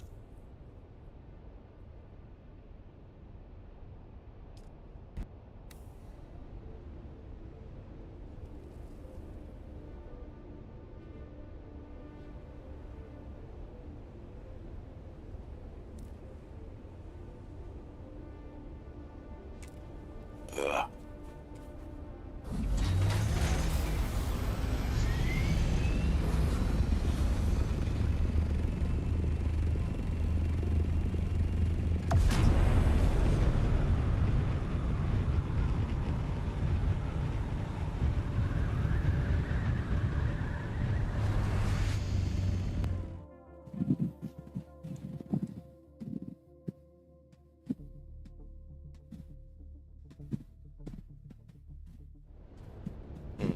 I understand.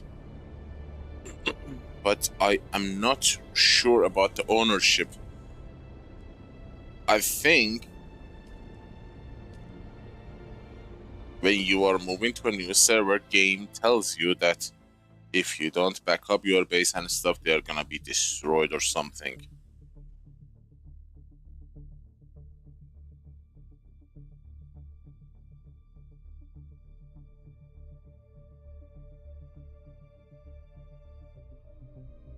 But to be doubly sure, I will help you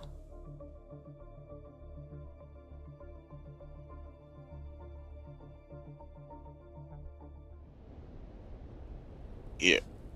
This is a link to the game's official Discord.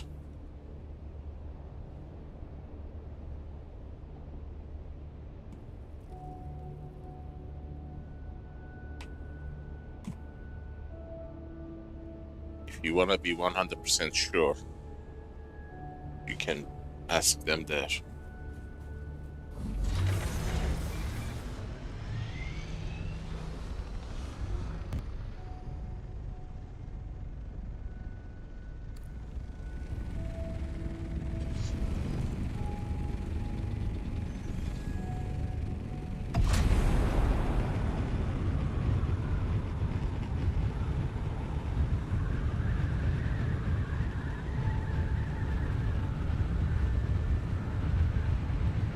But to the best of my knowledge, when you are moving, the game says your stuff is gonna get destroyed. The convert.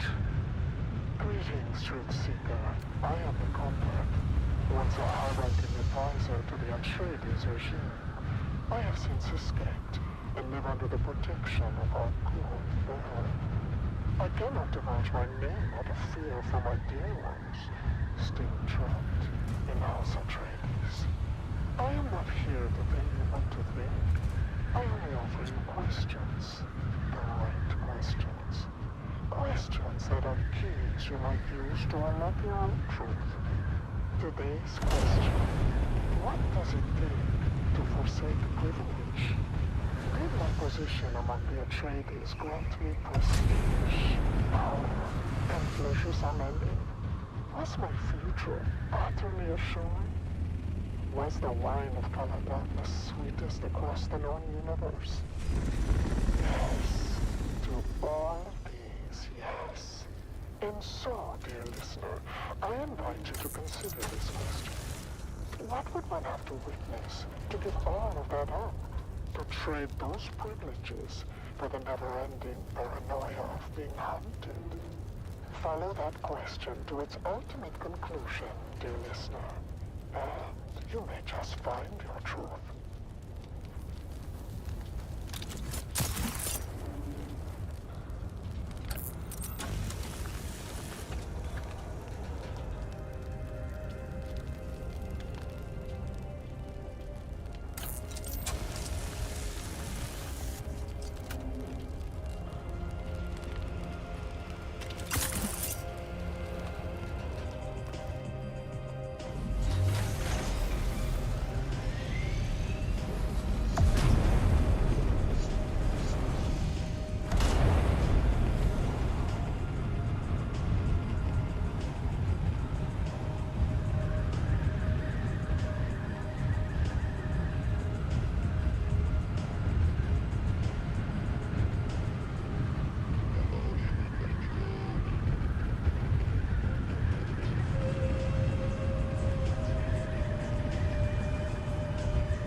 You're listening to the Harkonnen Network, where strength, loyalty, and dominance reign supreme.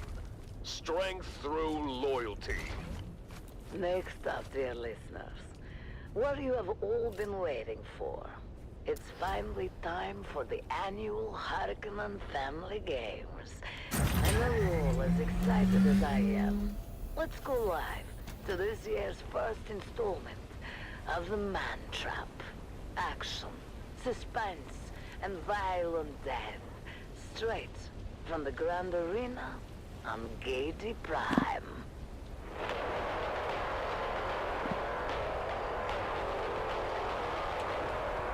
People of Arrakis, today marks the beginning of the annual Harkonnen Family Games, and the Grand Arena on Gaiety Prime has been transformed into a labyrinth filled with traps and deadly creatures from across the Imperium. Ever since its construction 20 years ago, the labyrinth has played host to the traditional competition known as the Man Trap. 9 contestants enter. Only one may leave, to be granted freedom and glory. Now, without further ado, let us go live to the action and our hosts, Maxim Dubrov and Vera Kotila. Thank you for joining us. I am Maxim Dubrov, slave master of the labyrinth for the past 15 games. I am joined today by Vera Kotila, renowned biologist. Vera, tell us about your first memory of this hallowed competition. Oh, I still remember it to this day, Maxim. I was watching on the net when one of the contestants was constricted and swallowed by a Jalboa from Grumman. I remember their screams as they were swallowed alive. Yes, I remember it well. Oh, it was so exciting. You could see them flailing inside the beast as they were slowly digested. I was 9.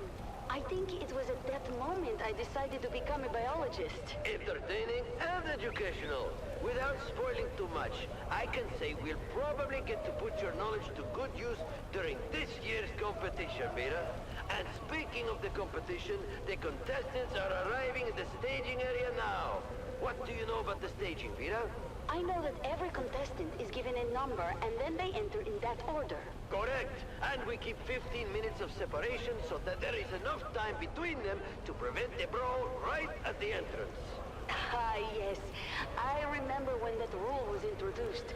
There used to be quite the bloodbath early on. Indeed. It was crowd-pleasing fun, but we prefer to prolong the game. Hence the rule change.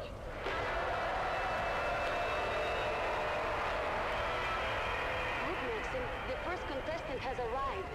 What can you tell me about him? Oh, I know him. That's Amado del Cid, a pirate from Lankivel. Abilur's men captured him during a raid, and he's been preparing for this competition in our slave pens ever since. He cuts quite the dashing figure, doesn't he? And dual sabers. He knows how to use them, too. He claims to have killed over 200 men with them. Oh, exciting! We'll have to keep our eye on him. What about this next one? Got away with it for years until he took one from a distant cousin of the Baron. You don't mess with noble property and stay free for long, my friend. Oh, he's a big one, isn't he? Why do they call him Hollow-Tom? It's a joke about how much he eats.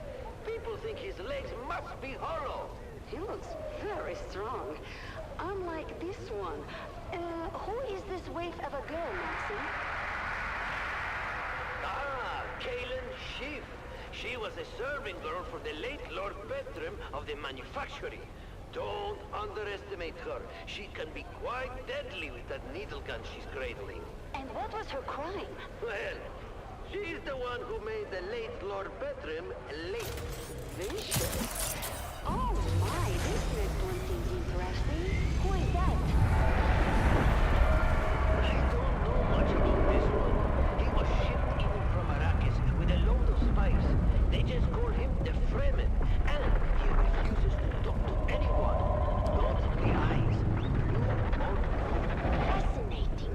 I've always wanted to study the sandworms of Arrakis. so deadly. Have you ever had one in the games? No, not for lack of trying. They're almost impossible to capture, short of using a nuke. And then, they wouldn't be much use at all. Well, let's hope that this Fremen is as deadly as the worms of his home planet. He looks savage, unlike the one behind him. Ah, that's the Grey Lady. Nobody knows where she came from.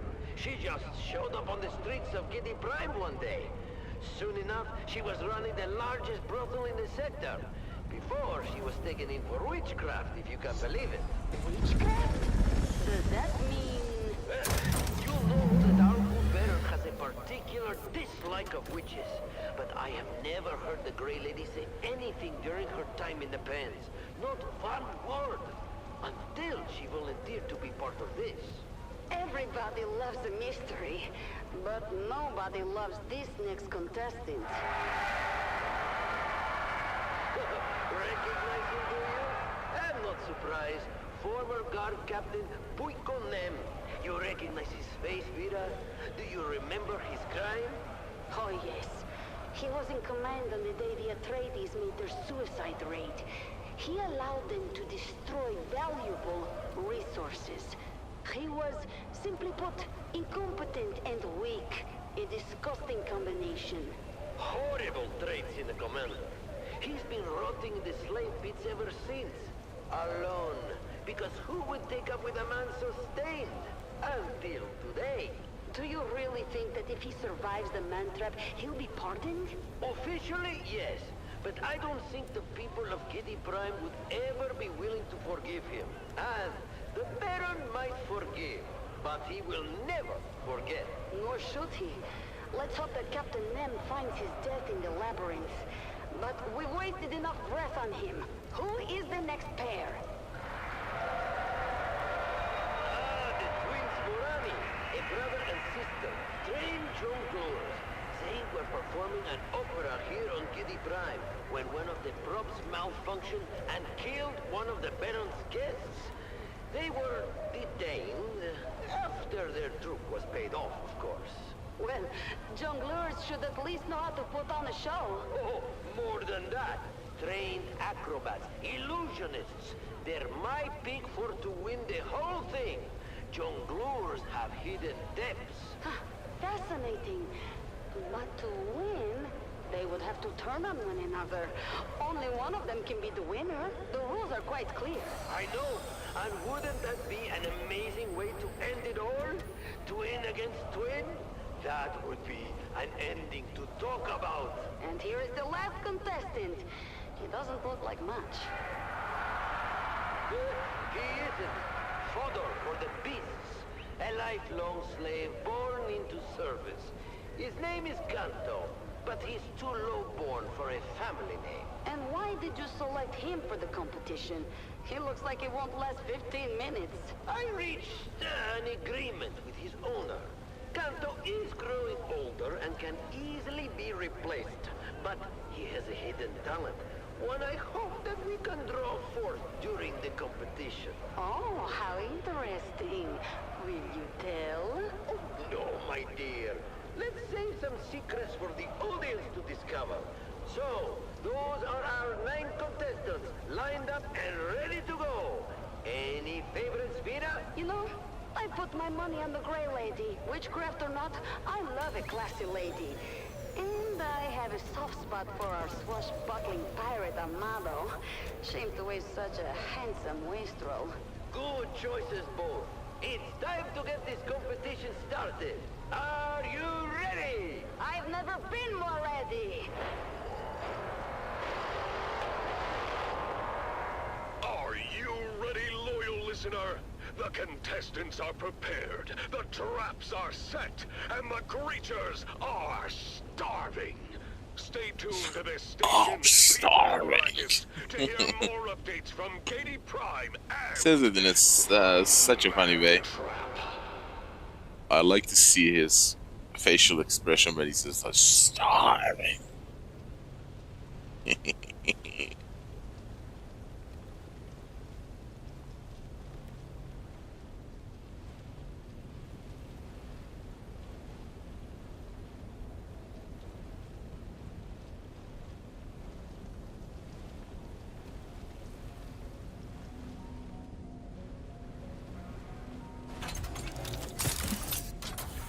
Oops.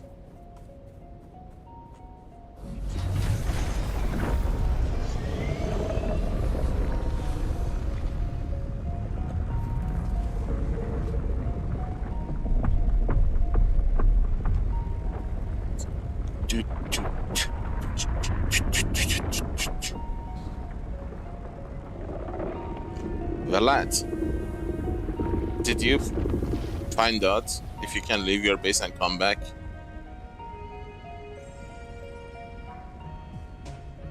Did you find the answer for that question?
Yeah, I thought so too, because I remember game giving a warning when you choose transfer character. Thank you.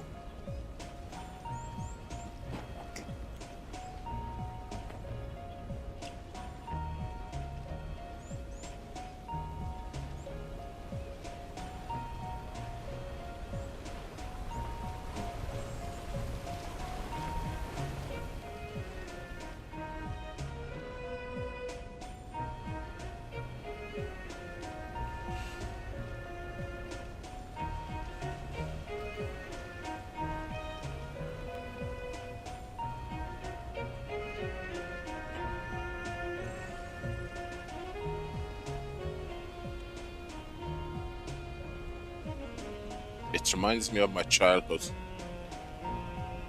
35 years ago. 30 years ago. Back when things were simpler, you know.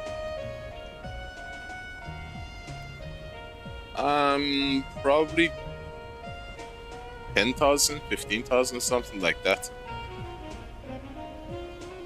But I'm considering the reserve as well. But the base itself, I think I have like 5,000.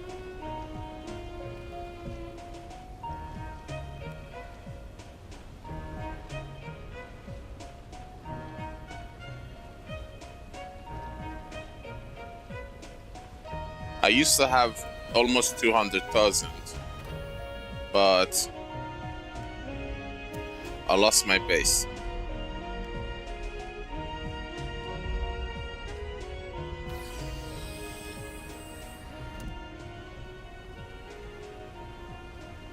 And I lost the spice as well.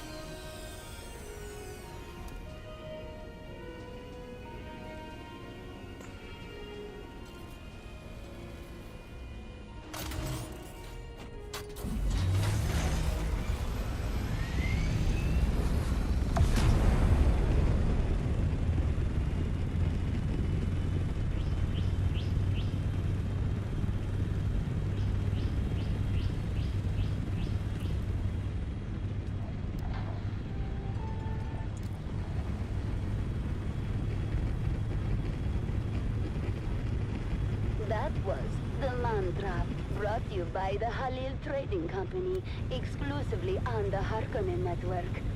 Stay tuned for more exciting content. Harkonnen, we are Arrakis. You are listening to frequency 152.6, the voice of House Harkonnen. We are Arrakis. Now witness as the dark and tangled truths of House Atreides are revealed by the Convert. Greetings, Truth Seeker. I am the Convert, once a high-ranking advisor to the Atreides regime. I have since escaped. Yeah, well, I was away. I've started playing like 40 days ago. Fear for my dear ones still trapped in House Atreides. I am not here to tell you what to do. I only offer you questions. The right questions. Questions that are keys you might use to unlock your own truth. Today's question: how did we get here? Why here? Why now? Why this chaos?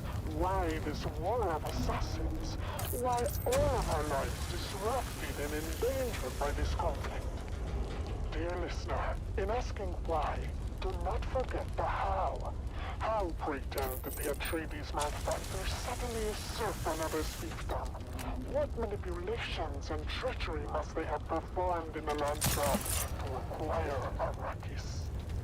And why step into such a contentious situation in the first place? I wonder, what blasphemous secrets must there be on Caladan? Why must the rogue Duke ensure that all eyes look elsewhere, look to Dune? What are they hiding in this fog of war? Follow these questions to their ultimate conclusion, dear listener. And just find your truth.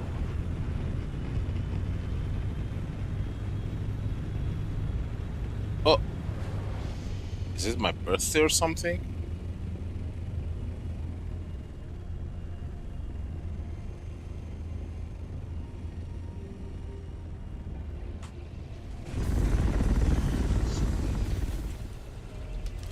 If the worm comes, I would not know which one is gonna get eaten.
Nice. A little bit Servok. 56.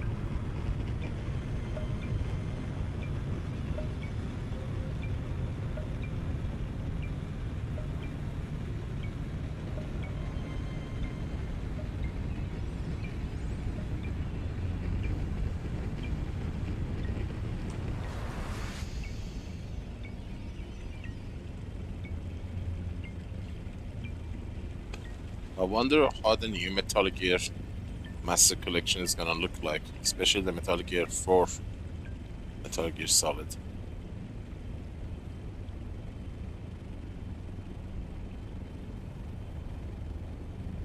I know it's not a remaster, it's just a port. Konami is lazy.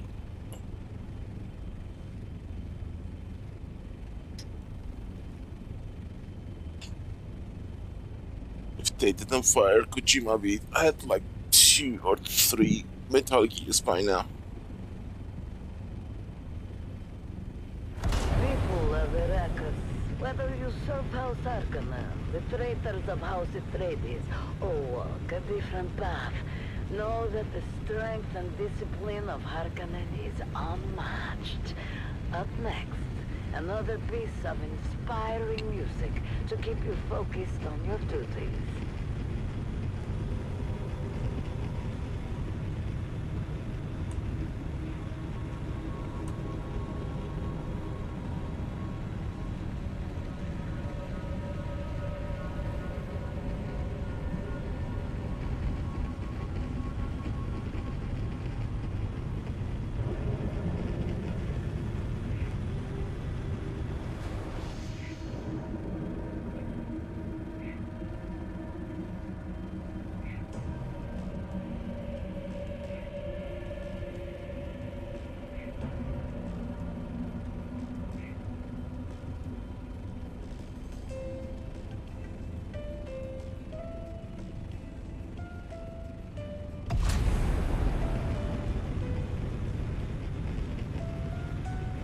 That initial release is very interesting.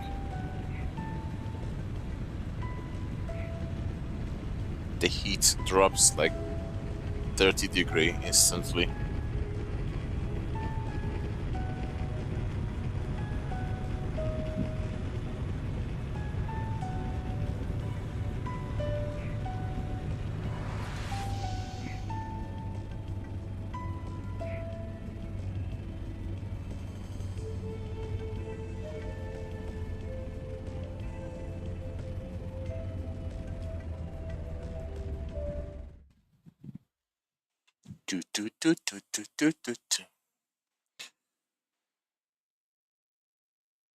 It's very nice that I can finally utilize my second space as water.